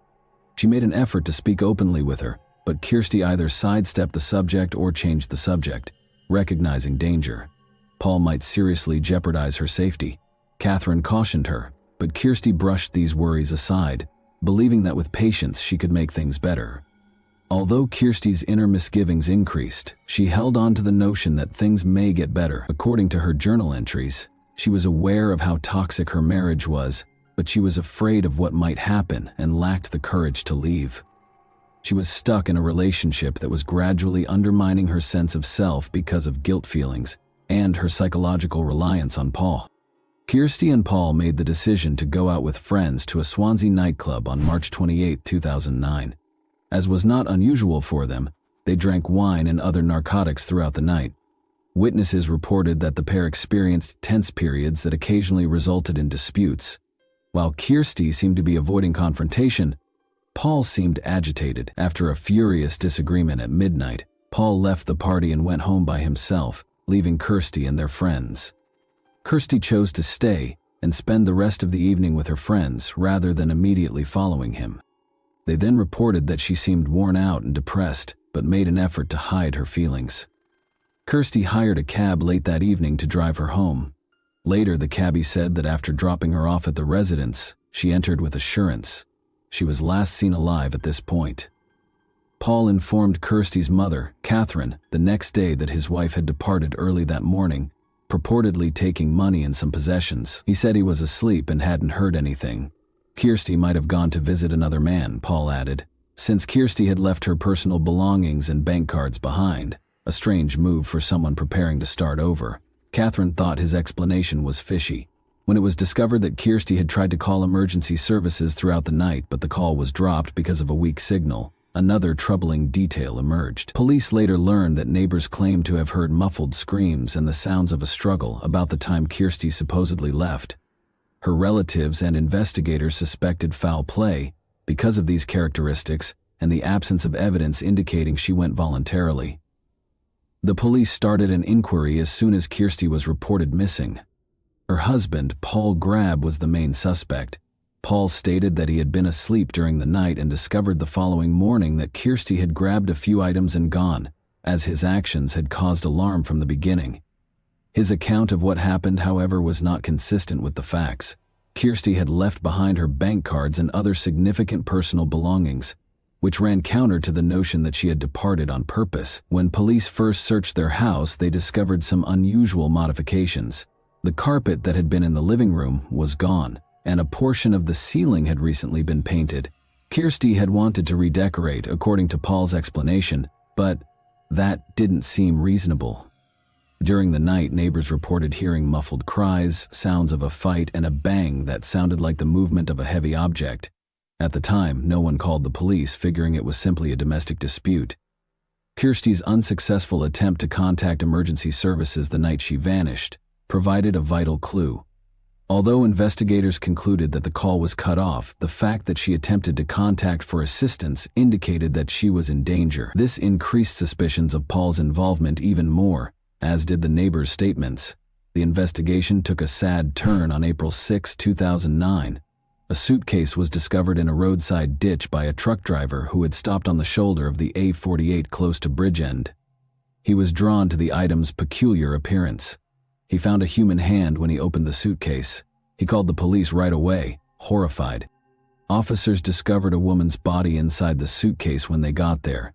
Kirsty Wilkinson was later identified by experts as the victim. Kirsty had been seriously injured according to a physical examination. She had multiple bruises and scratches on her body, and her jaw and nose were shattered. She passed away as a result of a traumatic brain injury brought on by many head injuries.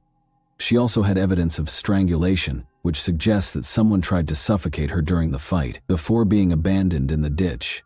Investigators discovered that her body had been transported from another area. Paul was taken into custody by authorities that same day.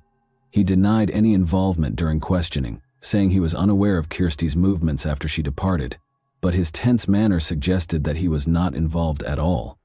Additionally, investigators found that Paul attended a massage parlor and took out cash using Kirsty's bank card the day after she vanished, all of which seemed extremely suspect given the circumstances. The terrible chronology of the crime was made clear by forensic evidence and testimonies. A dispute between Kirsty and Paul occurred the night before she vanished. Paul assaulted her, trying to choke her and hitting her several times. Paul brought Kirsty's body to the living room after she passed away, and he struggled to pack it in a bag because of how big she was. Without the required equipment, Paul gave up on his initial plan to dismember it. Finally, he pushed her body into the suitcase and carried it to a ditch on the side of the road, where he dumped it. Later, bloodstains were discovered in Kirsty's house, which Paul had attempted in vain to clean. Splatter marks on the ceiling were found to be hidden by paint stains. Together with witness statements and Paul's actions, these pieces of evidence proved to be essential in establishing his guilt. The charges against Paul were strengthened by Kirsty's journal entries, which also showed her dread of him and her wish to flee. Early in 2010, Paul Grabbitt's trial got underway. Based on police-gathered evidence and witness accounts, prosecutors provided a thorough chronology of the events. One of the most important pieces of evidence was the bloodstains in the living room, which Paul tried to hide by removing the carpet and repainting the ceiling. The blood matched Kirsty's, according to forensic specialists, and suggested a severe altercation. Severe aggression was seen in her physical injuries. Neighbors and other witnesses claimed to have heard muffled cries coming from the residence and the sounds of a struggle. A cab driver acknowledged that he dropped Kirsty off at her house the night she vanished, just before she passed away. Records of Kirsty's unsuccessful attempt to contact emergency services owing to a bad signal were produced by the police. Paul's use of Kirsty's bank card for purchases, such as cash withdrawals and visits to a massage parlor following her passing, was another crucial piece of evidence. Kirsty's journal entries were read out loud during the trial. She talked about how she was afraid of Paul because of his aggressiveness and cunning. These documents depicted a life of financial exploitation, intimidation, and control. The prosecution focused on how Paul controlled Kirsty's life while ignoring her security and welfare. Paul denied any misconduct, asserting that Kirsty left their house on her own volition and implying that an unidentified someone was responsible for her passing. Evidence and witness accounts, however, refuted his story. Investigators also discovered that Paul had tried to portray himself as a laid-back husband by claiming that Kirsty had cheated on him with another man. Paul was found guilty of the crime by the jury following a protracted trial. The judge emphasized Paul's total lack of regret, the act's extraordinary cruelty, and its self-serving motivations.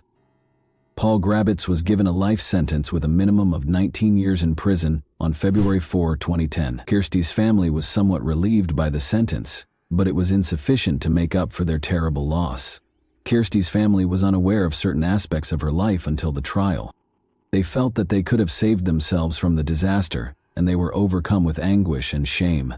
In addition to marking the end of the case, the hearing served as a sobering reminder of the destructive power of dysfunctional relationships and control. The Wilkinson family suffered severe emotional and psychological damage following Kirsty's passing. Catherine, her mother, battled a persistent sense of guilt. All of the cautions she had given Kirsty, the statements her daughter had disregarded, and her instinct that Paul posed a threat to her were all repeated in her thoughts. She was overcome by these ideas, which made the loss much more painful. David, Kirsty's father, became reclusive and avoided talking about the catastrophe. Their family's cohesiveness was destroyed when they lost their youngest daughter. Haley, Kirsty's older sister, was deeply impacted by her passing. Since the two had always been close, Haley found it difficult to fill the vacuum created by the loss. Haley tried to numb the pain by drinking because she was unable to handle the mounting weight of her depression and powerlessness. Haley died at the age of 31 from alcohol poisoning 5 years after Kirsty did. Kirsty's other sister, Sonia, lost yet another daughter as a result of this second tragedy, which dealt the Wilkinson family yet another painful blow. The tragedy served as a sobering reminder of how crucial it is to keep loved ones safe. Despite her own profound sadness, she made an effort to help her parents. No verdict or punishment could mend the wound that the Wilkinson family was left with. Their lives were ruined by the tragedy, which left a scar they would never be able to shake. And that wraps up today's chilling story. If you enjoyed this video, don't forget to like and subscribe so you never miss a new upload. Also, let me know in the comments what part of this story shocked you the most. Thank you for watching, and I'll see you in the next video. Hey guys, welcome to my channel, and today we're going to take a look at another horrible case with you. Imagine spending your entire life believing you know everything there is to know about the people in your life, only to discover that they have been keeping a terrifying secret for 25 years. Unbeknownst to us, family secrets have the power to influence our lives and occasionally prevent us from achieving true happiness. It can seem like your entire world is about to fall apart when the truth is revealed. For me, it's a dangerous gamble to believe what someone says after all these years. It's difficult to picture coexisting with someone, being aware of their sinister secrets and remaining silent. But were there private interests involved? Together, let's dive in and discover the truth. A chilling tale of love, treachery, and a complex mystery involving unsolved crimes that rocked the sleepy town of Holland, Michigan, to its foundation, will be covered today. Every resident had their own theories about what might have happened because the incidents were so shocking. The suspect was finally put on trial after years of investigation, but was the right person held responsible? Gail Weingarten, the 8th child in a large and close-knit family, was born on April 24, 1965, to Wendell and Dorothy Weingarten. She was raised in Michigan's Ottawa County. Despite their lack of wealth, the family was well known for their close ties and concern for one another. They were the epitome of what it meant to be a loving, cohesive family. Notwithstanding their cozy home, financial hardships were frequent, and Gail had a childhood dream of a job that would enable her to buy the things that all children desire. She saved up money and shared with her older sister, Cheryl, that she planned to work hard so she'd always have enough to buy anything she wanted. As a teenager, Gail landed her first job as a waitress. Although the pay wasn't much, she made good money through tips and worked tirelessly. Her charming, friendly, and warm nature meant she never left anyone in her circle indifferent. At 18, Gail experienced her first true love. The relationship moved fast. The young couple moved in together, dreaming of having their own home and starting a family. They lived together for about a year. In 1984, when Gail was 19, she started a new job where she met a 25-year-old contractor named Rick Brink. At first sight, it was love. Gail ended her previous relationship and threw herself completely into her new romance. Rick was so captivated by her that on the very first day they met, he told his mom he had found the woman he wanted to marry. He was head over heels, and their relationship blossomed with beautiful dates and romantic outings. Rick went out of his way to make Gail happy, fulfilling her every wish, and the two of them were deeply in love, feeling absolutely fulfilled together. They were truly a perfect match, both hard-working, ambitious, and full of energy.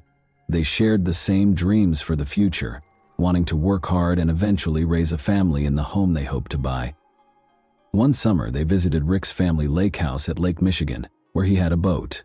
Gail tried water skiing, and everyone who knew them said they looked like the perfect couple.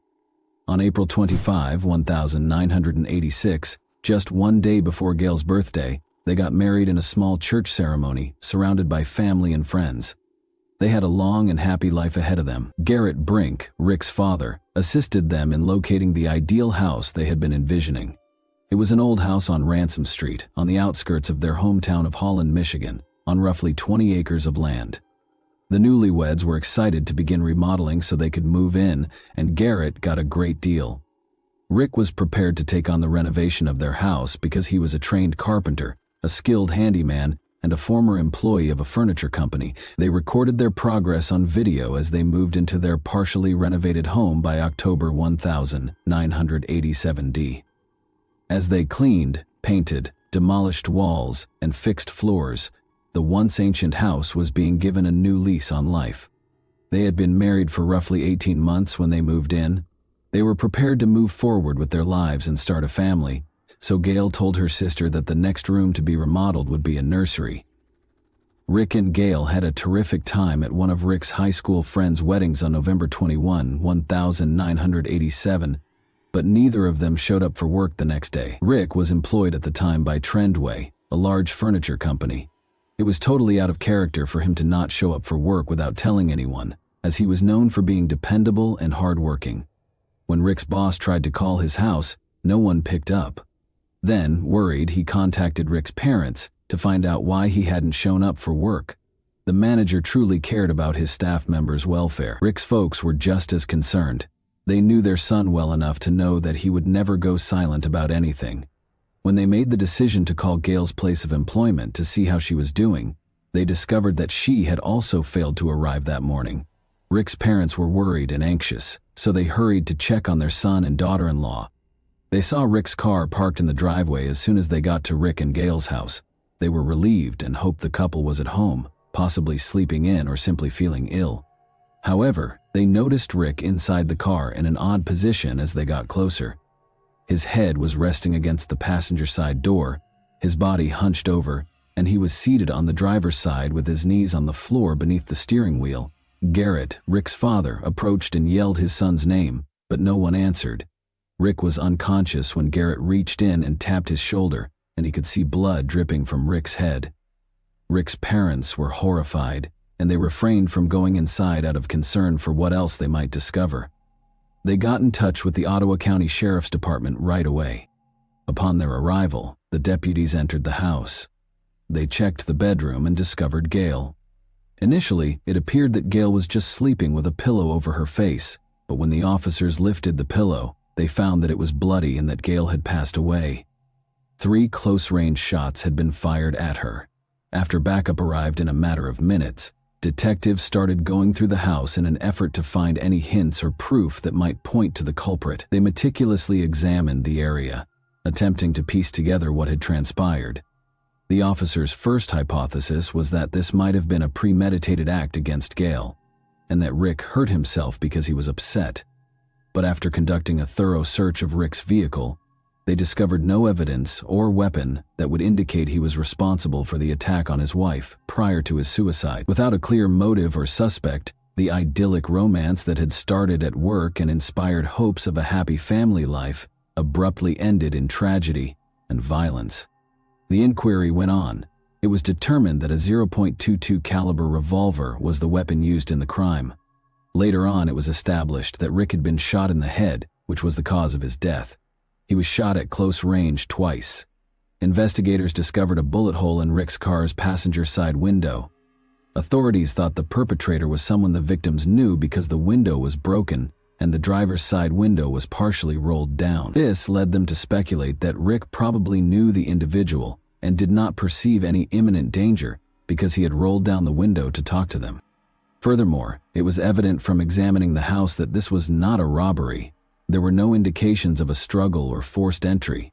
Everything was in its proper place, the door had not been broken into, and nothing had been looted. Cash and credit cards were still in Rick and Gail's wallets, which were discovered on the kitchen table. There were pieces of jewelry all over the house. No weapon, shell casings, or other important evidence was found in the house, and both victims were still wearing their wedding rings.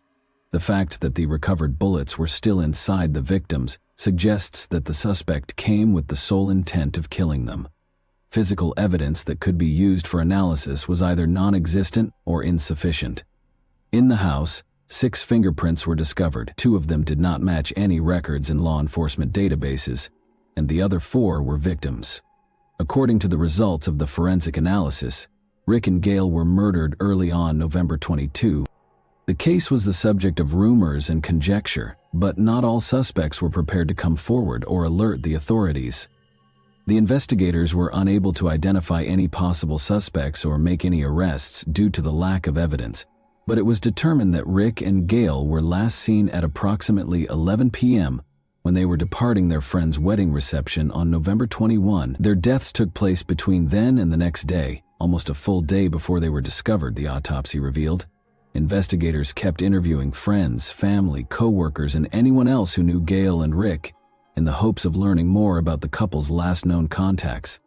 They started by talking to Ryan Weingarten, Gail's brother. He brought up Gail's former boyfriend who had once confronted her in public and declared his love and jealousy for her. Gail was already married and content, but he had tried to get her to return to him. Gail's ex-boyfriend was located by the police and taken into custody for interrogation. He even consented to take a polygraph test, which he passed, and denied any involvement. The authorities ruled him out as a possible suspect because he also had a strong alibi. The police got another lead about 3 or 4 days into the investigation. According to the former owner of Rick and Gail's home, who came forward to the police station, the criminal may have been searching for him and was unaware that he had moved out. Former owner Shotgun was a motorcycle rider who had been a member of a motorcycle club.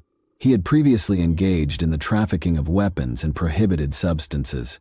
Shotgun, however, eventually turned informant because he opposed the sale of illegal drugs to minors. He primarily provided information about people involved in this type of illegal activity while working with federal agents. The investigators followed up on this lead. They spoke with members of different Detroit motorcycle clubs and conducted interviews with other informants. They searched for evidence, but were unable to connect these groups to any criminal activity or the double crime that involved Gail and Rick. A month or so later, this theory was also rejected. When another crime happened close to the Brinks house on Christmas Eve, a new lead surfaced. Deborah Wilson was discovered dead from a fatal assault in her own backyard. She had been attacked and suffered a serious neck injury. Gail and Deborah had attended the same high school and were in the same class, it was found during the investigation. Because of their similar ages and overlapping social networks, there was instant conjecture that the crimes might be related. The people of the little town were afraid. Fear spread that a possible suspect was still out there, and the community was on high alert. Because of the crime's irrationality, people began to fear for their personal safety and wonder if there would be additional victims. But as time passed, investigators failed to discover any link between the two incidents. Eventually, the young married couple's double crime case was put on hold. For the next 20 years, all of the documents and supporting documentation were kept in storage. Family members and friends gradually lost faith that justice would ever be done. It taught the families to accept the fact that they may never find out the truth about what truly happened to their loved ones. However, after 20 long years of waiting, the truth was finally revealed, exposing dark family secrets in addition to an unexpected suspect. No one was taken into custody after Rick and Gail Brink died. To look into unsolved crimes, the Ottawa County Sheriff's Office established a cold case team in 2009. By 2011, the 24-year-old Brink couple's case had been reopened by detectives Venus Repper and David Blakely.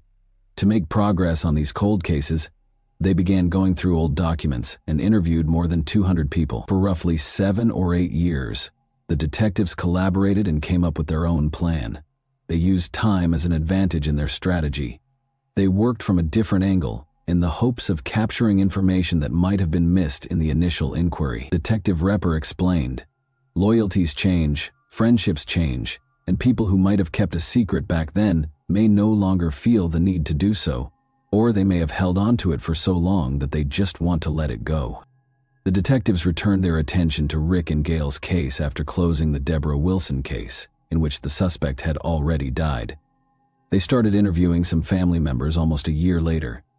They came across some perplexing information when they talked to one of Gail's aunts and her sister, Cheryl Murphy. Over the years, both women said strange comments made by Ryan Weingarten, Gail and Cheryl's brother, had upset them. The aunt claims that these remarks started at the couple's funeral.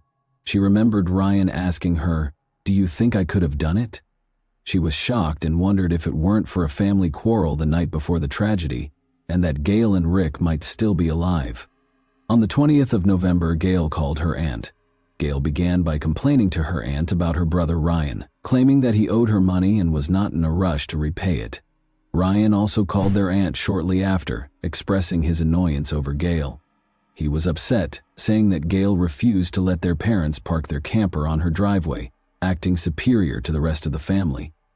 Gail's aunt was aware that the Weingardens had a history of having trouble parking the family camper. The aunt later clarified that the elder Weingardens were temporarily residing in their camper on Ryan's driveway after selling their house for an unknown reason. They were unable to remain there for very long, though, because this arrangement was against county codes. Gail refused to let their parents park close to her house, despite Ryan's efforts to find a solution in their conversation. Ryan was furious about this. "Sometimes I wonder if I did it because of that argument," Ryan said, obviously alluding to the crime, according to the aunt and Cheryl. The detectives were intrigued but perplexed after talking to Cheryl and the aunt. They discovered that Ryan and his girlfriend Pam had been questioned at the scene of the crime after going through the case files again. They said they had laundered at a laundromat and then at a friend's house during the evening, but the detectives saw that no one had ever gotten in touch with this friend to confirm their alibi. Later, it was found that Ryan and Pam were still together when the investigation was reopened, after getting married a few years after the crime. The mystery was further compounded when they were both summoned for further interrogation in October 2012. Pam acknowledged the falsity of their 1987 alibi during the initial interrogation. In reality, they hadn't visited the friend's home. She maintained, however, that she was positive Ryan was innocent. On January 15, 2013, she was brought in for another interview. Ryan had insisted that Pam not speak to the police without an attorney, so this time there was a personnel specialist. 3 days later, detectives visited Pam's workplace to question her further because they thought she might be hiding something. Pam refused to have a personnel specialist present this time. The detectives decided to continue the interview at the police station after she began to open up. That's where Pam finally came clean. Ryan had told her many years ago that he was to blame for his sister's and her husband's deaths. Pam disclosed even more information a few months later. She acknowledged that Ryan had taken her to the Brinks house the day after the crime, but before the bodies were found. In fact, Pam saw their blood-covered bodies. She had been silent for 25 years because she loved him, but she was also afraid because Ryan had threatened her time and time again, telling her that if she ever spoke up, she would suffer the same fate. Before the bodies were discovered, Ryan confessed to the crime because he was envious of Rick Brink's success and happiness, Pam Weingarten also told investigators. Additionally, he was concerned that Gail might disclose a sinister family secret, that he and Gail had once been romantically involved. Ryan Weingarten was taken into custody and charged with first-degree murder after Pam testified that he killed his sister and her husband. He recounted 3 incidents of intimate contact with his sister Gail during their adolescence while testifying. He asserted that during their most recent encounter, they merely touched one another. Ryan testified in his own defense during the trial. He gave an explanation when the subject of his private conversations with Gail was raised. He said they were both merely interested in one another and nothing else.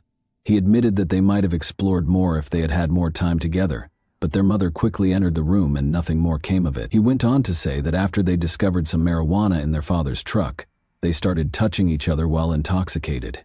Although he claimed that a similar incident occurred later, he maintained that it was the final instance. He insisted that he never did anything more than touch, and that these incidents were consensual. Pam was the main witness for the prosecution when Ryan's trial started in March 2014. Ryan's sister, Cheryl, and his aunt were among the other witnesses who were called, and they both related the odd remarks he had made over the years. Jim Meacham, a friend of Ryan's, was another witness. Jim said he frequently came over to Ryan's house for coffee in the mornings, just to sit and talk. According to Jim's testimony, when he visited Ryan's home early on November 23, Ryan informed him that his sister and her husband had passed away. Jim assumed it was some sort of routine issue and didn't inquire. He did point out, though, that Ryan had disclosed this information a few hours prior to the body's official discovery. In an effort to cast doubt on Jim's memory, the defense contended that his chat with Ryan may have happened the day following the body's discovery rather than earlier. Although they couldn't say for sure, they were certain that there was cause for skepticism, considering the more than 25 years that had passed since the incident. Other important points were also brought up by the defense. Their main contention was that Ryan was innocent, and that Pam's testimony, which lacked any concrete physical evidence or corroborating evidence, was the only evidence against him. Ryan Weingarten was convicted by a jury on 2 counts of first-degree murder on March 28, 2014. For the deaths of Rick and Gail Brink. It took only 4 hours to deliberate. Cheryl Murphy, Ryan's sister, said after the verdict, "We're done. We finally got him." Judge John Hulsing sentenced Ryan to 2 life sentences without the possibility of parole less than a month later. He said, "This was a cruel crime. You are a cruel, cold-blooded criminal." Ryan insisted on his innocence right up until the very end and never confessed to the police. Both the defense and the prosecution centered their arguments on their theories over the course of the following year. The defense argued that rather than Ryan killing his sister and her husband out of jealousy, or because of an alleged relationship he wanted to conceal, the crime was more likely to be a case of mistaken identity directed at the home's former owner. They emphasized that Ryan had no problems with Gail's past partners, and that Rick was neither her first serious boyfriend nor her first roommate. The defense contended that the idea that the couple was murdered to conceal a sibling relationship was flimsy. In an attempt to undermine Pam's testimony, the defense asked why she had waited more than 20 years to share her version of events. In summary, Pam and Ryan had only been dating for a few months prior to the crime. She testified in court and told investigators that the day before Rick's parents found the bodies, Ryan approached her immediately after the crime, confessed, and then took her to the crime scene. He threatened to hurt her if she ever mentioned it after showing her the bodies. Although Pam was not yet his wife at the time and they were childless, she says she knew he had killed his sister but still stayed with him, eventually getting married and starting a family. People, I'm in shock. Although the defense was right to point out that there was no forensic evidence and that the motive appeared weak, the prosecution made a number of counterarguments, some of which were indirect evidence. Initially, they emphasized that each victim had been shot in the face and head, which is frequently a sign of a private motive for the crime. In the end, Ryan Weingarten received a life sentence without the possibility of release. The court considered Ryan's appeal in August 2015. The defense requested a new trial or the overturning of the conviction. They argued that Pam's testimony was the only evidence against Ryan, and that the jury ought to have seen her police interviews to show how investigators had allegedly coerced her. However, the court disapproved and maintained the conviction. The length of time that had passed since the crime, which went unsolved for an excessive amount of time, was one of the case's difficulties. No weapon was found, no forensic evidence was found, and the prosecution's motive appeared to be conjectural. Jurors frequently base their verdicts on motive, even though it isn't a legal prerequisite for a conviction. Presenting a believable motive, such as a conflict between Ryan and Gail over their parents or the camper situation, might have been more persuasive. However, before this crime, Ryan had no criminal record. Naturally, we are aware that innocence is not always implied by a spotless record. Some people simply escape detection. Furthermore, other people's testimony, mainly that of his wife, was the only solid evidence against him. Although his aunt and sister's claims regarding Ryan's odd remarks over the years may seem dubious, they are not concrete evidence. Was Pam truly manipulated by investigators, as the defense alleged? She may have been a woman contemplating divorce and managed to permanently separate herself from Ryan, even though she was able to divulge important information during her interrogations. Although this isn't confirmed, it does seem dangerous to sentence someone to life in prison based only on the statements of someone who says she has feared her husband for 25 years, even though she has never displayed any signs of that fear to others. Why didn't Pam call the police when she could have easily ended the relationship and wasn't yet married to him? And why didn't anyone else come forward if she had confided in someone else? People's allegiances can change over time, according to one of the detectives. Years later, people who once kept sinister secrets might change their minds. They may no longer have the same attachment to the person they once protected, or they may wish to allay their conscience. This case, in my opinion, is too complicated to reach a definitive conclusion. Without enough proof, relying only on Pam's testimony casts doubt on the conviction's fairness. Was the jury's verdict correct? Or was the prosecution's case based on unsubstantiated claims? And that wraps up today's chilling story. If you enjoyed this video, don't forget to like and subscribe so you never miss a new upload. Also, let me know in the comments what part of this story shocked you the most. Thank you for watching, and I'll see you in the next video. Hey guys, today we're diving into another truly horrifying case. If you want to support my channel, make sure to subscribe and stay active. It really helps me out. I'd be super grateful for that. Let's get started. Scientists concur that kids' violent conduct is influenced by their environment, upbringing, and the nature of their relationships with adults, rather than being something that is innate or hereditary. It's important to keep in mind that everyone, regardless of age, deserves love, support, care, and understanding. Of course, this doesn't apply to documented mental health disorders. Sometimes being mistreated physically and emotionally can drive someone to a very dark place, potentially making them capable of committing frightening acts.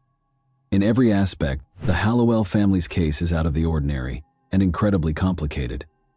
On the surface, they appeared to be a typical household, nothing unusual. Even though their neighbors and co-workers couldn't speak poorly of them, they seemed to be followed by odd, occasionally downright unsettling problems.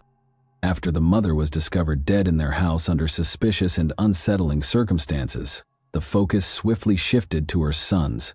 The tranquil, seemingly regular life the Hallowells had seemed to lead for numerous generations was drastically altered when investigators delved deeper into the case and discovered a number of disturbing family secrets. The Hallowell family resided in a little community in Marin County, which is tucked away in California's southwest. They had a large two-story house in the unincorporated town of Inverness, situated on the picturesque beaches of Lake Cedro. But they were by no means wealthy. 3 generations had shared the same home since the property had been in the family since the middle of the 1950s. Notably, there were only roughly 15 houses along that lake, and the people who lived there had been living next to each other for a long time. As a result, the community became close-knit, and everyone knew one another well. Strangers were uncommon, and crime was essentially non-existent.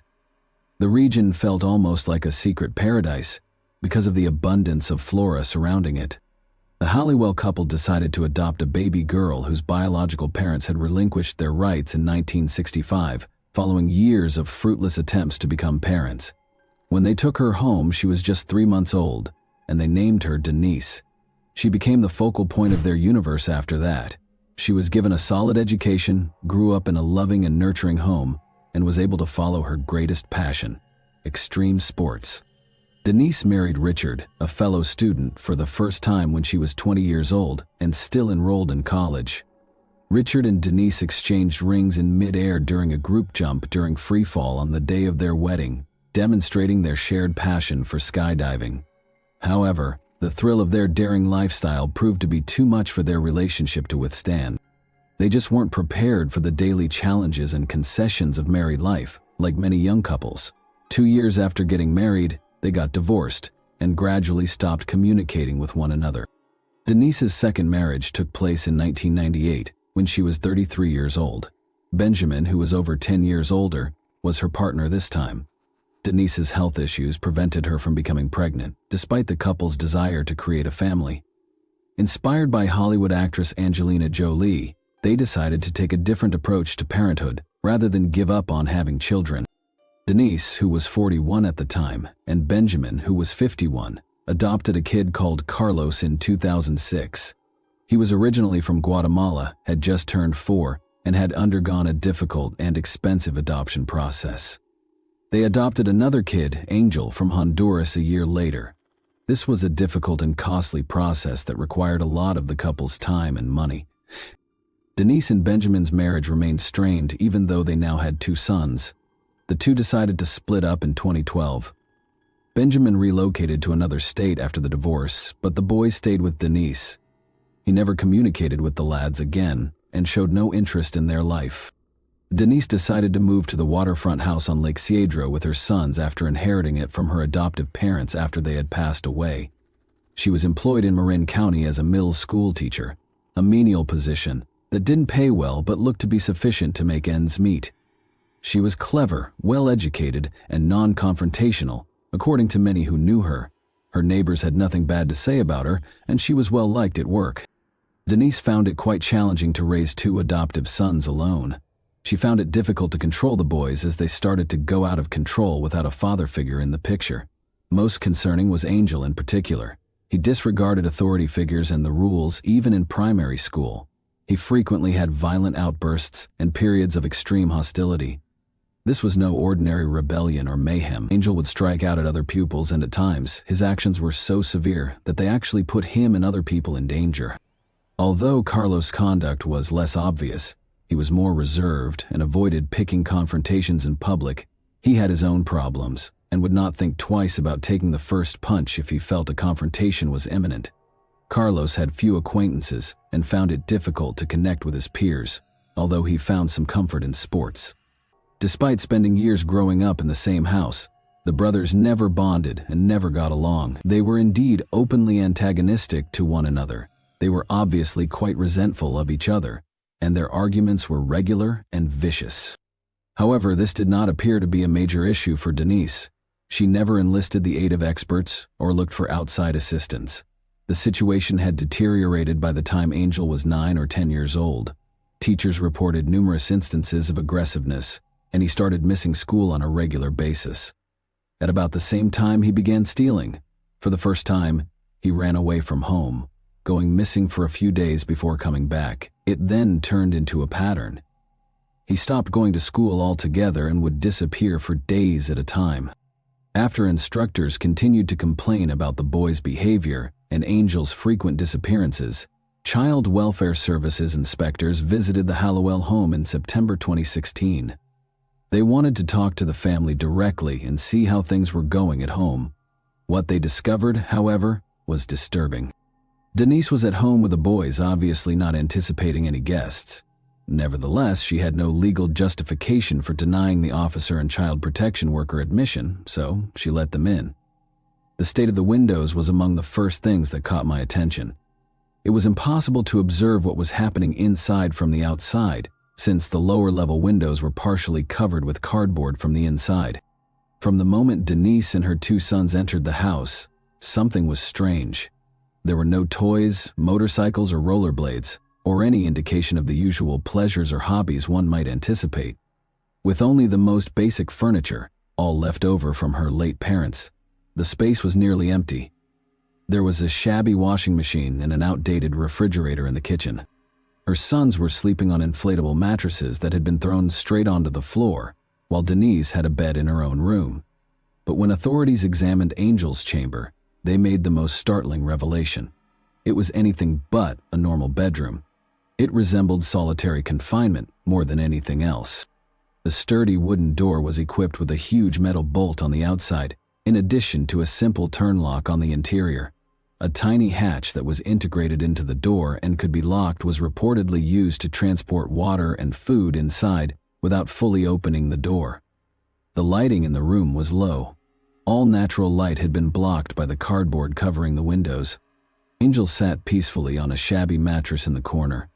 A bucket of foul-smelling plastic, roughly 1/3 full of human excrement, was standing in the opposite corner. The conditions matched the stink. But Angel was not afraid. He appeared irate. Denise, Her 2 sons and herself were all transported right away to the local police station. The boys were interviewed by a child psychologist, and Denise was questioned regarding the upsetting circumstances at home. She clarified that the reason she locked Angel in the room was for safety, to keep the younger brother from escaping again, and to stop the brothers from fighting. The officers didn't like her answer, especially after Angel started giving his version of events. He said Carlos regularly beat him, made fun of him, and even threatened to kill him. Angel said their mother never intervened or spoke up for him. He had attempted to flee multiple times because he felt unsafe. Denise started confining him in the room after every escape, often for days at a time. He claimed that he was only provided with a plastic bucket to discharge himself in, and that he had no access to a proper bathroom. The door remained locked, save for a small window through which food and drink were passed. After giving this testimony, Denise was taken into custody. In order to find new adoptive homes, authorities chose to temporarily place both boys in protective custody. The following step was supposed to be decided by a court. Then, however, an unforeseen event occurred. Carlos started to stand up for his adoptive mother. Carlos claimed that his younger brother was a major danger to everyone in his vicinity, as well as to himself. He claimed that their mother was only doing what she could to keep everyone safe, and that no one appeared to be able to control Angel's actions. Carlos revealed that Angel had once killed someone at school with a knife, came so near to hurting a fellow student. Fortunately, nobody was harmed. Later, school officials verified his story, acknowledging that they had concealed the occurrence at the request of the classmate's parent, who was also employed there. Carlos insisted fervently that he wanted to return home and live with his adopted mother as before, continuing to defend her. He supported Denise at each hearing and begged the court to grant her parental rights. Other witnesses, such as neighbors and family, were unable to provide much information. They all thought Denise was a responsible and kind parent, and they all characterized the Hollywells as a good family. The case eventually appeared to be in her favor. There seemed to be nothing wrong with Denise. It appeared more likely that she was just overburdened and unable to handle the really problematic behavior of her younger kid. After a while, Angel was placed in a mental health facility, moved to a group home for young people at high risk, and finally placed with a new adoptive family. As Carlos had hoped, Denise was restored as his legal guardian and completely exonerated of all charges. Carlos went back to the lake house and went about his seemingly usual life. A terrified adolescent called Marin County Emergency Services at approximately 6 p.m. on July 13, 2019, to report that his mother had been attacked. The 17-year-old was inconsolable and begged for police and ambulances to come right away. At the end of the driveway, he waited for them. Responders were horrified by what they witnessed when Carlos escorted them into his mother's bedroom. An axe was stuck in the back of Denise's head as she lay on her side on the bed. They saw a huge red stain where blood had seeped through the pillow. She was still exhibiting some signs of life when first responders arrived, but she died on the way to the hospital in spite of their best attempts. Carlos was the sole person who saw the event, and his account left more questions than it did answers. He said he and his mother had gone to a memorial dinner and a relative's funeral in a nearby town earlier that day. Around 4:30 p.m., both of them were worn out and decided to lie down and rest when they got home. Carlos claimed to have fallen asleep fast. He awakened up to odd sounds and the sound of the dogs barking almost an hour later, at around 6 o'clock in the evening. He saw their dogs running loose in the yard and the gate to the dog run open when he looked out the window. He saw the horrific scenario as he went to see how his mother was doing out of concern. In the hopes that she could still be treated, he called emergency services right away. Carlos didn't think twice when authorities asked him who might have had a motive to harm his mother. He gave Angel a name. He claimed that only his younger brother truly wanted to hurt Denise because he was sufficiently enraged and resentful of her. Carlos also acknowledged that he thought Angel might harm him as well, but for some reason he chose not to. He went on to say that he was afraid of what would occur next, and that he no longer felt safe. Authorities acted swiftly to find and question Angel, who is now regarded as the main suspect after speaking with Carlos, but that proved to be more challenging than anticipated. The location of the 15-year-old was unknown.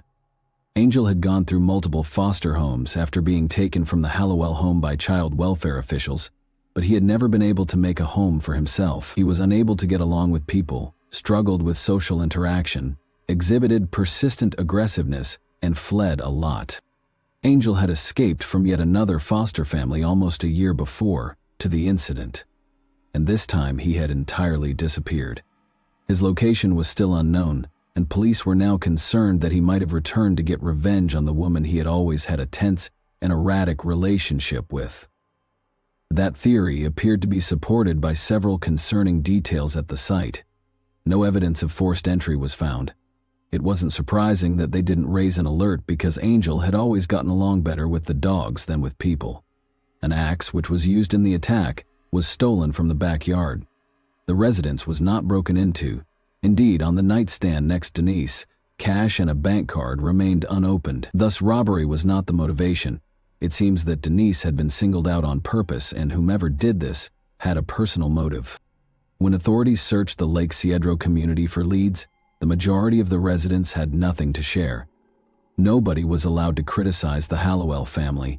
In actuality, Denise was characterized as composed, articulate, and considerate. Her late parents had been well known in the neighborhood, even though she and the boys had only lived there briefly.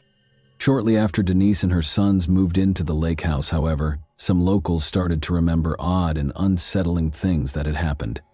Pets in the area had started to go missing. First a few cats, then dogs. Later, several of these creatures were discovered severely disfigured in isolated areas of the region. People initially assumed it was the result of attacks by untamed animals, but the remains state indicated otherwise. It was too deliberate, too graphic. People started to worry that someone was responsible, perhaps a disturbed person, and that whoever they were was working dangerously near to home. The situation in the neighborhood quickly worsened after the first wave of missing dogs. Locals started to report that young livestock, including foals, baby goats, and other small animals, were going missing. The sight of these animals when they were discovered was really unsettling. Many had sustained extensive cuts, ripped wounds, and in some cases significant disfigurement, all of which seemed to be the result of deliberate harm. The wounds indicated intentional cruelty, and their eyes had been injured. Numerous residents informed the police about these occurrences, but it appeared that the cases weren't given priority. Investigating animal injuries and missing pets seemed to be less important to the officers than more urgent issues. It's interesting that nobody has linked the Hallowell family to these horrific deeds. Denise and her sons had even assisted in the hunt for a few of the missing animals. Although she didn't have many close friends and rarely had guests at her house, she kept in regular contact with her neighbors. The majority of people were mostly unaware of what was happening behind closed doors. The fact that Angel was placed with a new adoptive family was not even known by many. They thought that, like Carlos in a prior stretch, he had moved in with family in town. Investigators were interested in the fact that Carlos had previously resided somewhere else. In an attempt to learn more, they made the decision to contact the family members who had taken him in and inquired about the circumstances around that arrangement. The majority of those around Carlos were unaware that he had also struggled with severe behavioral issues. He began consuming alcohol and dabbling with illegal narcotics when he was 14 years old. He started acting volatilely and erratically. Even his mother and little brother were targets of his outbursts. Eventually, Denise sought expert assistance. Carlos was then diagnosed with obsessive-compulsive symptoms and bipolar disorder. According to reports, his usage of alcohol and other psychotropic substances exacerbated his symptoms. After a brief stay in a treatment center, he was released with a prescription for medication, which he ultimately threw away because he refused to take it.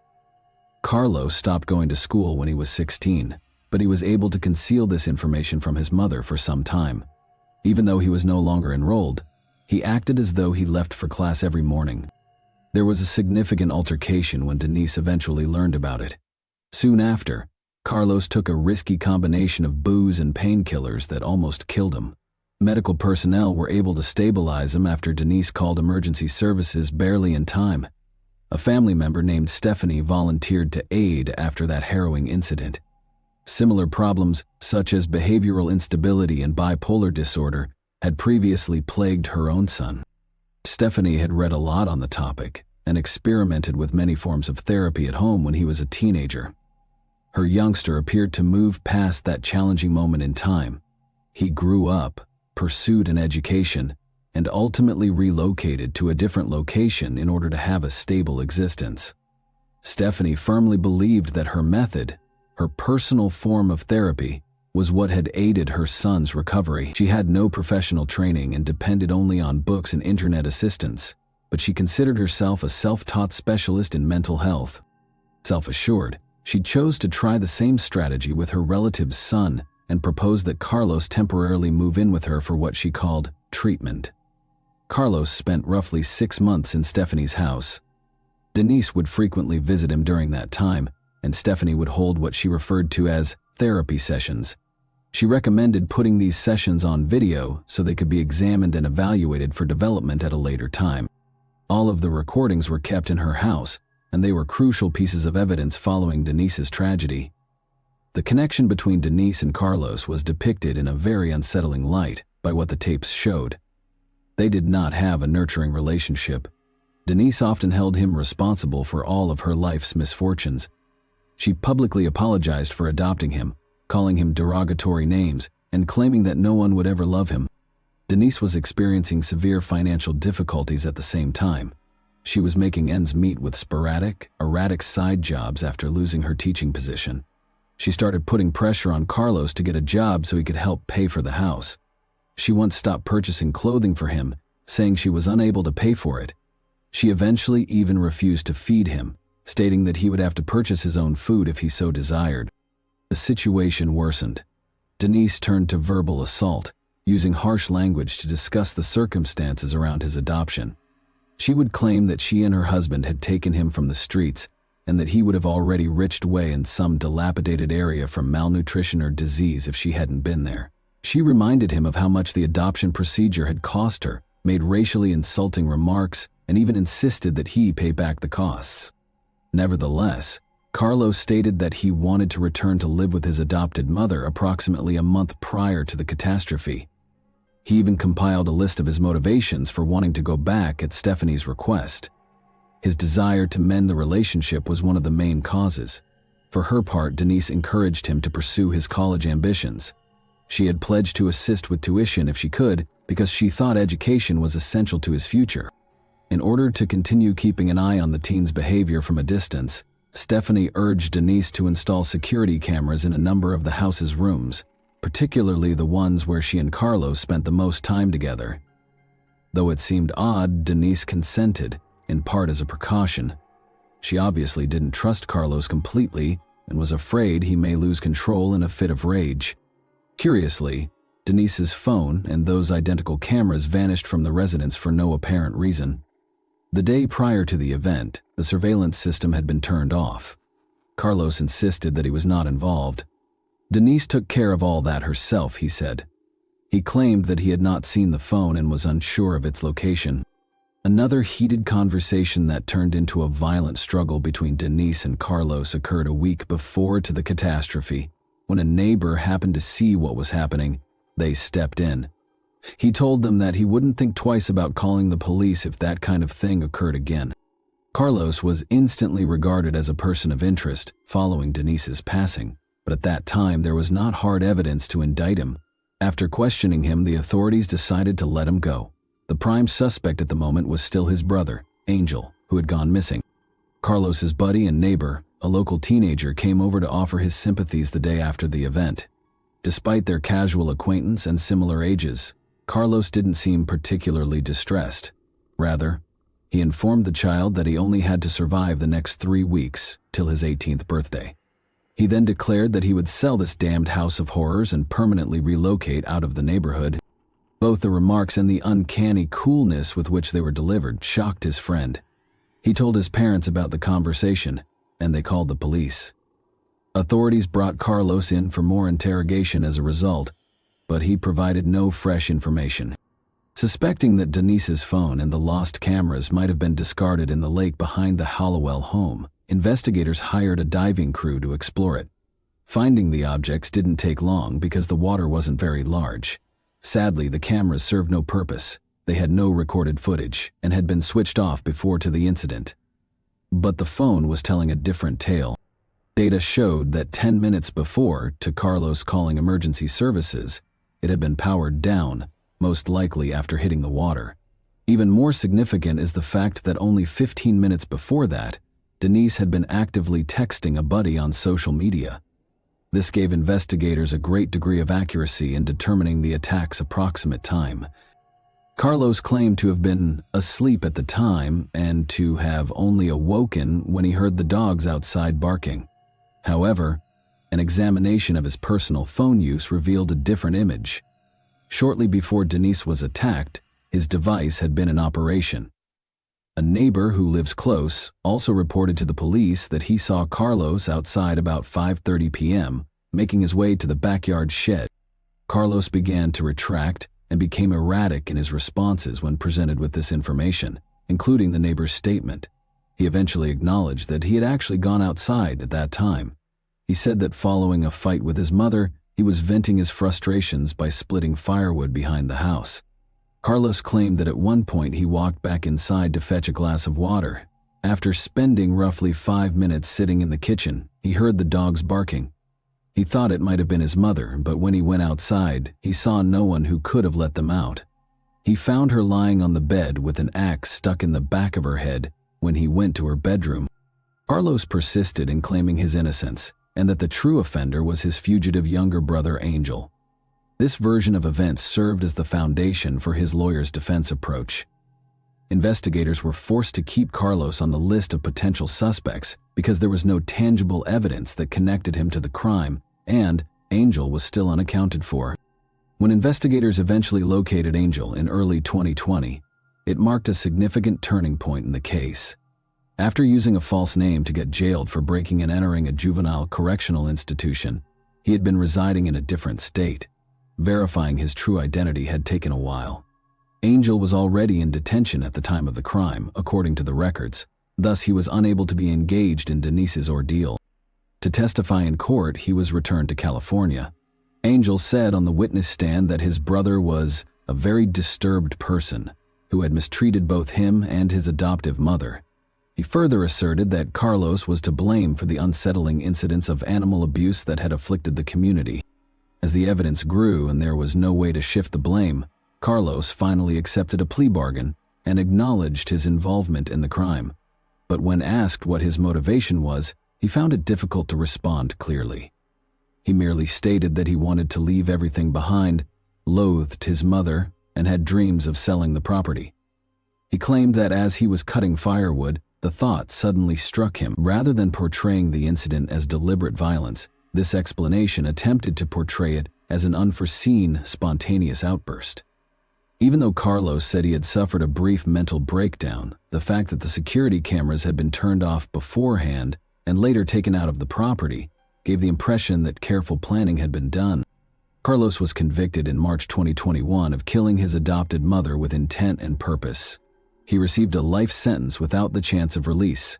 However, in 2041, the court allowed him to have his sentence reviewed because he was a kid at the time of the offense. Thanks for watching, everyone. Your support means a lot to me, and you can help my channel grow by hitting that like button, dropping a comment, and sharing this video. Your engagement really makes a difference. See you soon.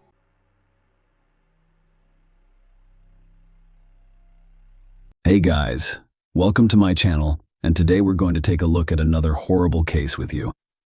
Life in an orphanage is not ideal. You do not have your own corner. You do not have your own time. And if you can't fight back, you'll be beaten up by those who've been around for a while. Amanda and Anna Marie McClure are a little luckier than the rest. When there are two of you, the chances of fighting back rise.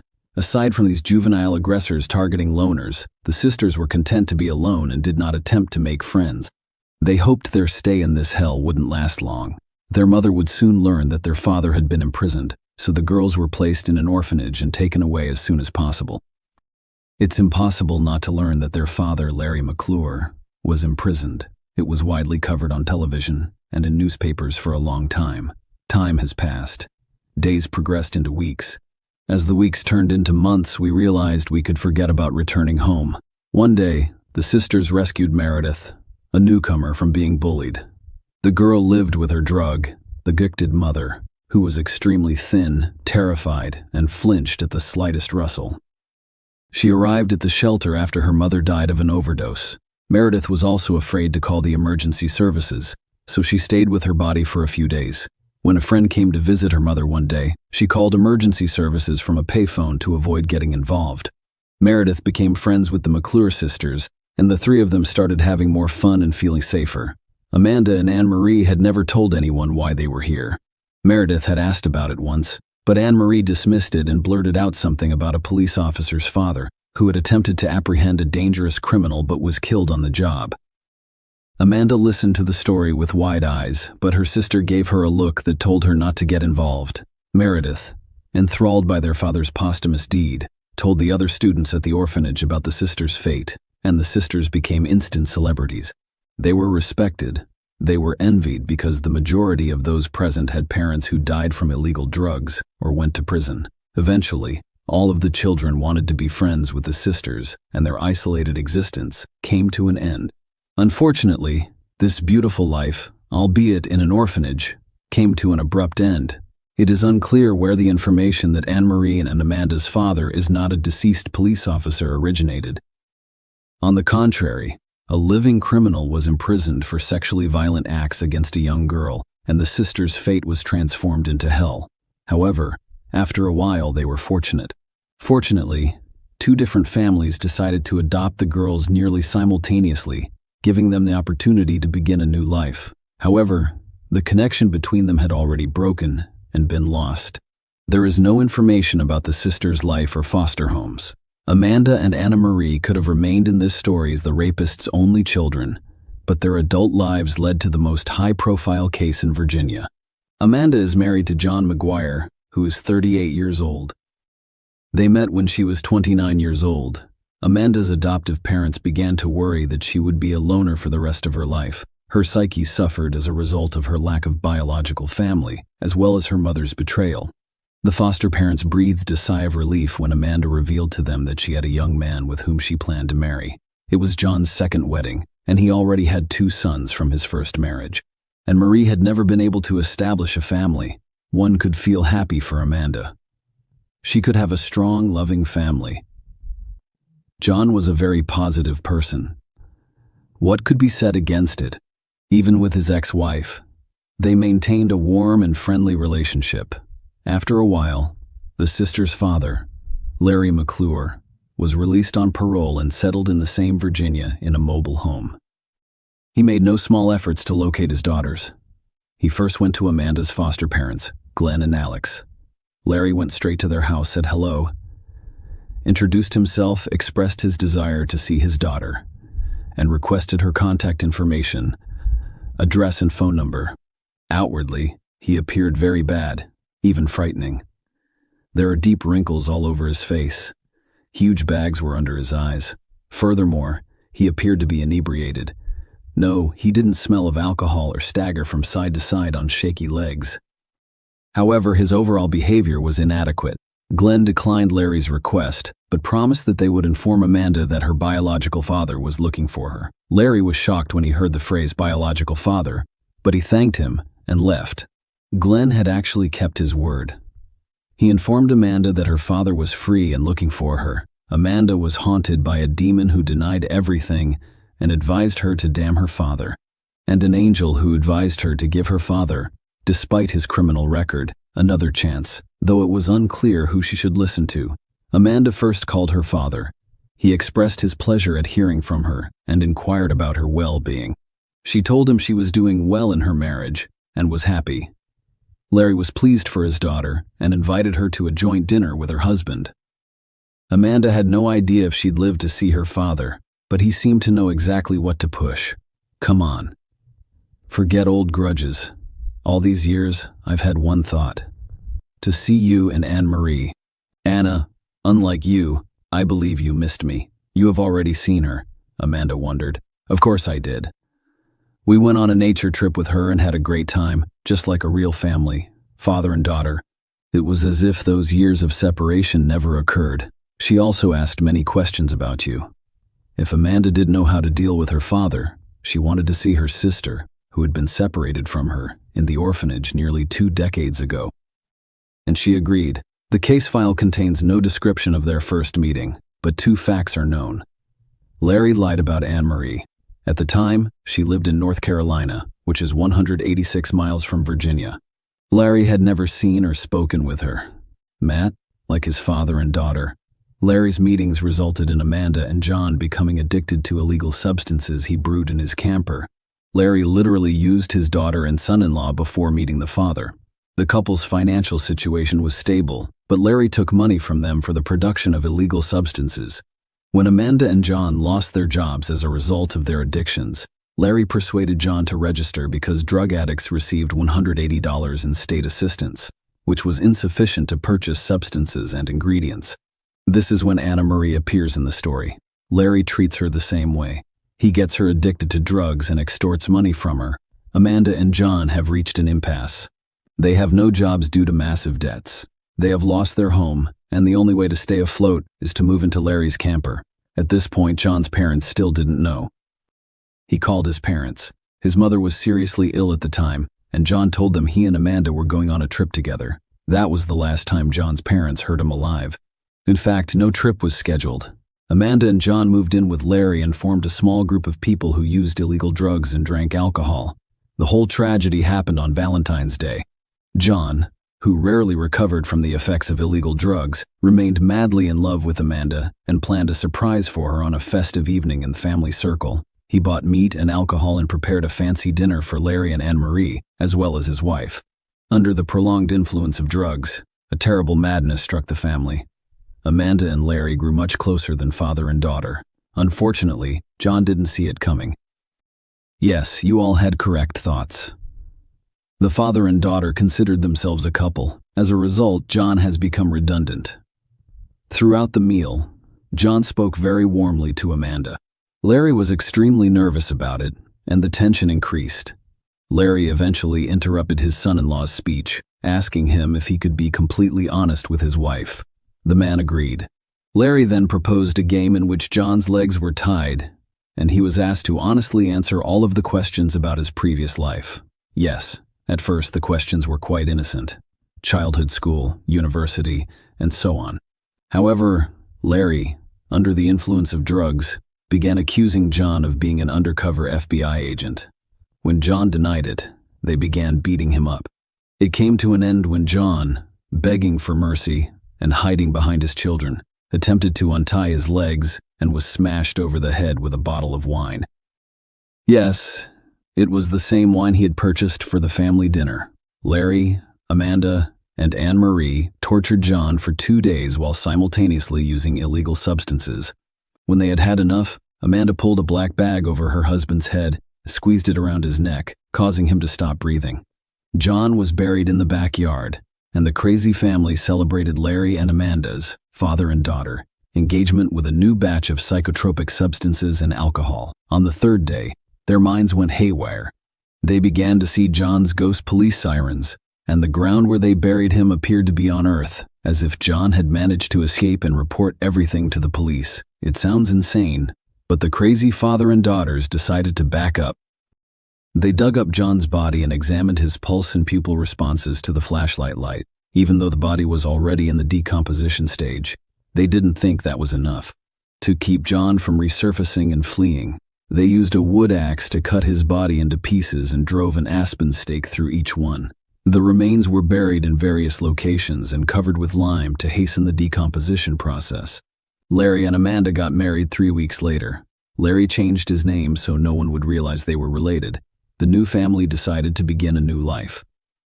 To accomplish this, they relocated to Kentucky and agreed to quit using illegal substances once and for all. To avoid suspicion, they hid in their rented house. They even hung a U.S. flag over the door, as their neighbors did. By this point, John's ex-wife and parents were concerned about his lack of communication. In 2019, John's mother filed a police report regarding his disappearance. Larry failed to notify the police of his move from one state to another, and that violated the terms of his probation, so he was returned to jail. Larry's psyche eventually failed while he was in prison. It's difficult to expect anything positive when you've been using illegal substances for a long time. mixing them with alcohol, and then suddenly find yourself in a situation where you can't get them. Withdrawal syndrome works. Increased nervousness and blurred lines between reality and fantasy. It is pretty obvious if you marry your own daughter. Larry was fairly certain that the parole violation was just an excuse to dig up the backyard and discover John's remains. He needed to contact Amanda or Anna Marie immediately and tell them to have his daughters dig up the body parts and rebury them somewhere far away from home. All prisoner calls are always monitored. As a result, the information had to be conveyed discreetly. Larry even planned a speech and thought about everything in detail. However, he was denied calls. Finally, he couldn't take it any longer and called the police officer on duty, telling him he had something to confess. Larry reasoned that if he confessed to the murder before being charged, he could avoid at least the death penalty. And if he blamed his daughters, that would be even better. The cop didn't believe Larry at first. What murder? What body parts were buried in the backyard? What was this crazy idea? Why would a junkie dig his own grave? However, by law, the man's word must be verified. Initially, the check preferred to be organized only formally. Yes, there was a statement. Yes, the location was checked. No, nothing was discovered. However, it was discovered that John was truly missing, and a police detachment was dispatched in case Larry's residence was a source of concern. On the ground, they discovered traces of the lime that Larry had mentioned. The criminal's words were then confirmed in their entirety. The McClure sisters were arrested immediately. Amanda and Anna Marie were shocked and couldn't believe that their father, someone else, and their husband had confessed to such a brutal murder. They were even more shocked to learn that Larry attempted to transform himself into an innocent sheep, and his testimony indicated that his daughters were responsible for John's death, with him acting as an unwitting accomplice. Then each member of the family began to save their own skin and persuade the police that it was only him in this terrible story, an accident. It was especially difficult for John's family in this situation. In fact, there was no body, just remains. These remains had to be recovered from the criminals, transported to his parents, and buried in a closed coffin. It has been stated numerous times that John was a very nice man. Despite these difficulties, his parents were able to bury him. Some of his friends assisted with finances, transportation, and funeral arrangements. On February 15, John was buried at a Lutheran church on October 25, 2019. The day after Valentine's Day, someone in the McClure family posted a Facebook post on John's behalf, stating that he was leaving on a trip where he would be unable to communicate for an extended period of time, and asking his friends not to be concerned about his long absence. This indicated that the insane family knew they were going to kill the poor guy soon, so they misled everyone so the family wouldn't raise the alarm. Larry and Amanda were sentenced to 6 months in prison for the marriage of their daughter and father, despite the fact that they committed such a heinous crime during the trial. As a result, marriage is criminalized in the state. Larry was given the opportunity to speak as the trial began. For the majority of my life, I have felt remorseful for my own children. Yes, when they were very young, I committed a serious crime that sent them to an orphanage. Their birth mother abandoned them, and I was the only one who felt sad for my children. I am extremely grateful to those who adopted my children. I will not hide. I even went to church and prayed for their adoptive parents after I got out. I desperately wanted to make up for the years I had missed. That is probably why I behaved the way I did. I mean, I could have walked away from the crime if I had persuaded a man not to commit it. But, truthfully, I didn't.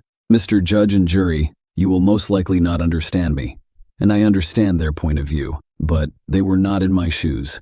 John was a fine young man. I feel bad for him. If I could, I would make things right.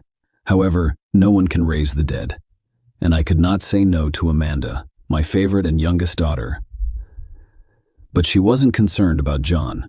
All she wanted was to be able to withdraw government funds from John's account. Have you ever been willing to kill someone for $180? No. Then, if you don't understand me as a father, you should understand her personality. She is a monster, not a person. Me, Amanda, and Marie, we are excessively addicted to illegal drugs. So we deserve to be punished. I'd like to address the jury. Whatever sentence you choose is for me. I'm honest about my health and estimate that I won't live more than 10 years. I am deeply sorry for this situation. I also apologize to all of John's loved ones. Again, he was a fantastic guy.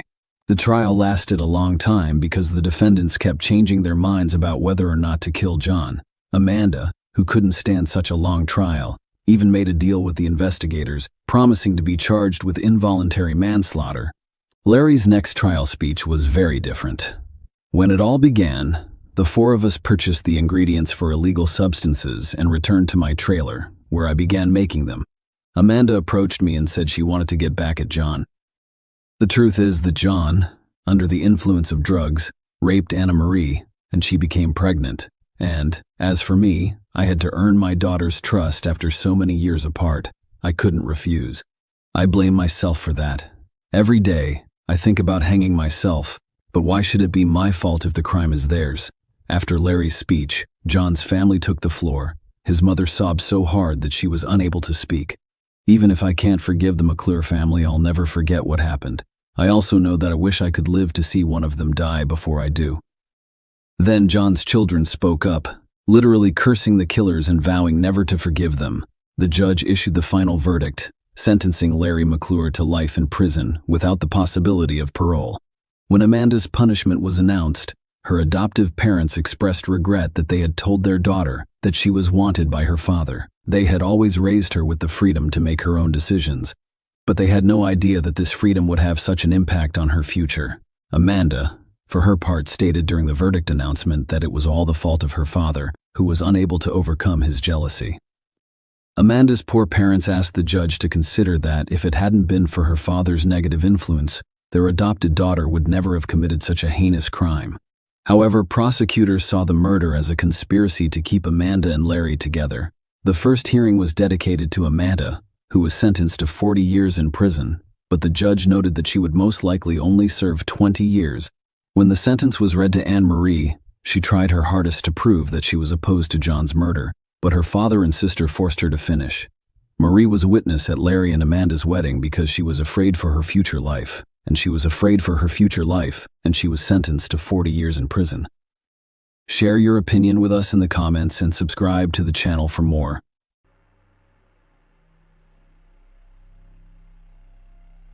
The Irene Cortez case, a tragic accident or a planned murder of a mother of many. A scorned woman is said to be capable of unpredictable and desperate acts, the most fearsome of which is cold and cruel revenge. But what about the scorned man? Many people believe that an offended man will either resort to physical violence, drown his sorrows in alcohol, or combine the two. Men, on the other hand, tend to hold fewer grudges and can be more inventive when it comes to vengeance. The case of Irene Cortez, a Spanish citizen who died mysteriously during a trip to Colombia, is complex and ambiguous. While her assailants were apprehended, convicted, and are currently serving lengthy sentences, the deceased woman's family claims the true perpetrator is still at large and portraying himself as a victim. Let us begin by delving into this complex story and determining whether a third party was involved or if the murder was unintentional. It's worth noting that each party is still attempting to prove their version of the truth. Who was Irene Cortez? Irene Cortez, born Lucas, was born in 1980 in the sunny city of Granada, Spain, which is the capital of the same province. She grew up in a wealthy family with a brother and sister. Her parents operated a small but profitable business. According to some reports, her father died young, but her mother, Maria Lucas, took over the business, expanded it, and made sure her children had everything they needed. Maria's older brother, Uncle Pedro Lucas, was also very helpful. Irene was the oldest of the three children. A beautiful and sociable girl, she enjoyed being the center of attention and was drawn to boys from a young age. She married shortly after finishing school and was already pregnant. She gave birth to her first child at the age of 17, and 2 years later, she had her second. Despite being a young mother, her mother and uncle provided her with significant support, allowing her to continue her education. Irene relocated to Malaga, a resort city, with her husband and 2 children in early 2000. She opened an entertainment venue, which quickly became popular and profitable. Originally a small disco bar, it grew into a full-fledged nightclub in Malaga. The couple had their third child, and life appeared prosperous and stable. At the age of 25, Irene's husband was arrested and sentenced to 5 years in prison for trafficking illegal substances. Tragically, he died in prison under mysterious circumstances. Irene was solely responsible for raising her children. Irene was determined to persevere after witnessing her mother raising 3 children on her own. She ran her business successfully, made good money, and had big plans for the future. Relationship with Farid Linus Ariza. Farid Linus Ariza, a native of Barranquilla, Colombia, was born in 1976. He grew up in a large, impoverished family as the youngest of 6 siblings. His parents divorced in the early 1990s when he was still a teenager. His older siblings had become self-sufficient by then, so Farid remained with his mother. Farid moved to Spain with his elderly mother in 2001 at the age of 25 in search of a better life. They settled in Malaga, and Farid worked any job he could to support himself and his mother. In 2005, he began working as a waiter at a nightclub owned by Irene. Irene immediately recognized Farid's dedication and dependability. She was also attracted to him, and Farid did his best to please her. Irene's husband was incarcerated at the time, and she had planned to file for divorce, but was unable to do so before his untimely death. Irene and Farid's employer-employee relationship quickly developed into romance. Farid was not put off by Irene's 3 children from previous relationships, nor was Irene concerned about Farid's humble background as a waiter whose salary she paid. Within months of starting their relationship, the couple decided to live together. They moved into Irene's spacious apartment, and soon after, Irene became pregnant with Farid's child. They had 2 children together. It's unclear whether they were legally married, but Irene retained her first husband's surname, while Farid's children took the surname Linus Ariza. Surname: imprisonment and infidelity. In 2009, Irene's past appeared to repeat itself. Farid, like her first husband, was arrested for distributing illegal substances and sentenced to prison. Irene was once again left alone, but this time with 5 children. Farid was sentenced to 3 years, but served only 1.5, being released early due to good behavior and cooperation with the investigation. However, shortly after Farid's imprisonment, Irene found solace in the arms of another man and lived with him for 1.5 years.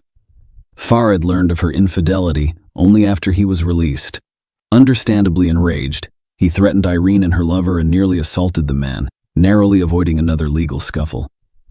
They eventually reached a peaceful resolution to the situation. Farid forgave Irene for the sake of their children, and they resumed their relationship as if the imprisonment and infidelity had never happened. Irene's relatives were always skeptical of Farid. Her mother and uncle disapproved of their relationship, believing Farid was only interested in Irene's money. Furthermore, Irene's older children from her first marriage rejected Farid, whereas the youngest, whom Farid had raised since the child was 2, saw him as a father figure. A fateful trip to Colombia. Farid, Irene's husband, expressed a desire to return to Colombia due to his father's serious illness in early 2011. According to reports, Farid's estranged father has been diagnosed with advanced cancer, and his sister in Barranquilla informed him of the dire situation. Irene, who had long wanted to visit Farid's homeland, agreed to accompany him. She was excited to meet Farid's father, whom she had never met before, as well as participate in the legendary Barranquilla Carnival, which takes place in late February. Furthermore, Irene, who had not taken a vacation in years, due to her commitment to her job and raising her 5 children, saw this trip as an opportunity for a much-needed break. The couple planned a 10-day trip across the ocean, with Irene's mother and younger sister agreeing to look after her children during this time. Despite her mother Maria Lucas's attempts to dissuade her from the journey due to a bad omen, Irene ignored her fears. At the same time, the family was experiencing financial difficulties due to a seasonal downturn in their business. Despite this, Irene had personal savings of $3,000 in cash hidden at home, but on the eve of their trip, she discovered the money had mysteriously vanished, nearly derailing their plans. Irene quickly borrowed the money from her uncle and close friends. She also reserved their flight tickets in a hotel in the city center, thoroughly preparing for what would tragically be her final journey. Mysterious murder. On February 27th of 2011, the couple arrived in Colombia. The flight was uneventful, and they immediately checked into their hotel. Irene called home to reassure her mom. However, 2 days later, Farid informed Irene's eldest son, 14, that his mother had died. Farid initially claimed an accident, but it was later discovered that Irene was murdered during a robbery at a Barranquilla entertainment venue. The case quickly became a major headline in Colombia. The story was that Irene, a Spanish tourist, was murdered by robbers who fled the scene, sparking a citywide police manhunt. However, the circumstances surrounding the robbery and murder appeared unusual and suspicious. The attackers did not appear to be attempting to steal anything. Instead, they shot Irene in the heart and fled quickly. Police and local media representatives arrived quickly. Despite the fact that Farid witnessed his partner's shooting during an interview with journalists, he appeared calm, not like a grieving widower. The Spanish embassy in Bogotá confirmed the murder and stated that Irene's remains would be repatriated following the necessary investigations. Investigators are still determining the exact events of the night of March 2nd. In the meantime, authorities are actively pursuing the perpetrators of this senseless crime. Surveillance footage. The case of Irene Cortez's mysterious death appeared to be gaining clarity.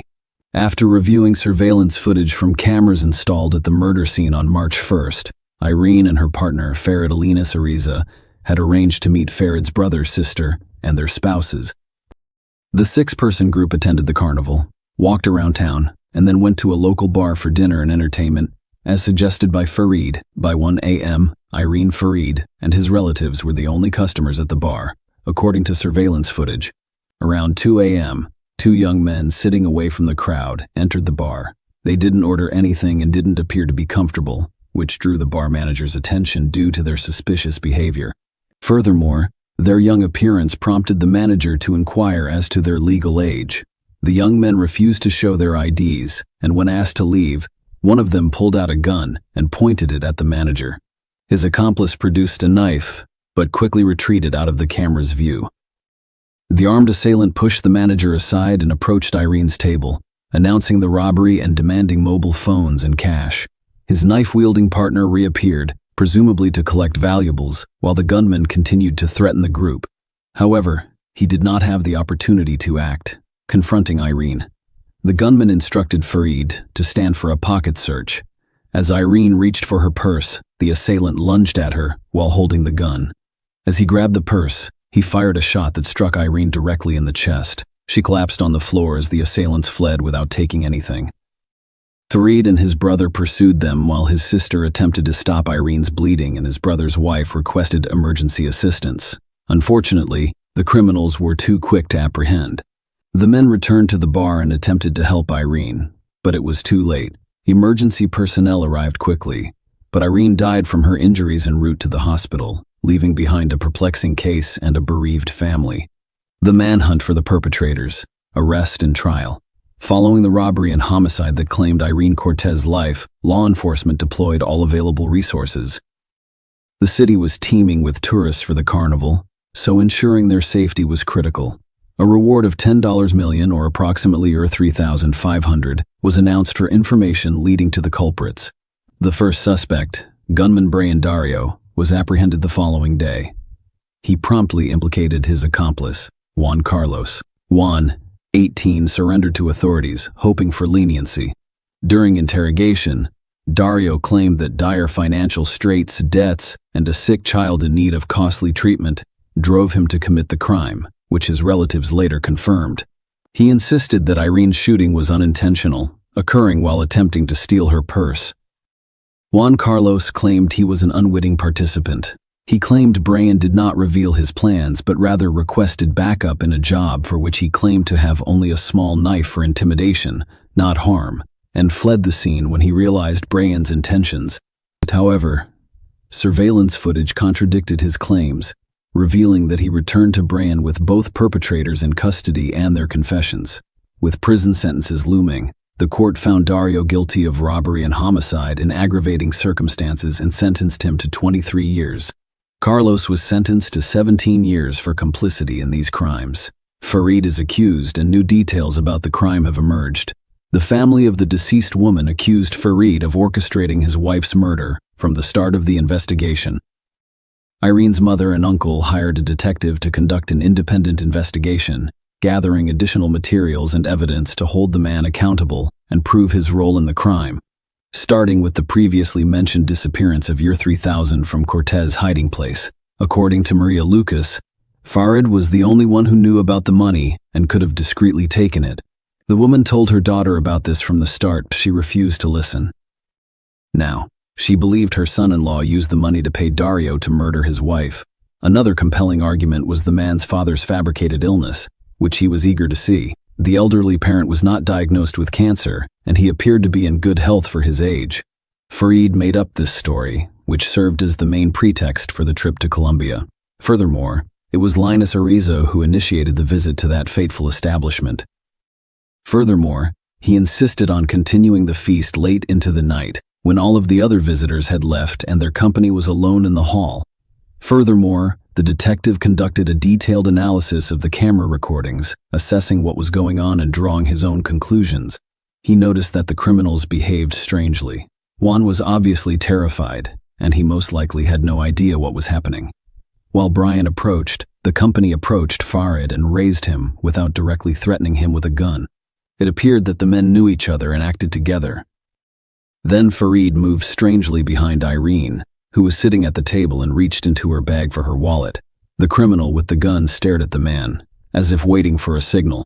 It's unclear whether he received any kind of sign when the victim and her husband returned to the camera after the shot. The man chased the killer, but the expert believes he intentionally let him escape. However, the latter statement may be considered controversial because Brian was armed and Farid could reasonably fear for his life. The man's behavior was also called into question.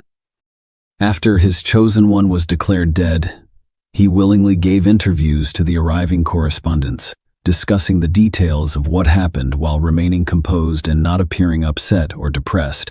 Another important question is why, after the tragedy, Linus Ariza called her 14-year-old son rather than Irene's mother, uncle, or any other adult relative.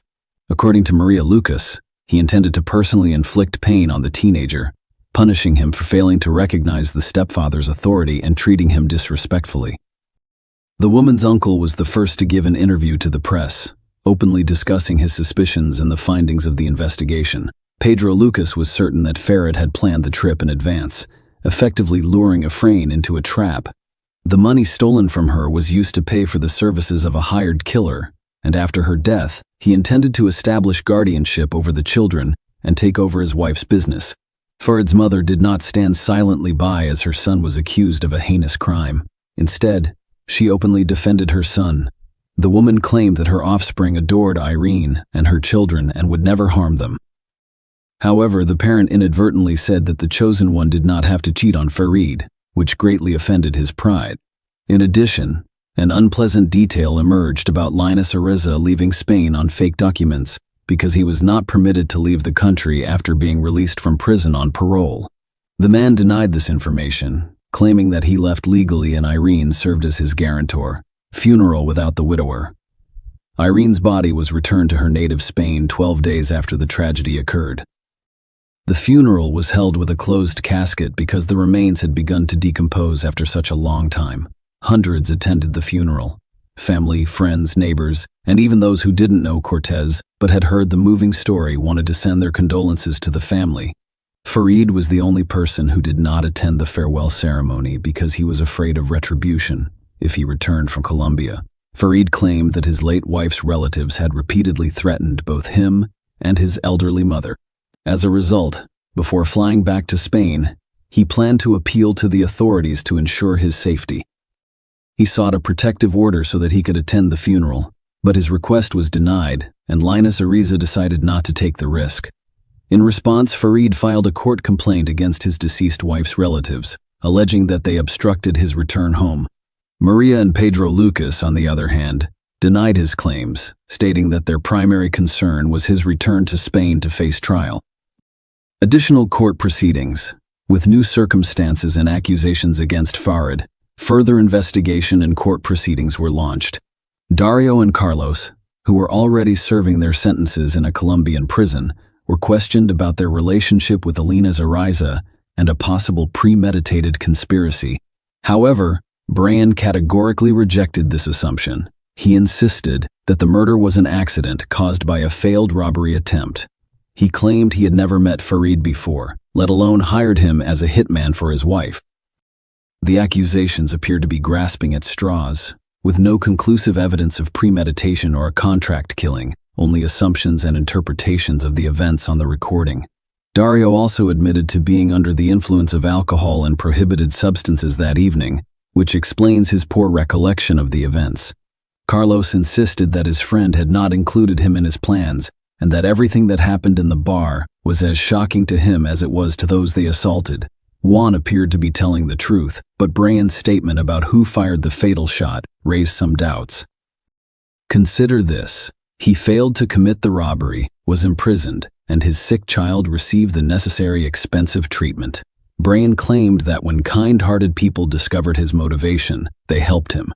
However, the Lucas family's lawyers attempted to show that the year 3000 stolen from Irene, which Farid paid for her murder, was spent on treatment. Brian allegedly agreed to sacrifice himself and go to prison to save his child while secretly passing the money to his wife. This version, however, was never verified. Returned to Spain. Linus Ariza only decided to return to Spain after obtaining a court order guaranteeing his safety. A few months had passed since the tragedy, and the media frenzy had subsided.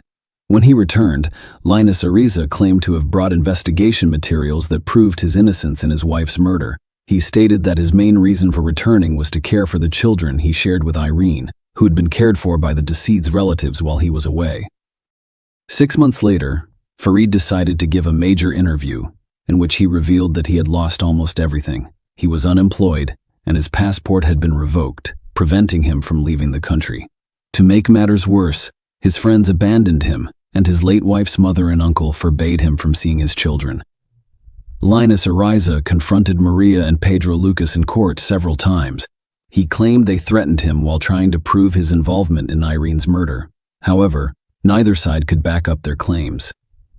Finally, the children remained in the care of their grandmother and uncle, and the widower was unable to claim any of his late wife's belongings.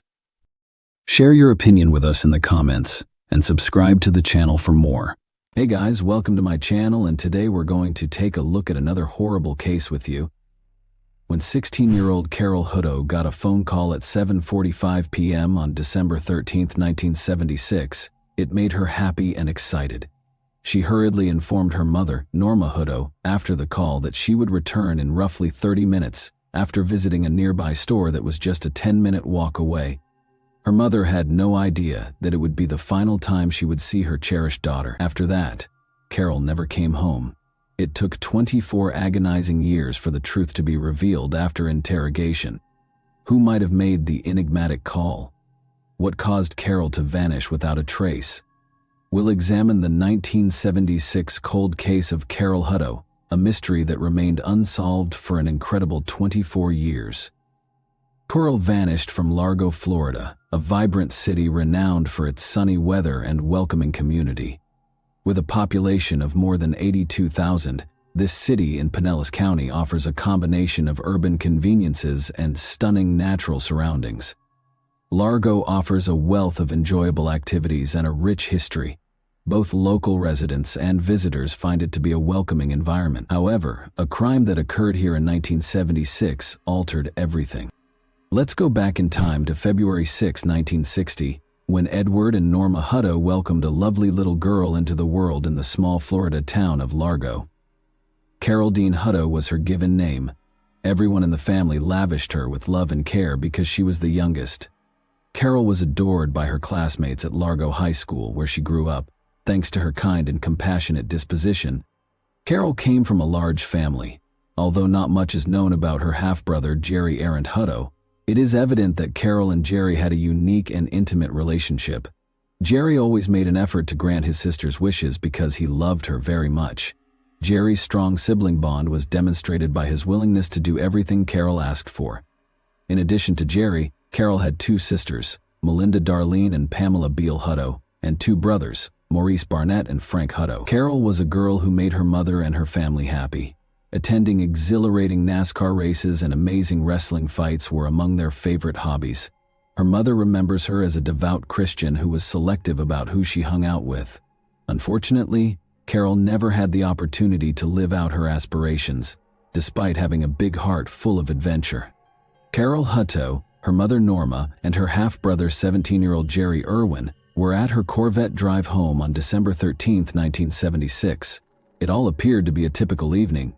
They were all having a good time, laughing and telling jokes. Jerry was getting ready for a date, while Norma was busy making dinner for the family.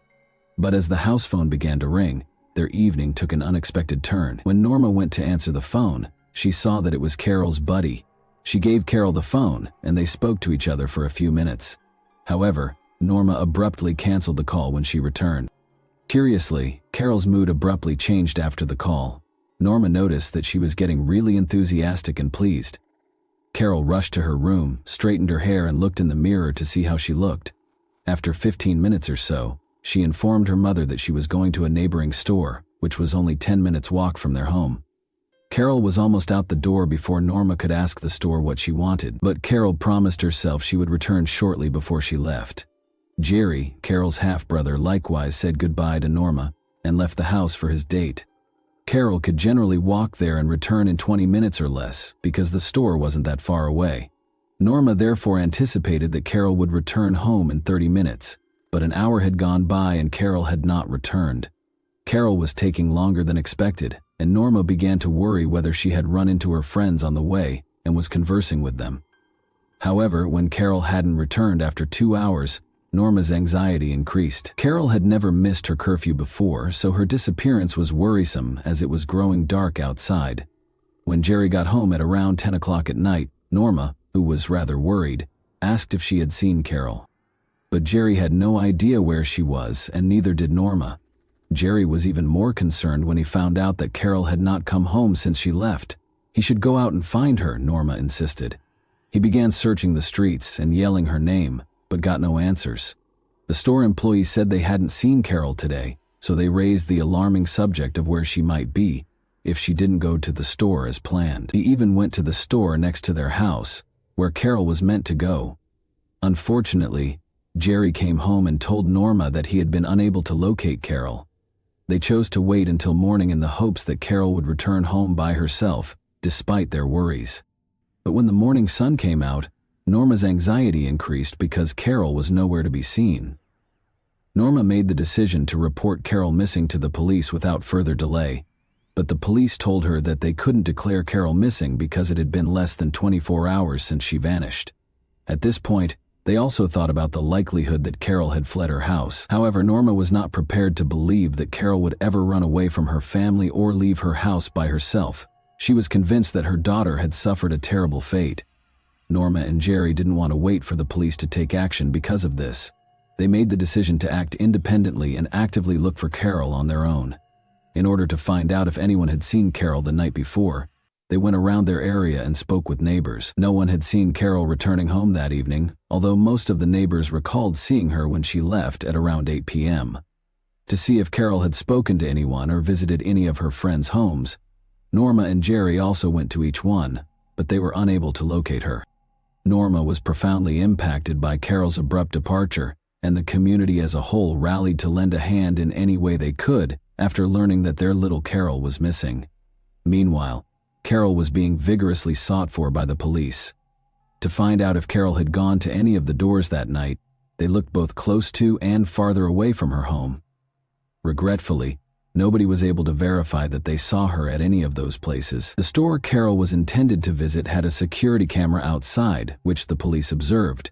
But after watching the video, they were unable to discover any proof that Carol had been at the store the night she vanished. It was difficult to follow Carol's travels since security cameras were not as widely used as they are now, and only a small number of stores had them installed. However, a fatal discovery was made very quickly. Under strange circumstances, Carol's half-brother Jerry discovered her dead body on the evening of December 14, 1976. Desperate to find Carol, he had been scouting the area alone. He followed his search till he came to a building that was still under construction at the end of the block.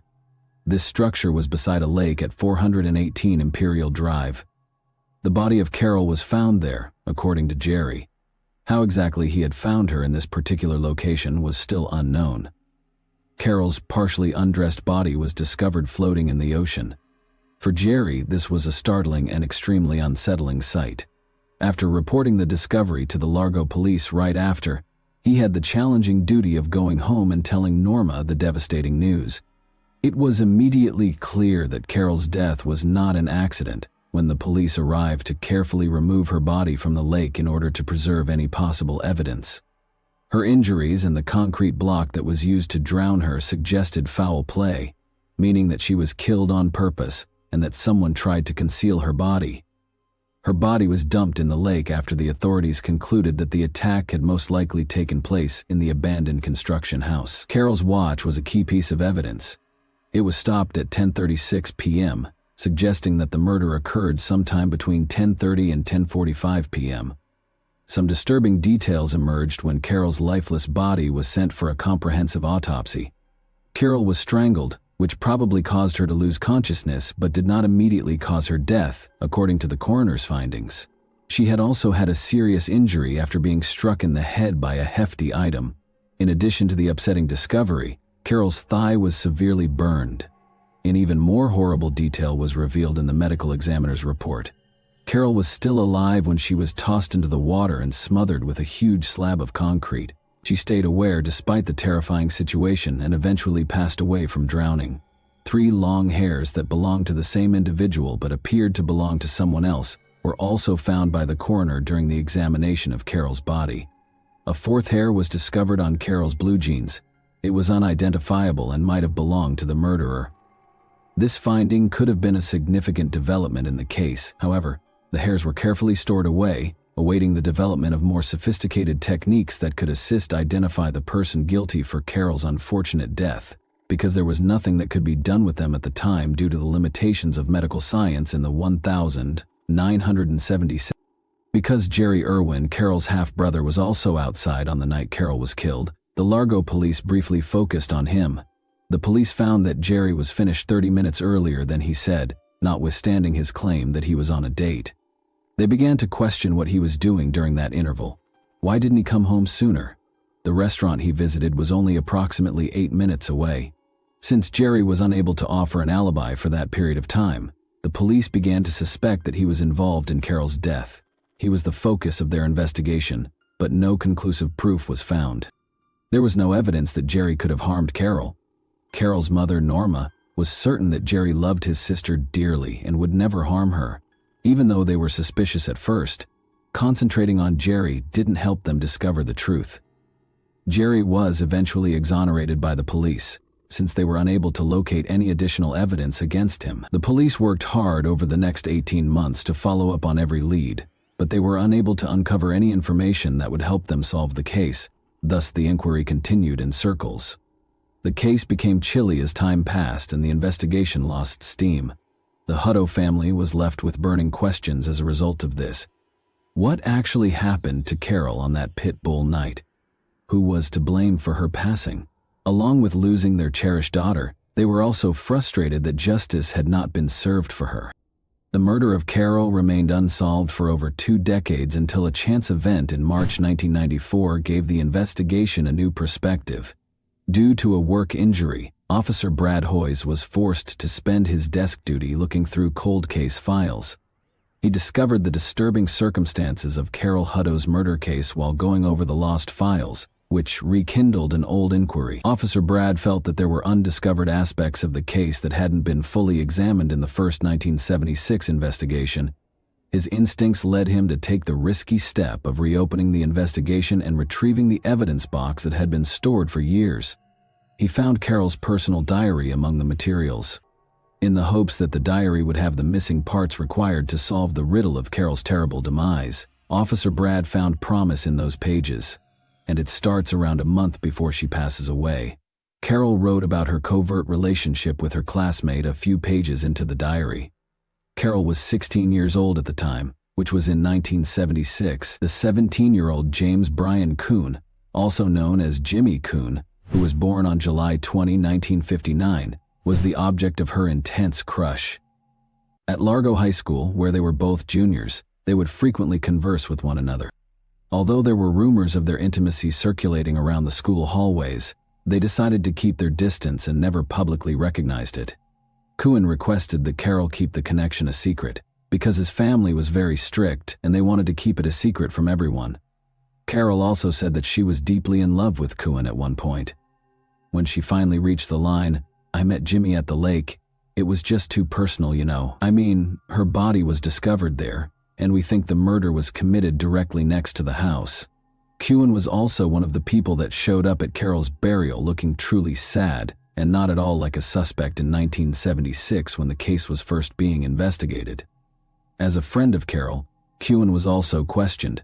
He stated that he was at home the entire time and that he had not seen or spoken to her on the night of the murder. When cold case investigators re-examined the case in 1994, they discovered a contradiction between Kuhn's claims and what the Hutto family had initially informed the police. They disclosed that Carol had gotten a call from none other than Jimmy Kuhn on the fatal evening of December 13, 1976. Kuhn had a daughter by this point, and he was 34 years of age. After graduating, he went on to serve in the United States Navy, where he was highly successful. His service as a submariner assigned to the U.S. Naval Submarine Base in Connecticut shaped his military career. Detective Sergeant Mike Short, 43, of Largo, was personally involved in the case. He assumed the lead in looking into Carol's murder after learning about the case because he and Kuhn had gone to the same Largo High School. He was accompanied by Lieutenant John Carroll, now Deputy Chief of Largo. They took a risk by unexpectedly traveling to Connecticut, where Kuhn, an 11-year veteran of the military, was stationed. Kuhn's story took a significant turn during this encounter. In a reversal of his previous claims, he acknowledged that he had seen Carol the night before she vanished. He acknowledged that on the night Carol vanished, he had been with her. That admission was important. But the next day, Kuhn had a change of heart. He refused to participate in a polygraph test, sought legal counsel, and declined more interviews. The lack of sufficient evidence to conclusively establish that Kuhn was the murderer of Carol on the evening of December 13, 1976, presented a problem for the police and prosecution. Since Kuhn might be exonerated for anything less than first-degree murder, it seemed improbable that he would be found guilty of first-degree murder, given the statute of limitations. But there was something even more fascinating in the evidence box. Detective Mike opened the box and found a set of strange hairs that had been taken from Carol's body in the crime scene and had been carefully preserved in the late 1980s. The use of DNA testing to determine a person's guilt or innocence in criminal investigations was a turning point in forensic science. As the 1990s went on, the focus moved to looking at mitochondrial DNA, which is found in tiny structures inside human cells and has a higher chance of surviving over time. In light of these developments, Mike was keen to perform a genetic analysis on the hairs in the hopes of identifying the real culprit. But something was wrong. A sample of Kuhn's DNA, which was essential for the tests, was not available. The police required a valid search warrant to get Kim's blood in order to gather this crucial piece of evidence. They made the strategic decision to move forward with the goal of spending as much time as possible with the suspect.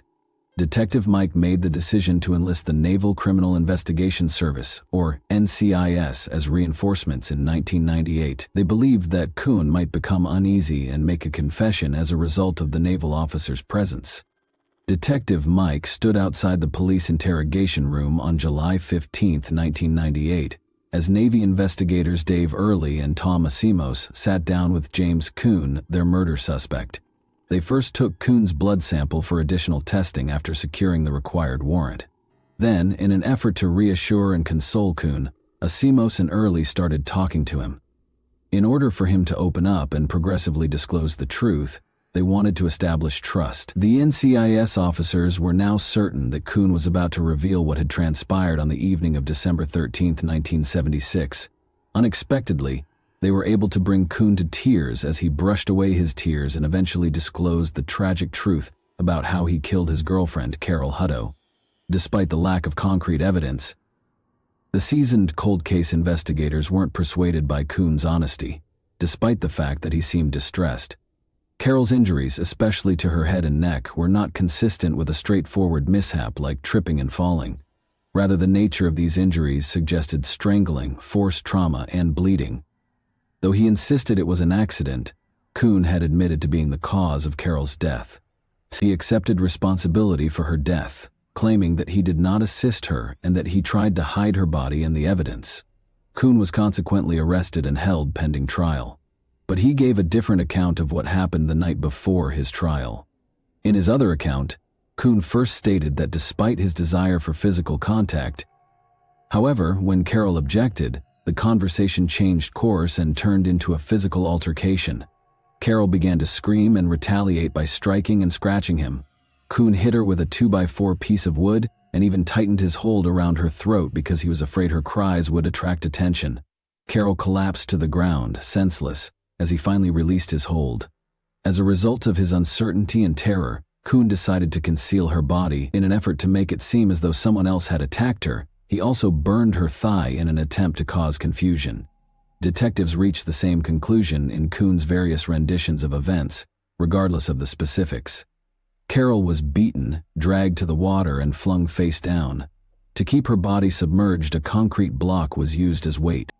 It's interesting to note that Kuhn's second story seemed more credible and fit the evidence better. The circumstances surrounding Carol's unfortunate fate and the physical evidence seemed to support this version of events. On February 9, 2000, the day of the trial, the prosecution sought to convict Kuhn of first-degree murder. Although his attorneys admitted that he was partially responsible for the act, they maintained that manslaughter or perhaps third-degree murder would be a more appropriate punishment. After receiving the case, the jury deliberated for just 22 minutes before rendering a decision. Kuhn was convicted of murder in the first degree. The fact that the offense was committed in 1976 gives Kuhn the opportunity to enjoy freedom again. Judge Philip Federico of the Pinellas Pasco Circuit Court interpreted the state legislation of that year. After 25 years, a person convicted of first-degree murder may be eligible for parole under these provisions. It's interesting to note that Carol's mother, Norma Hutto, felt compelled to speak to Kuhn at the sentencing, even though Kuhn declined to do so. Norma went on to add, "James Kuhn, you took the trust Carol gave you and you used it for your depraved wants." She also mentioned how Carol had trusted him and called him out. She brought up the fact that Kuhn had attended Carol's funeral, disguising his true motivations by acting like her friend and feigning distress. Norma expressed her wish that he would never be released from prison and that he was unworthy of a fresh start, pointing out that he had denied her daughter the opportunity. A hopeful mother, Norma had a bright future in mind for her newborn daughter, Carol. She looked forward to the day Carol would graduate from Largo High School with pride. She envisioned her 16-year-old daughter in a gorgeous white gown, walking down the aisle to begin a happy life with her husband and perhaps even starting a family. But all of those hopes were dashed in a single night, and it was fervently hoped that Kuhn would never be allowed to leave prison. Let's now discuss Kuhn's case. Do you believe that he truly felt regret for his actions, and do you think that he deserved a life sentence? And do you think Kuhn's behavior with Carol was premeditated or just an accident? If you have any specific sections or sentences you'd like to clarify further, please let me know. And that wraps up today's chilling story. If you enjoyed this video, don't forget to like and subscribe so you never miss a new upload. Also, let me know in the comments what part of this story shocked you the most. Thank you for watching, and I'll see you in the next video.